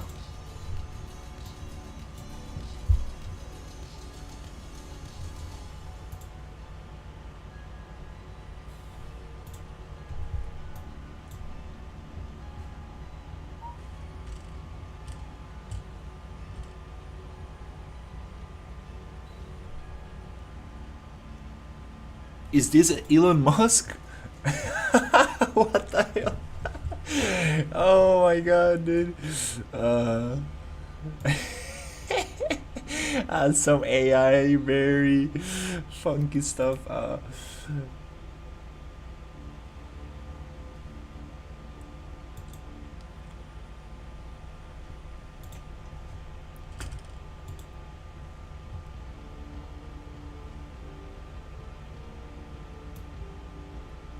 Charlie Kirk, is that the activist Charlie Kirk who got shot? Oh no, I'm totally wrong.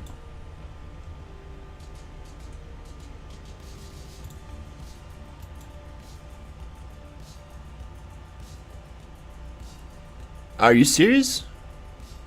Oh yeah, but like very small roles, kind of like signing papers or stuff like that. I heard something about it.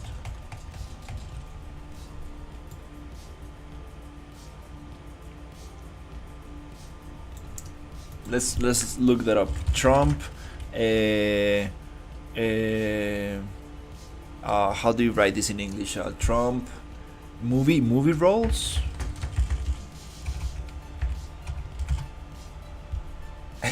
There you go.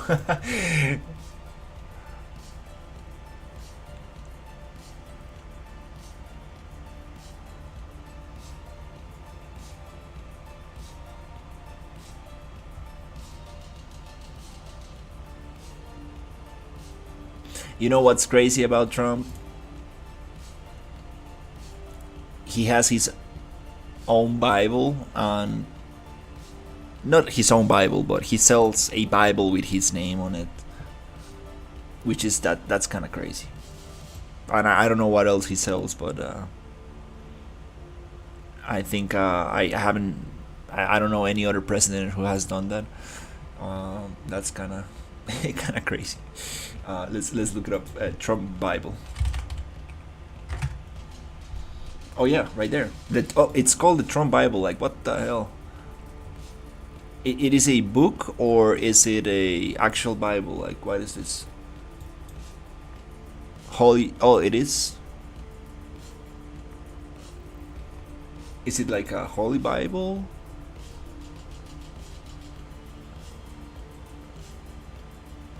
Okay, I think it is. It is. It is a Bible. Okay, that's kind of crazy.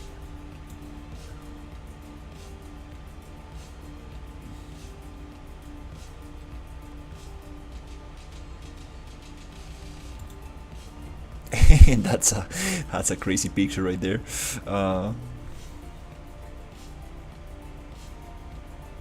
oh, look at this. Okay, no, I thought it was somebody else. Okay. Anyways,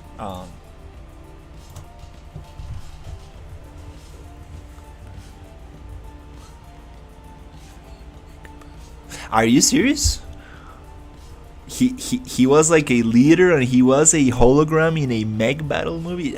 Dude, I can no man. Are you serious? Uh, Trump mech movie? Are you serious?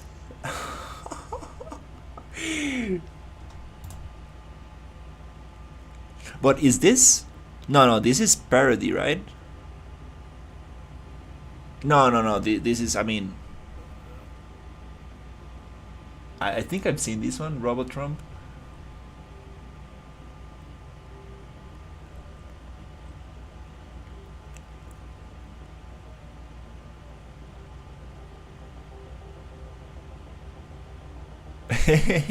Yeah, I mean, it's nice to have a Bible with your name on it, but like selling Bibles with your name on them, it's kind of strange. That's definitely kind of strange.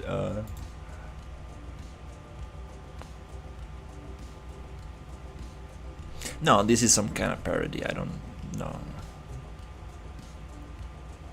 Anyways, this is a little bit off topic, way off topic.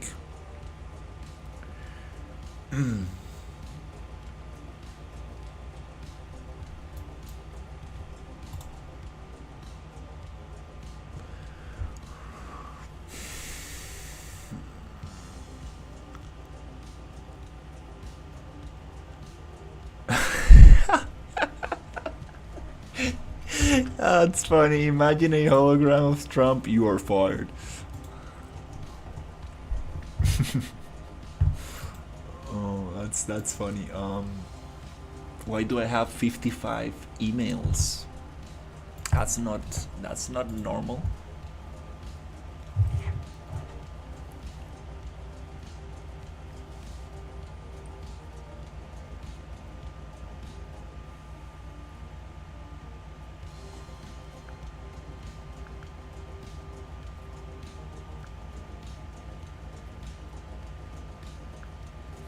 Let's see if I can open a new pack in Pokemon Pocket.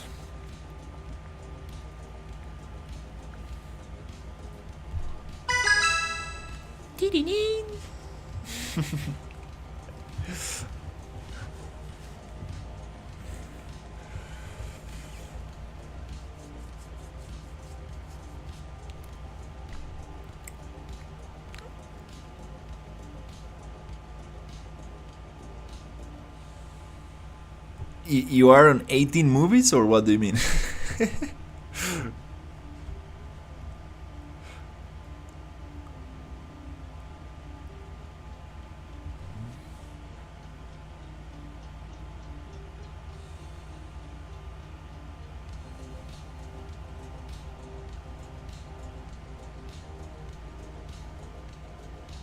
Oh, okay. But did you just exported the project to a open Unreal Engine? I mean, did you exported the asset pack to an open Unreal Engine project, or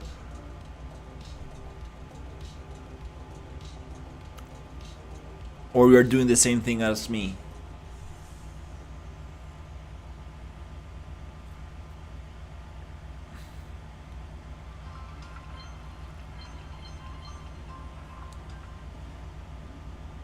To an open UE project. Okay.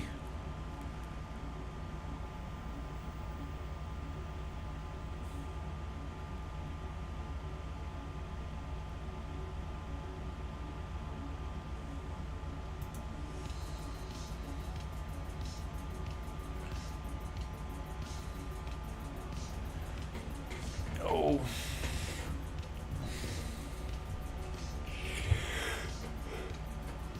Ooh.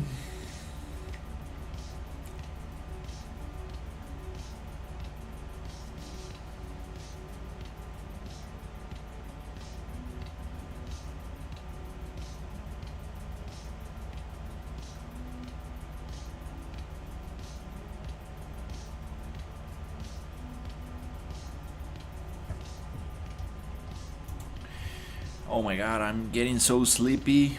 So sleepy.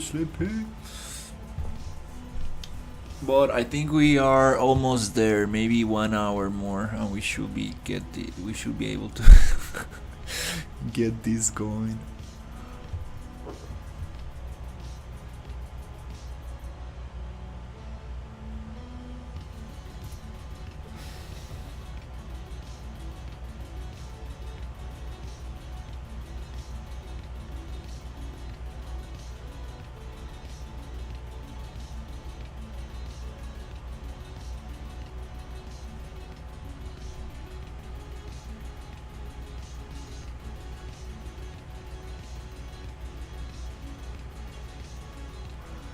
This import will override asset material game post-apocalypse kit bash FBX 24.24. Okay. There's some funky stuff happening here.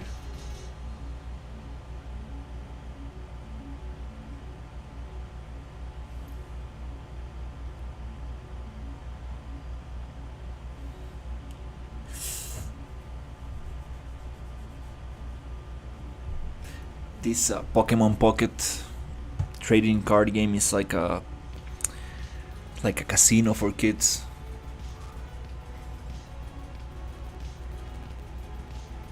There's this thing called the Wonder Pick where you get like 5 cards facing down and you can pick only one.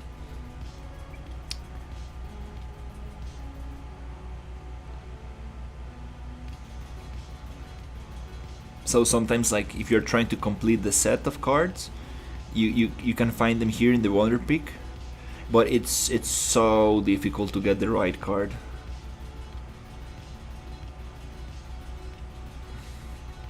You have a 20% chance of getting it.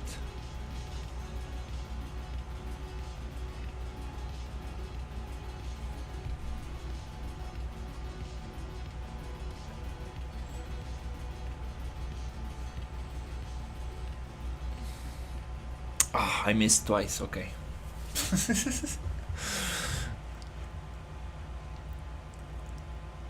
Yeah, people are spending crazy money on this game.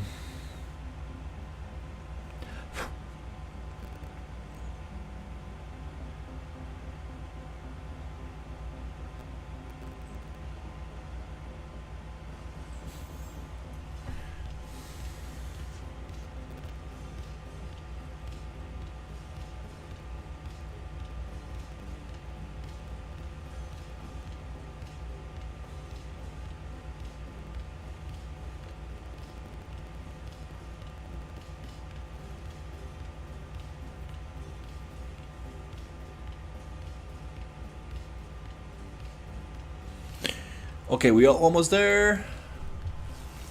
I think, well, not really. Oh, almost. Import failed. Oh my god, what the hell is going on? Come on.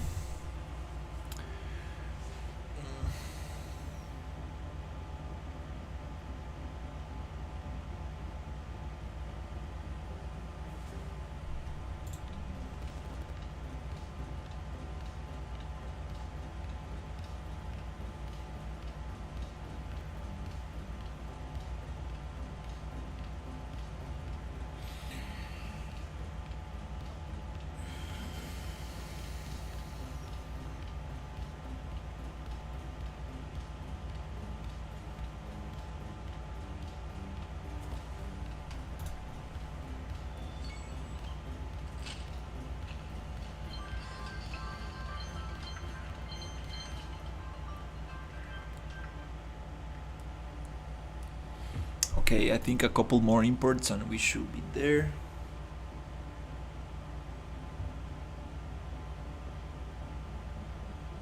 And I might just do it like you're doing it with having the project opened to see if we can overwrite these files and get everything right. But not today.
On 32, like what?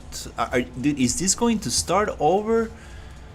Oh wow, this is not good. This is not good.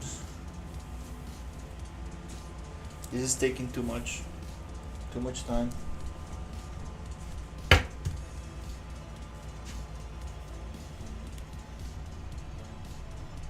Taking too much time.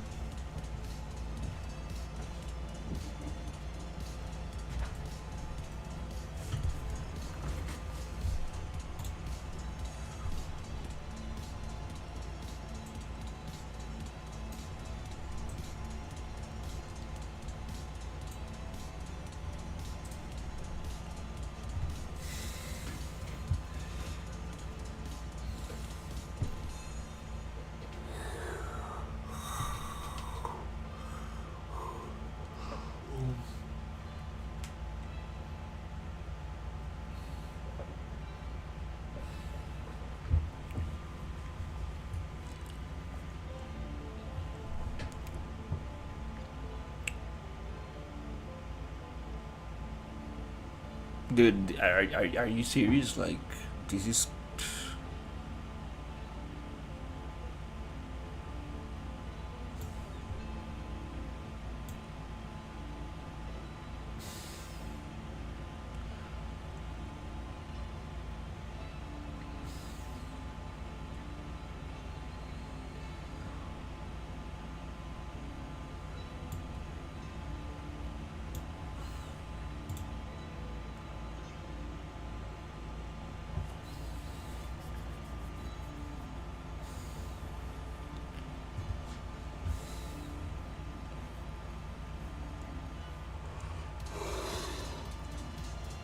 No, this is weird. I've imported way more files, way faster than this.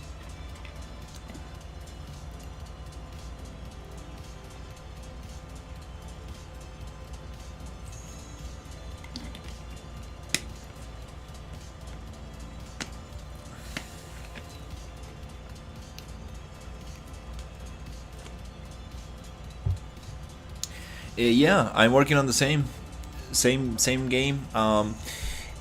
Today, today we got the dash ability to consume energy. I got a respawn, a checkpoint system where if you get to the checkpoint, you will respawn from the checkpoint location. I got the fall damage working as well, and I also worked a little bit on the map. Got the drone enemy working better. Now you can trigger the you can activate the drone by shooting it or by pawn sensing. So if it sees you, it's gonna attack you, and also if it's not seeing you, you can shoot it and it will attack you. So little things like that, but very very nice. Right now I'm just trying to import an asset pack that I got for $6. um, but it's taking forever to import because there's something wrong with this. I was actually going to end the stream like I don't know, maybe like an hour ago, maybe like 40 minutes ago, but this is taking forever. Yeah, I wish I could show you. I'm just trying to import this thing. What else? What else we got?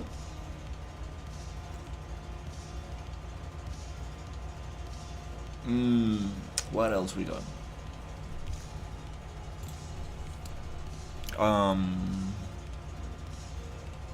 The cocoon enemies are working very nicely now.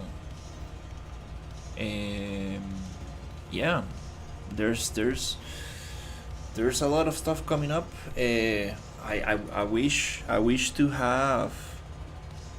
I hope to have a vertical slice by the end of this year. Let's see what we are right now. 18th of September. I want to publish my Steam page by the end of the month.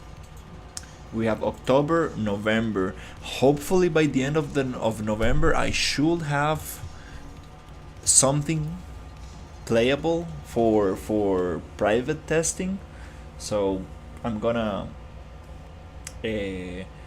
probably share some keys with the people on my Discord and stuff, so I can get some private testing and try to find bugs and stuff. And then I want to make a public test on Steam for anybody who wants to join and test the game, so we can find more bugs. And after that, I think I'm gonna try to fix all the little things, because there's gonna be a lot of issues for sure, and get a demo out.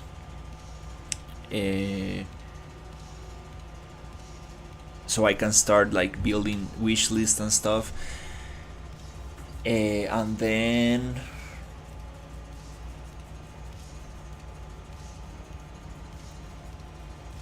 I'm not sure when the release is gonna come, but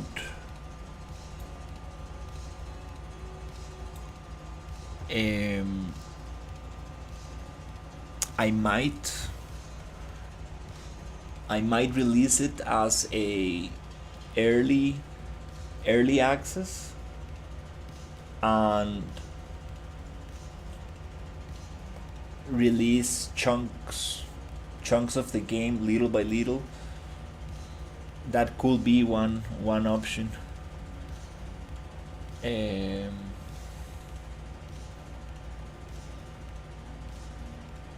Yeah, I need to think about it, but yeah, the game is going very good. I've been learning a lot about event dispatchers, interfaces, custom events. Been really getting some cool stuff to work.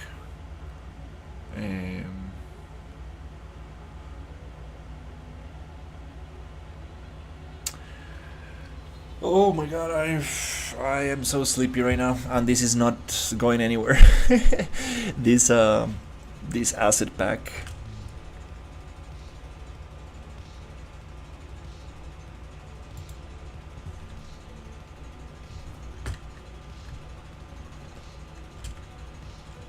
Yeah, it does not really allow me to go into the window of the Unreal Engine. No.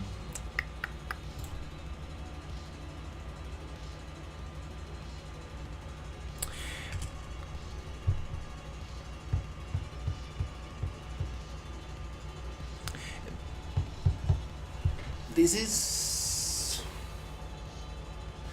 Oh, I think I know why it's freaking out so much. I usually import things inside the content browser.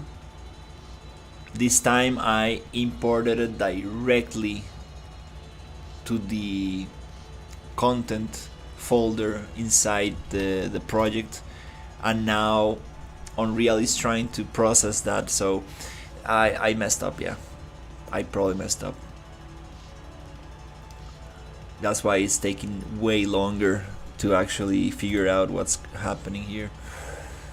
Um,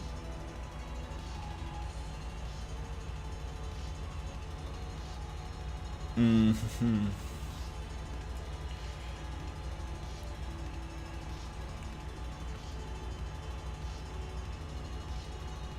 And it's doing this twice already, so I think we should probably stop this process.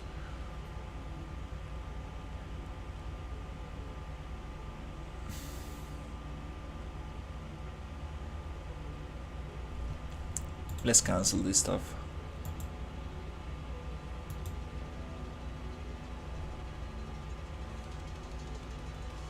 I did it double wrong. uh,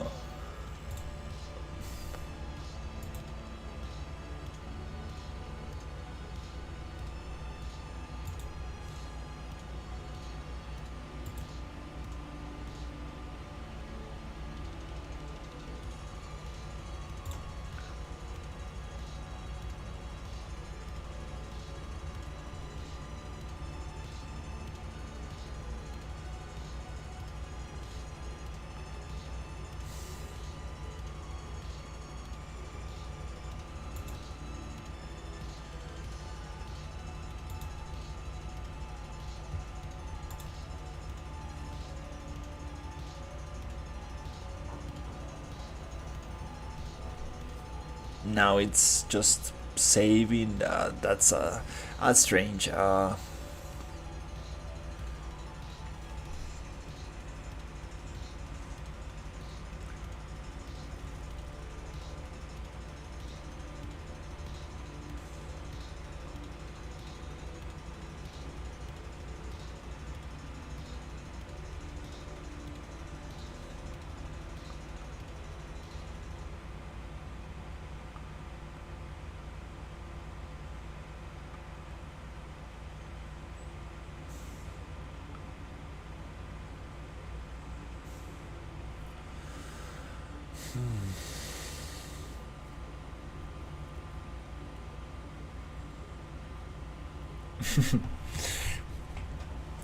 So how is it going, Trill? You got it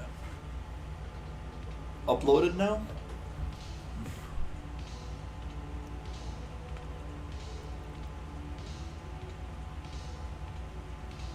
Yeah, I did say yes for everything. For everything. And then this processing source file finished this loading bar, and then it went from the started over, and I'm like, no. My favorite candy, uh,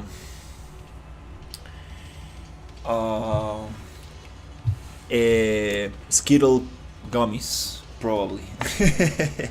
um, um,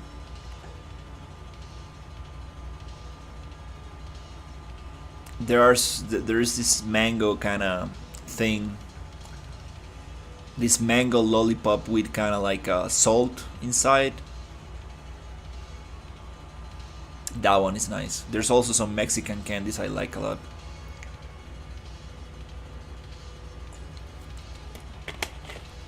This is crazy. Oh my god. Are you serious, dude? Like I'm done with this. Yeah.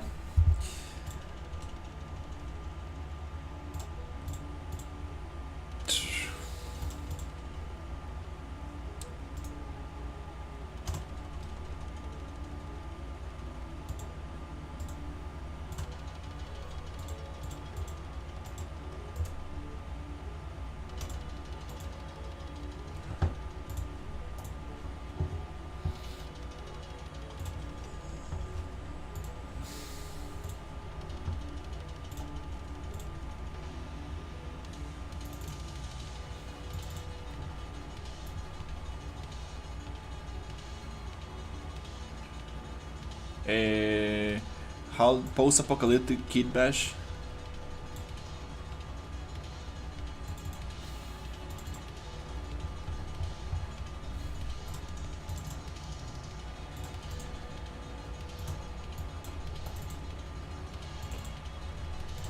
We're gonna do it the other way because I messed up. I messed up right here.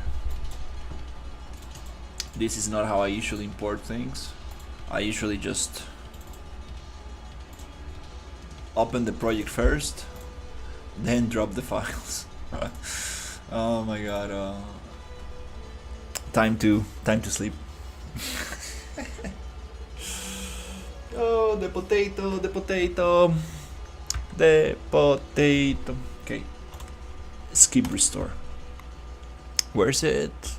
The potato, the potato.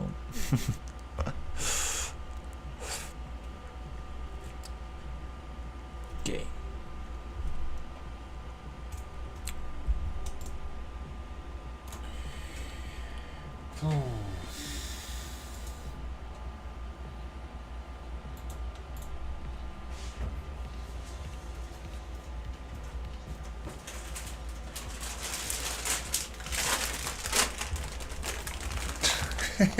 And the worst thing is that this this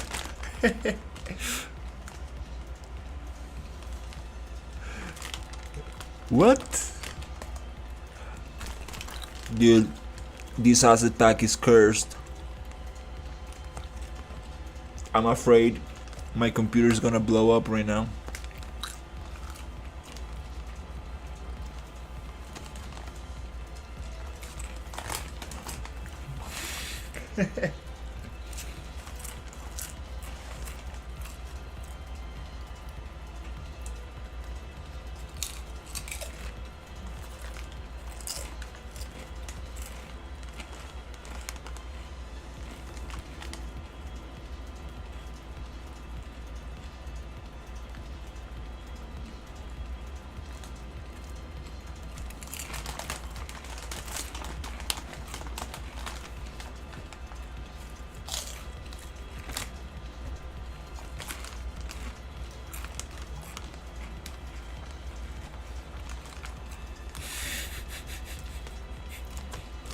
C from corrupted.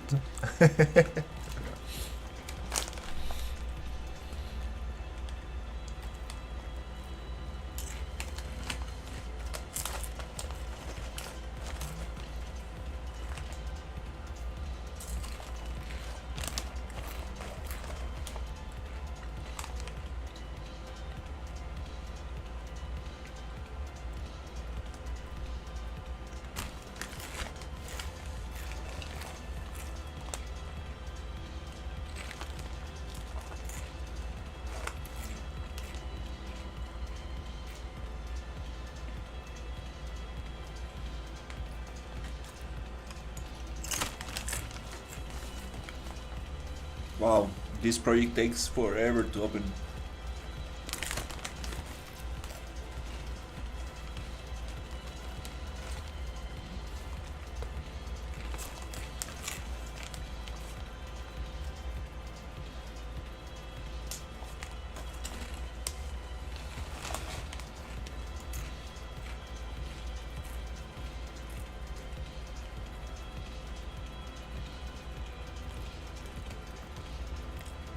Nice.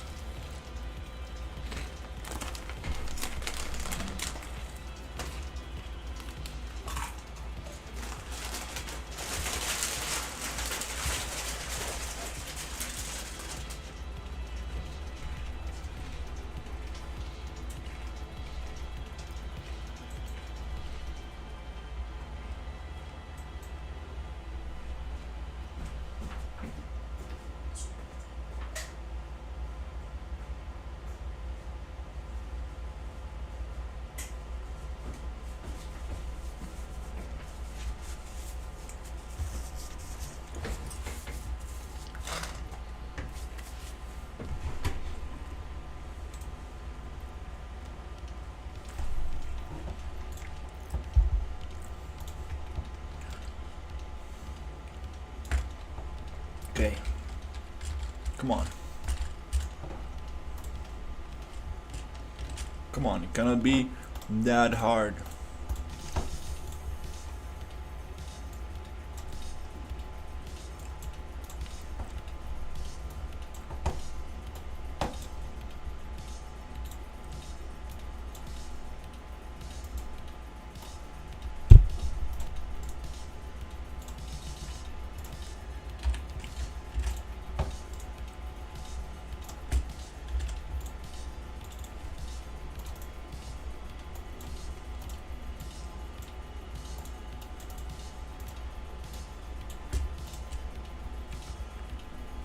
"19 FBX files." Come on, dude. Like, it's not so hard. It's not so much. I've done way bigger imports.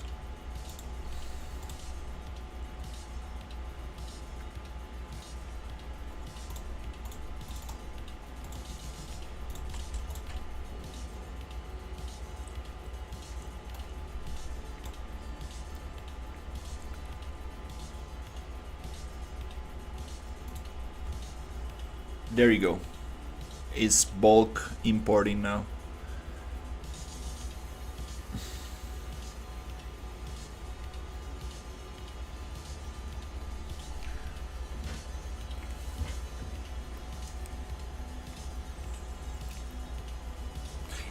There are 19 FBX files, but with thousands of meshes inside those FBX. There you go.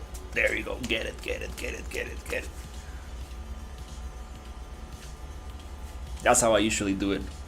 I was just too tired to do it right this time.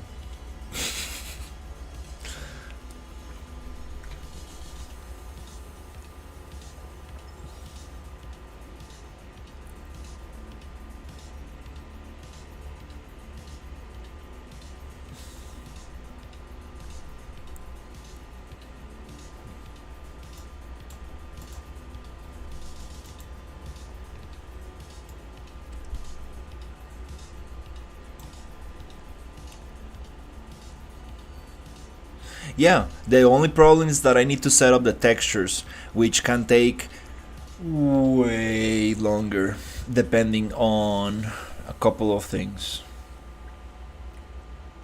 Oof, oof, oof. Oof, that's crazy. The amount of assets. Oh, dude, this is insane. And there's no prefabs, right? Oh, dude, that's the saddest thing. There are no prefabs. Oh, wait, wait. We need to push all of these assets together into the level. There, we might get the prefabs just based on.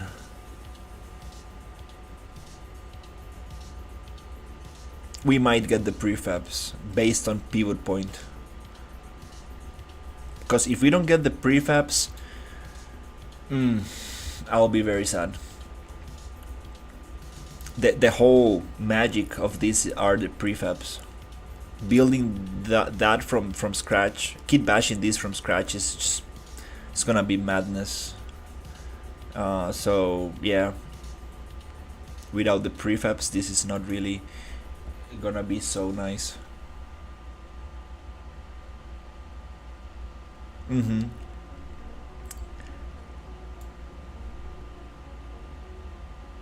Hopefully, the way that you imported it, you might be able to get the prefab as a maybe blueprint or something.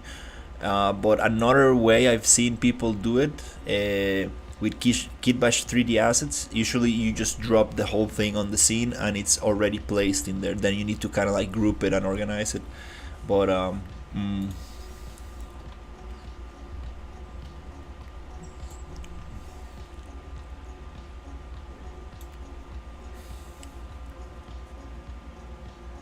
and it keeps on going. It keeps on going.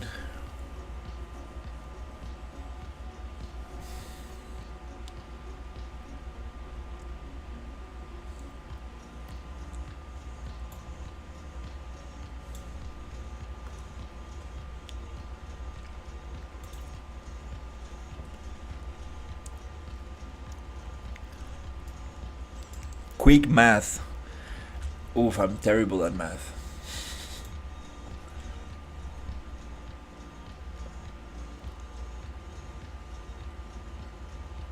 It keeps on going. Jesus. No, no, no. This needs to come with the prefabs. I'm seeing the same asset repeated over and over and over. It means that if we drop it on the scene, it should be constructed, because I see everything repeated over and over and over. It means that there's a construction. I mean, there is a prefab here. Let me see. Just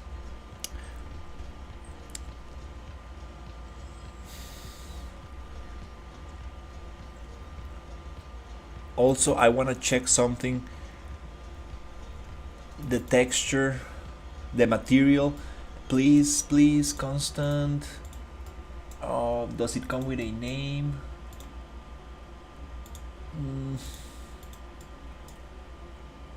This is gonna be crazy. Oh, damn it.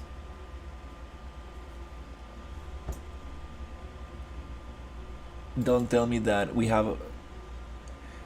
Oof. Okay. Let's see. I might need to just re-import it the other way, because this is gonna be nuts. Oh, okay. No, we only have 3 materials. These 3 materials are. That's it. No, no, no. I can figure this out. If we only have 3 materials, we can assign textures to them, and these 3 materials are going to be placed everywhere. I just need to figure out which one is what between 3 of them. So it's gonna be, yeah, not a big issue. I think we're good. I think this importing method was not that bad.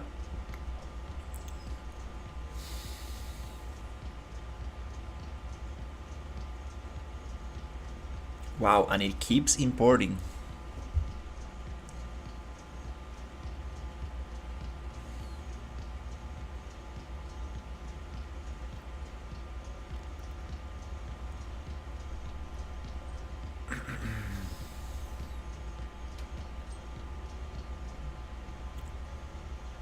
Oof, 58. This is a massive asset pack right here. I'm gonna actually try to build the materials while I wait. Material instance texture. Okay, so we have 1, 2,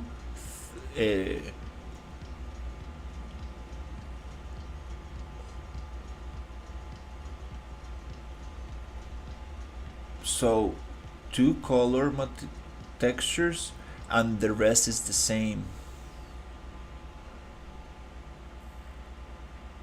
Why do we have 3 materials then, if we only have 2 colors?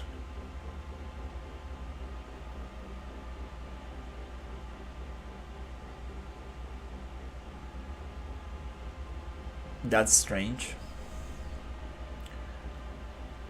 This is dark, this is light. I don't see big difference between these 2 textures.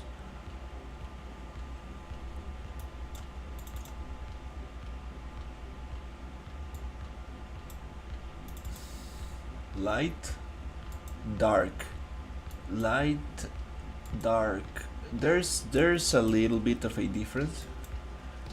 Very subtle. And I like the dark one a little better. Let's go with the dark one. Even easier for me just to set up these. Yeah, let's set them up.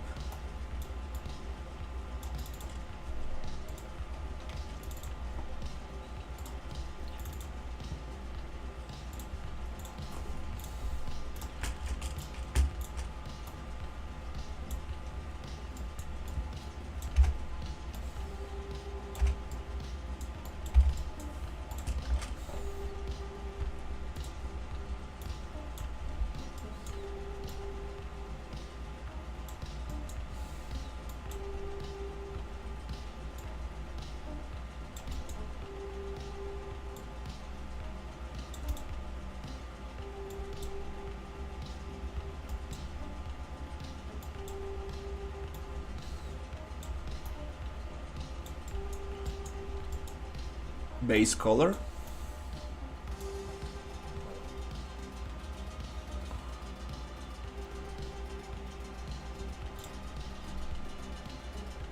Metalness.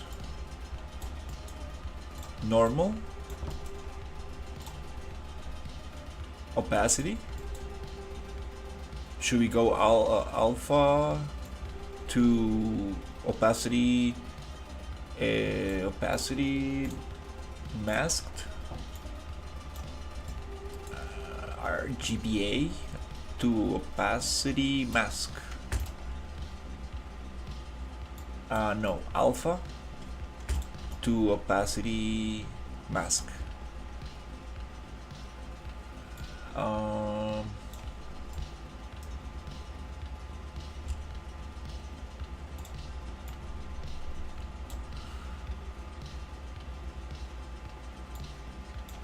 RGBA.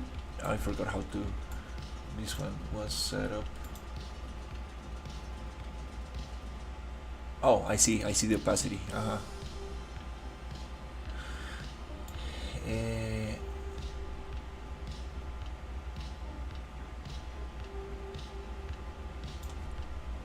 No, I think it's alpha.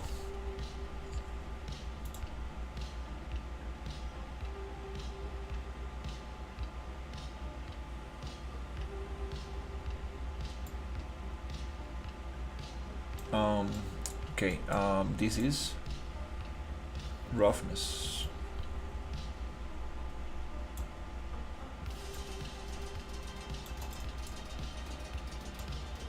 There you go. Nice roughness on the windows. I'm still not seeing the alpha take effect.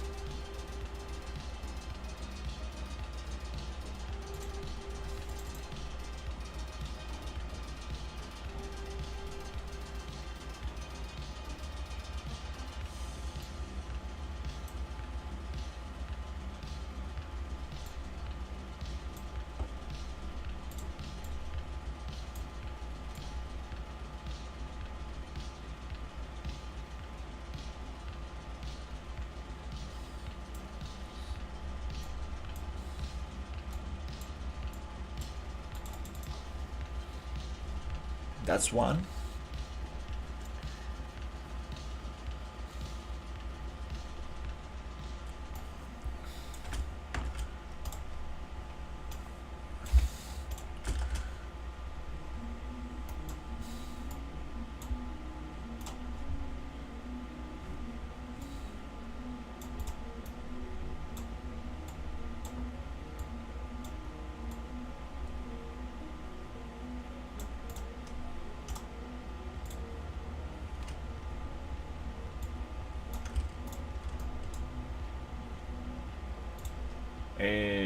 Roughness.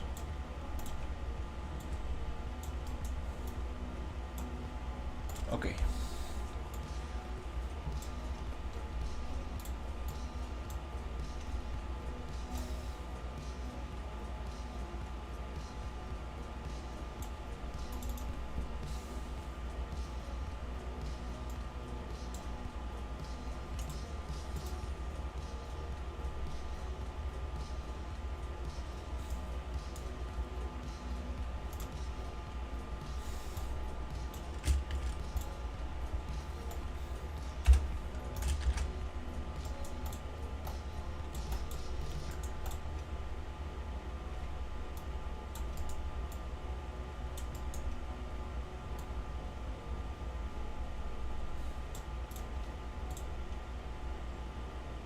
Blend.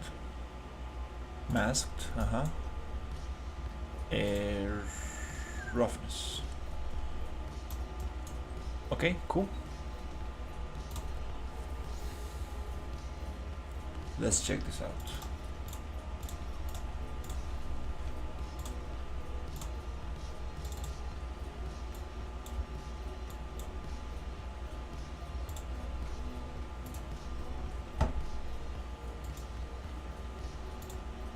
Oh, there's another material. Oh, okay.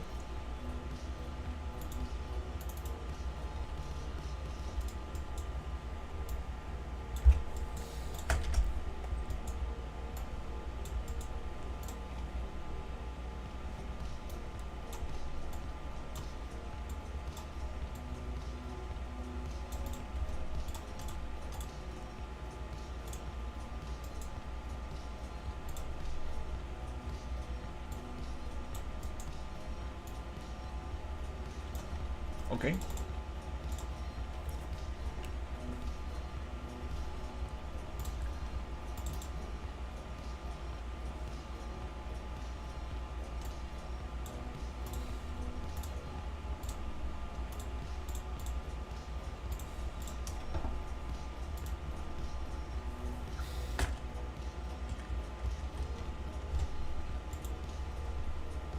Oh, there's another material. Oh my god, are we gonna keep going?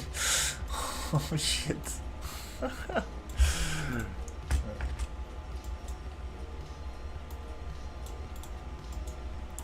Good thing that it's just one set of textures.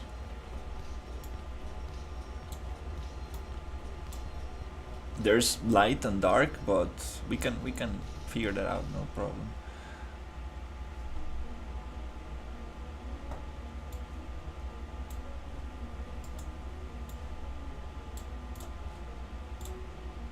Masked.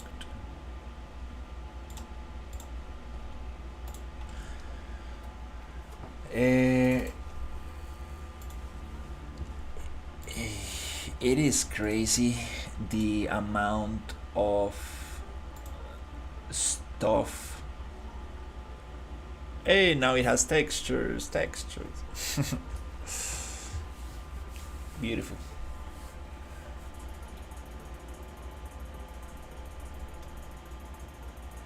It comes from 3D Max, which is a good sign.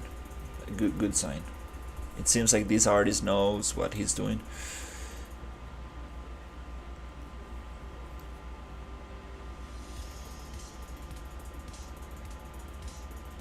The fact that we have repeated meshes tells me that the prefabs should be there, and I cannot wait to drop this in the scene and see what happens if we drop all of the meshes in the scene. We should get like all the prefabs hopefully nicely laid out and stuff. So yeah, nice.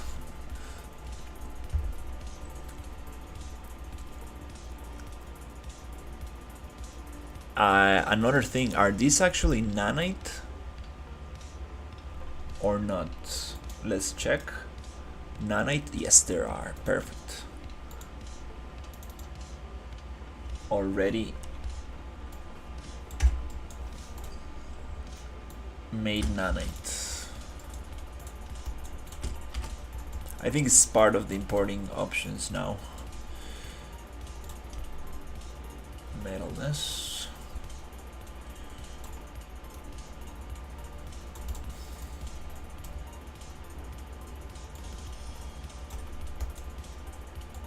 Roughness masked. No, I don't think it was for UE. No. Usually UE assets, they combine ORM, occlusion roughness metallic,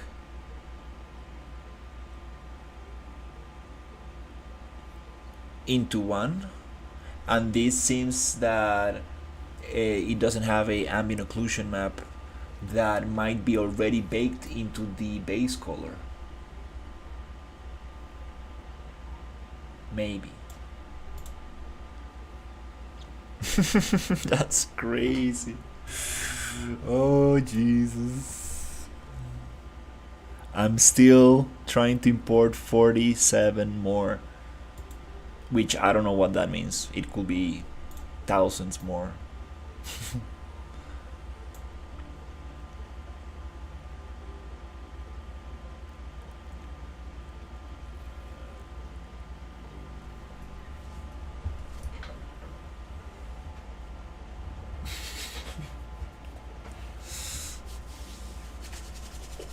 It is.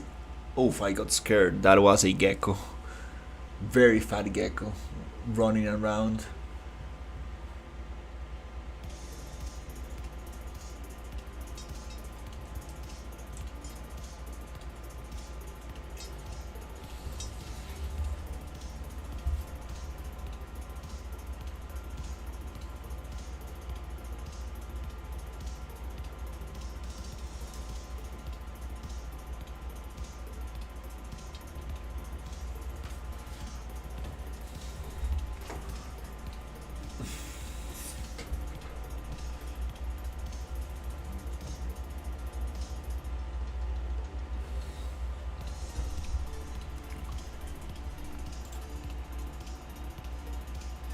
It says default, default, default, default 24. Perfect. I love the naming.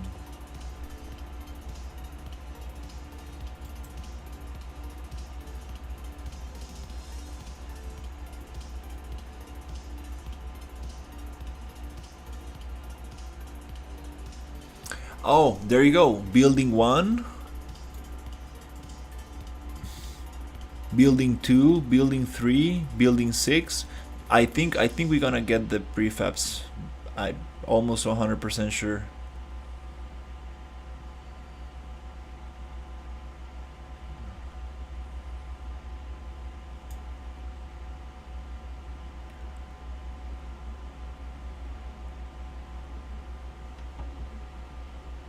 Yeah, these assets are looking very good. I can't wait to inspect them and see the wireframe. But something's telling me that this is a very good artist. Just by the shading of these things, I think he knows about topology. I don't really think these are going to be super high poly.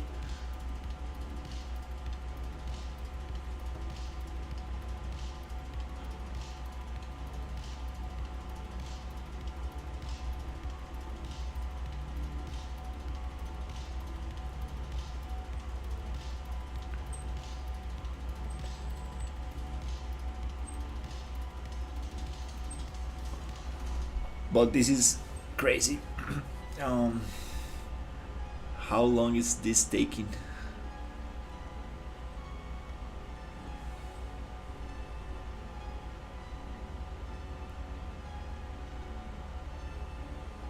I mean, it's gonna look nuts. And no, we don't have any VFX. VFX are not included, which is okay. I do have some cool VFX, some smoke and stuff.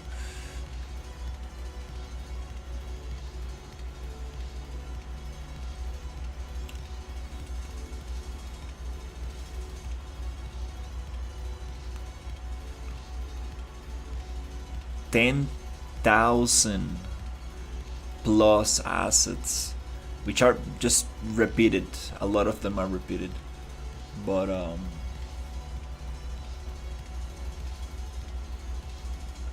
that's not very good because it's not an instance. So the thing we here for optimization will be getting all the prefabs merged into one single thing.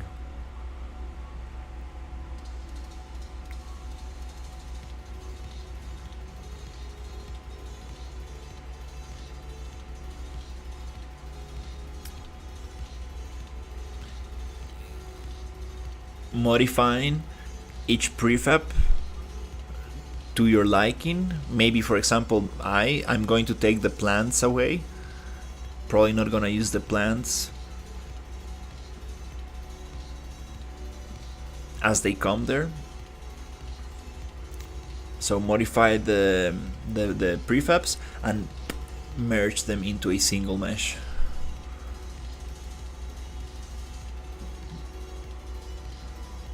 But this is crazy. Like I wanna see the images.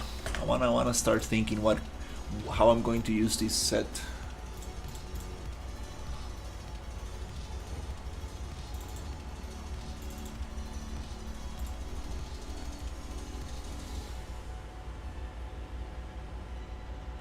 Also, we need to check scale. If these stairs are not the right scale, oof, we need to adjust that, but hopefully we get the right scale. Hopefully.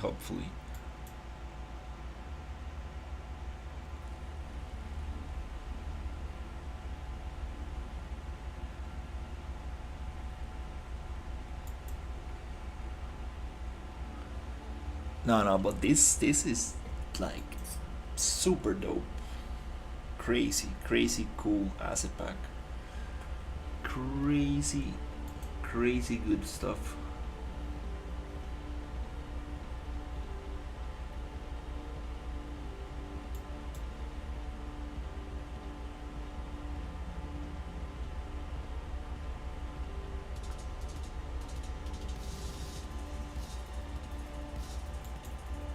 Now I'm just thinking.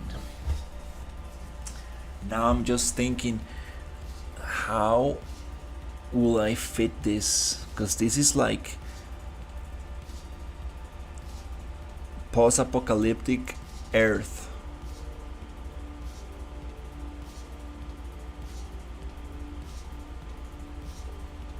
It does. Yeah. No. No. I think I might. Yeah. I might make this work.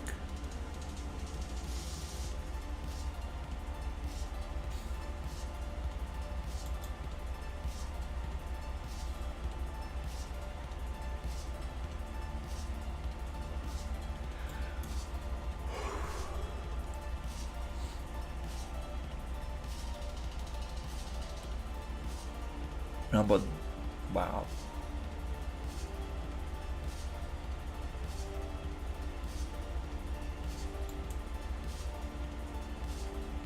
I'm seriously impressed with this stuff.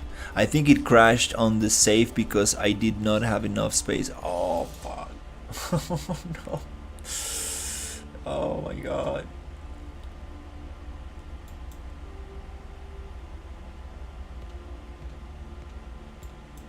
Dude, like, but are you serious? Like, how come are you gonna give this away for $6? I like it. That's too much. Look at the level of detail here. Like, what the hell is this?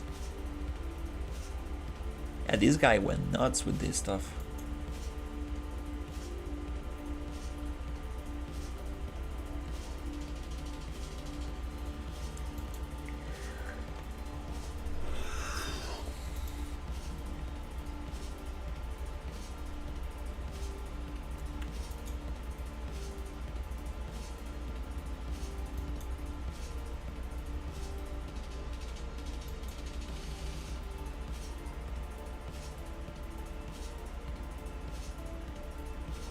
Oh, those are so nice.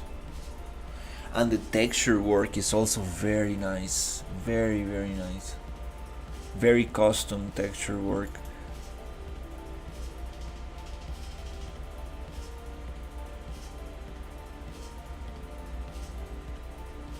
Yeah, these are some beautiful props. These cables. I mean, definitely not bad, not bad.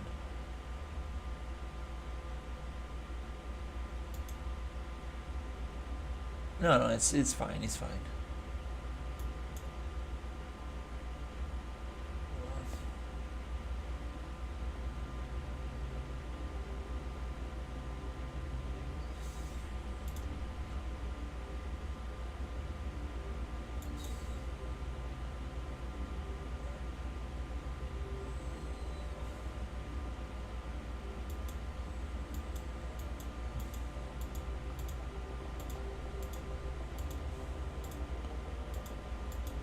And it just keeps on going, keeps on going.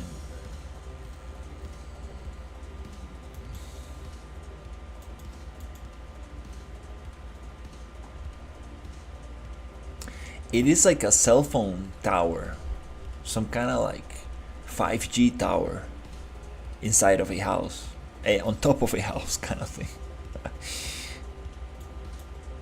No, no, this is absolutely beautiful. Seriously, like, this is insane. Wow.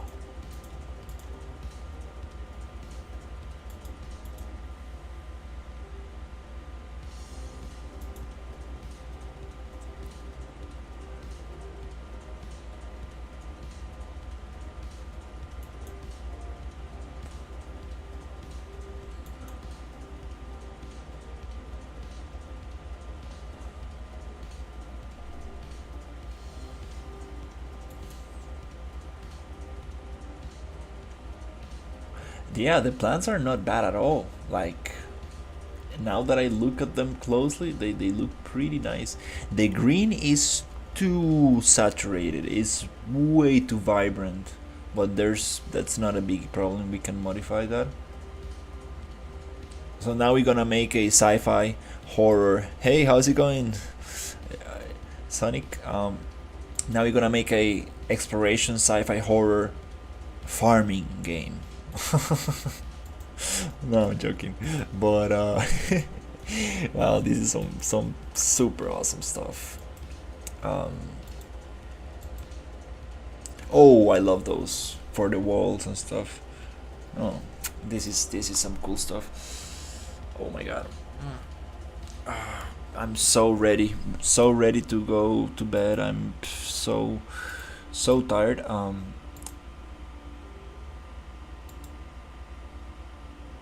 Yeah, the texture work is so good. Like he really paid attention to every single detail. Damn, this is some serious stuff right here. Oh, it says FBX. Yeah.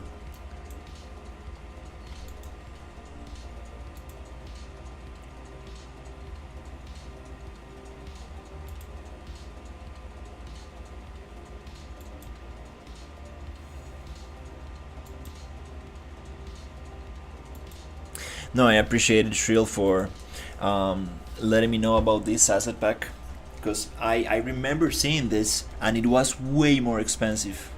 I don't know what happened, how he got it so cheap, but it was way more expensive when I looked at it.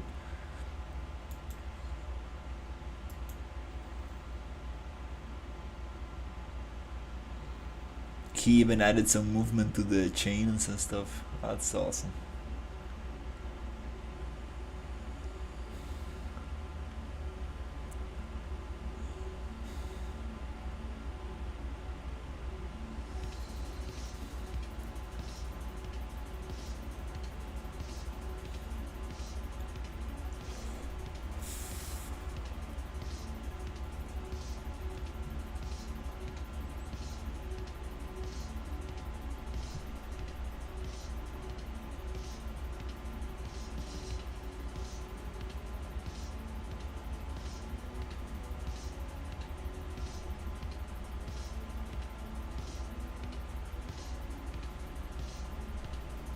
That's a crazy video.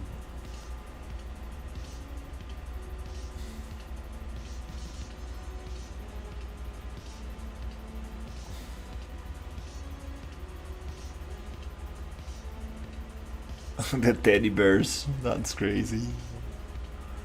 I'm gonna make a cyborg teddy bear for sure. Wow. This is too much detail. Too much.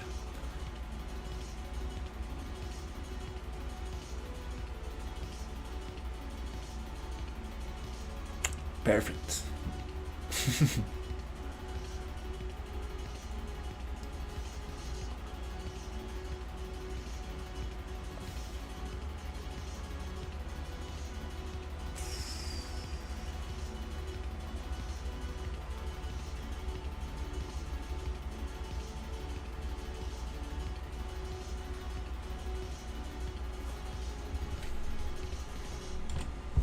That's some cool stuff right there. 30. Oof, they're still going. Oh my god, this is gonna take I don't know how long.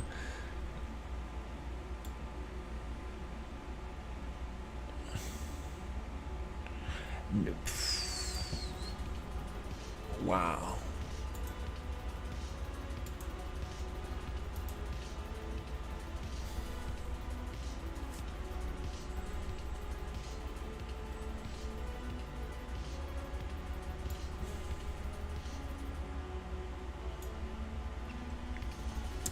$13,000 assets. Ooh. In total, we're gonna end up with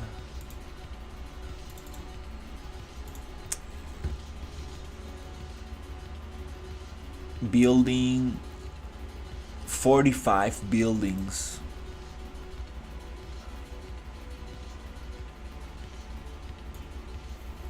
45 buildings.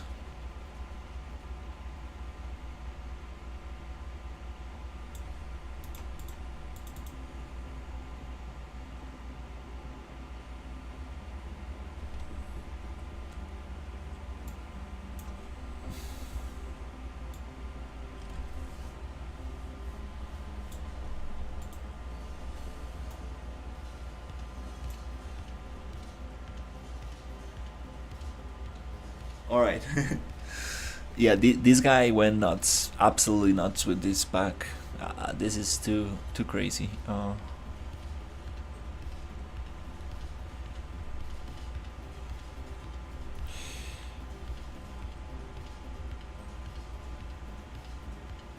Oof, and I.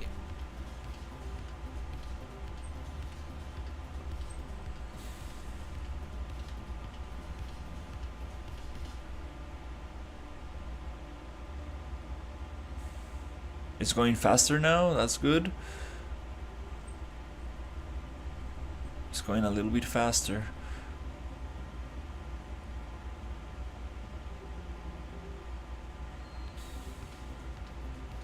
Yep, it's going faster. Let's go, let's go.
Another 5 hours and 30 minutes. Jesus, wow.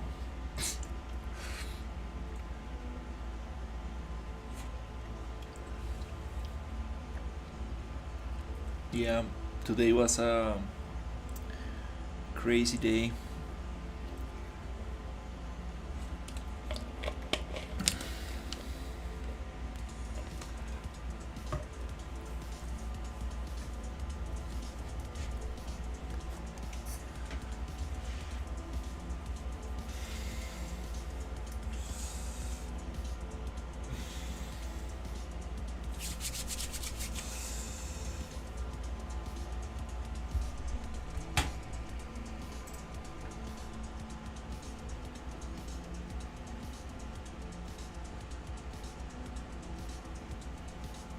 Um, okay, I'll be right back.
Okay, 15 more. Wow.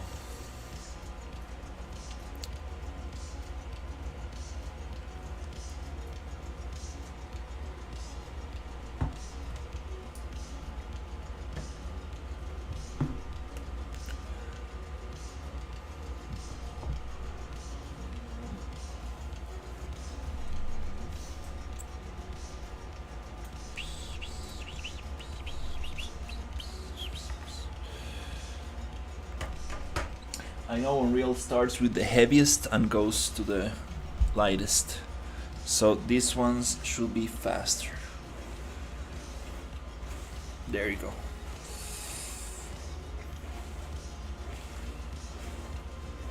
$11, $10. There you go. There you go. $9.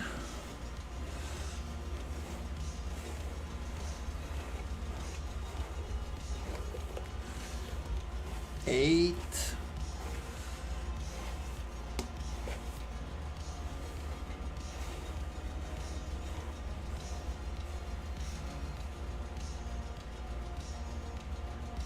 $8.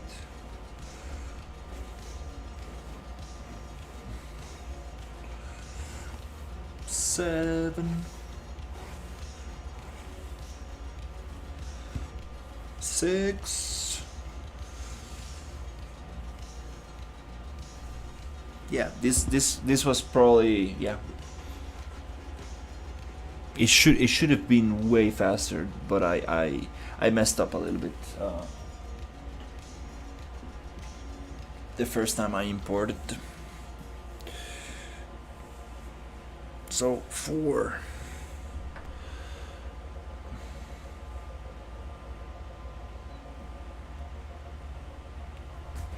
Three.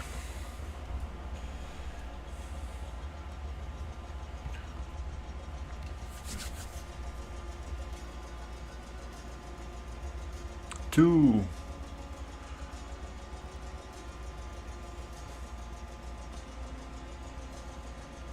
One.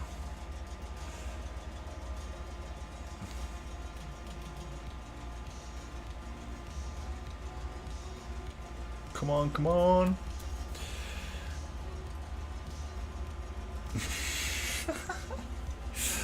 Oh my god.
This set contains only models.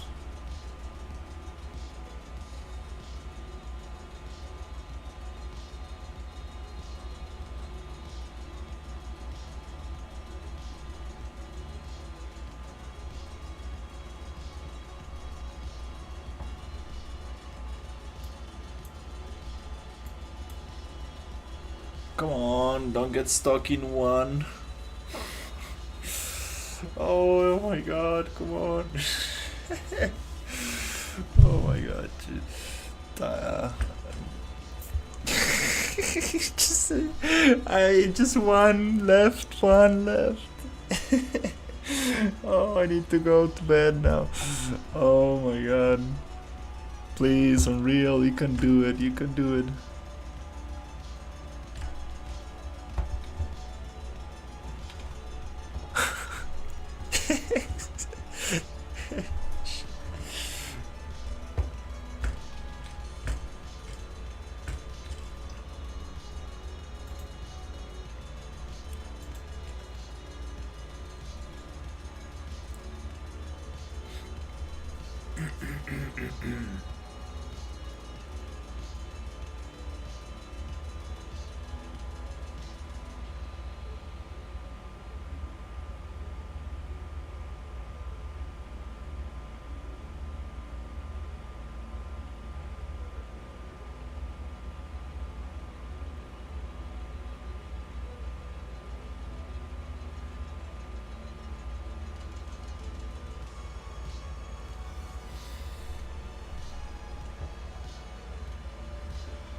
Look, all of these programs taking memory from my computer. Oh my god. Especially the Adobe programs. Just, just spyware.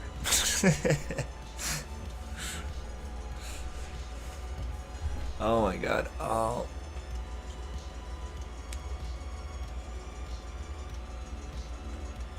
No, dude. I don't know. I think I might just leave the computer turned on and go to bed. It's mm,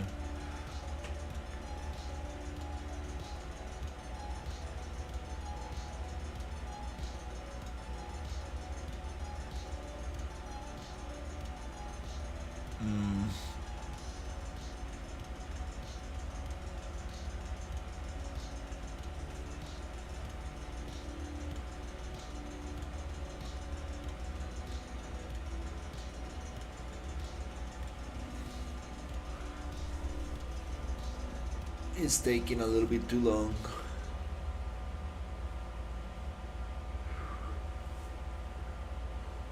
Oh. Mm.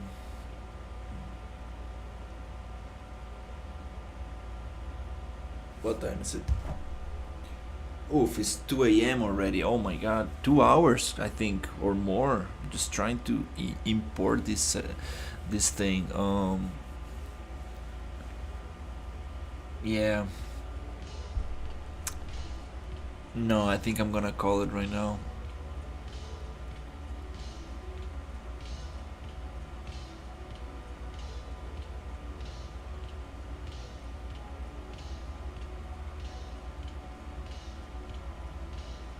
Mm.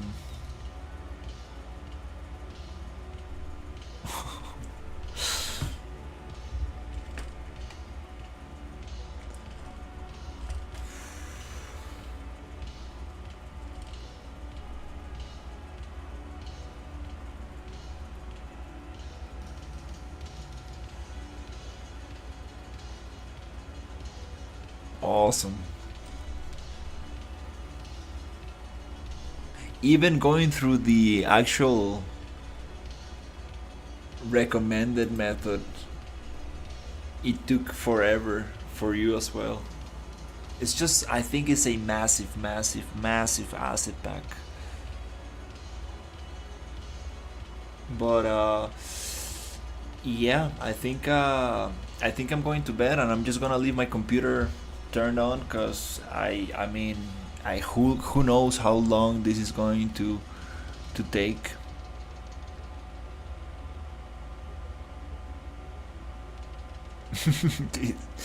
Wow, this has been the longest import I ever done. Um, 16,147 static meshes. That's crazy. Um,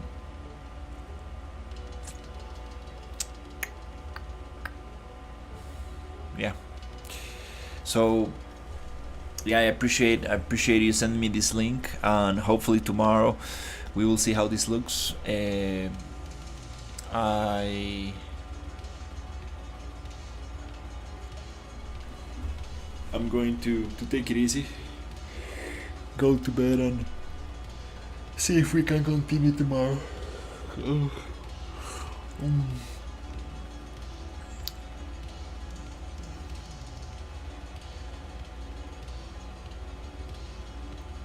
Oh yeah, that would be crazy. Like a huge city that just moves like a robot. That would be crazy. Oh my god. Oof. But anyways, yeah, I'm gonna call it right now. So yeah, appreciate you hanging out. And let's see if hopefully this ends by tomorrow. um,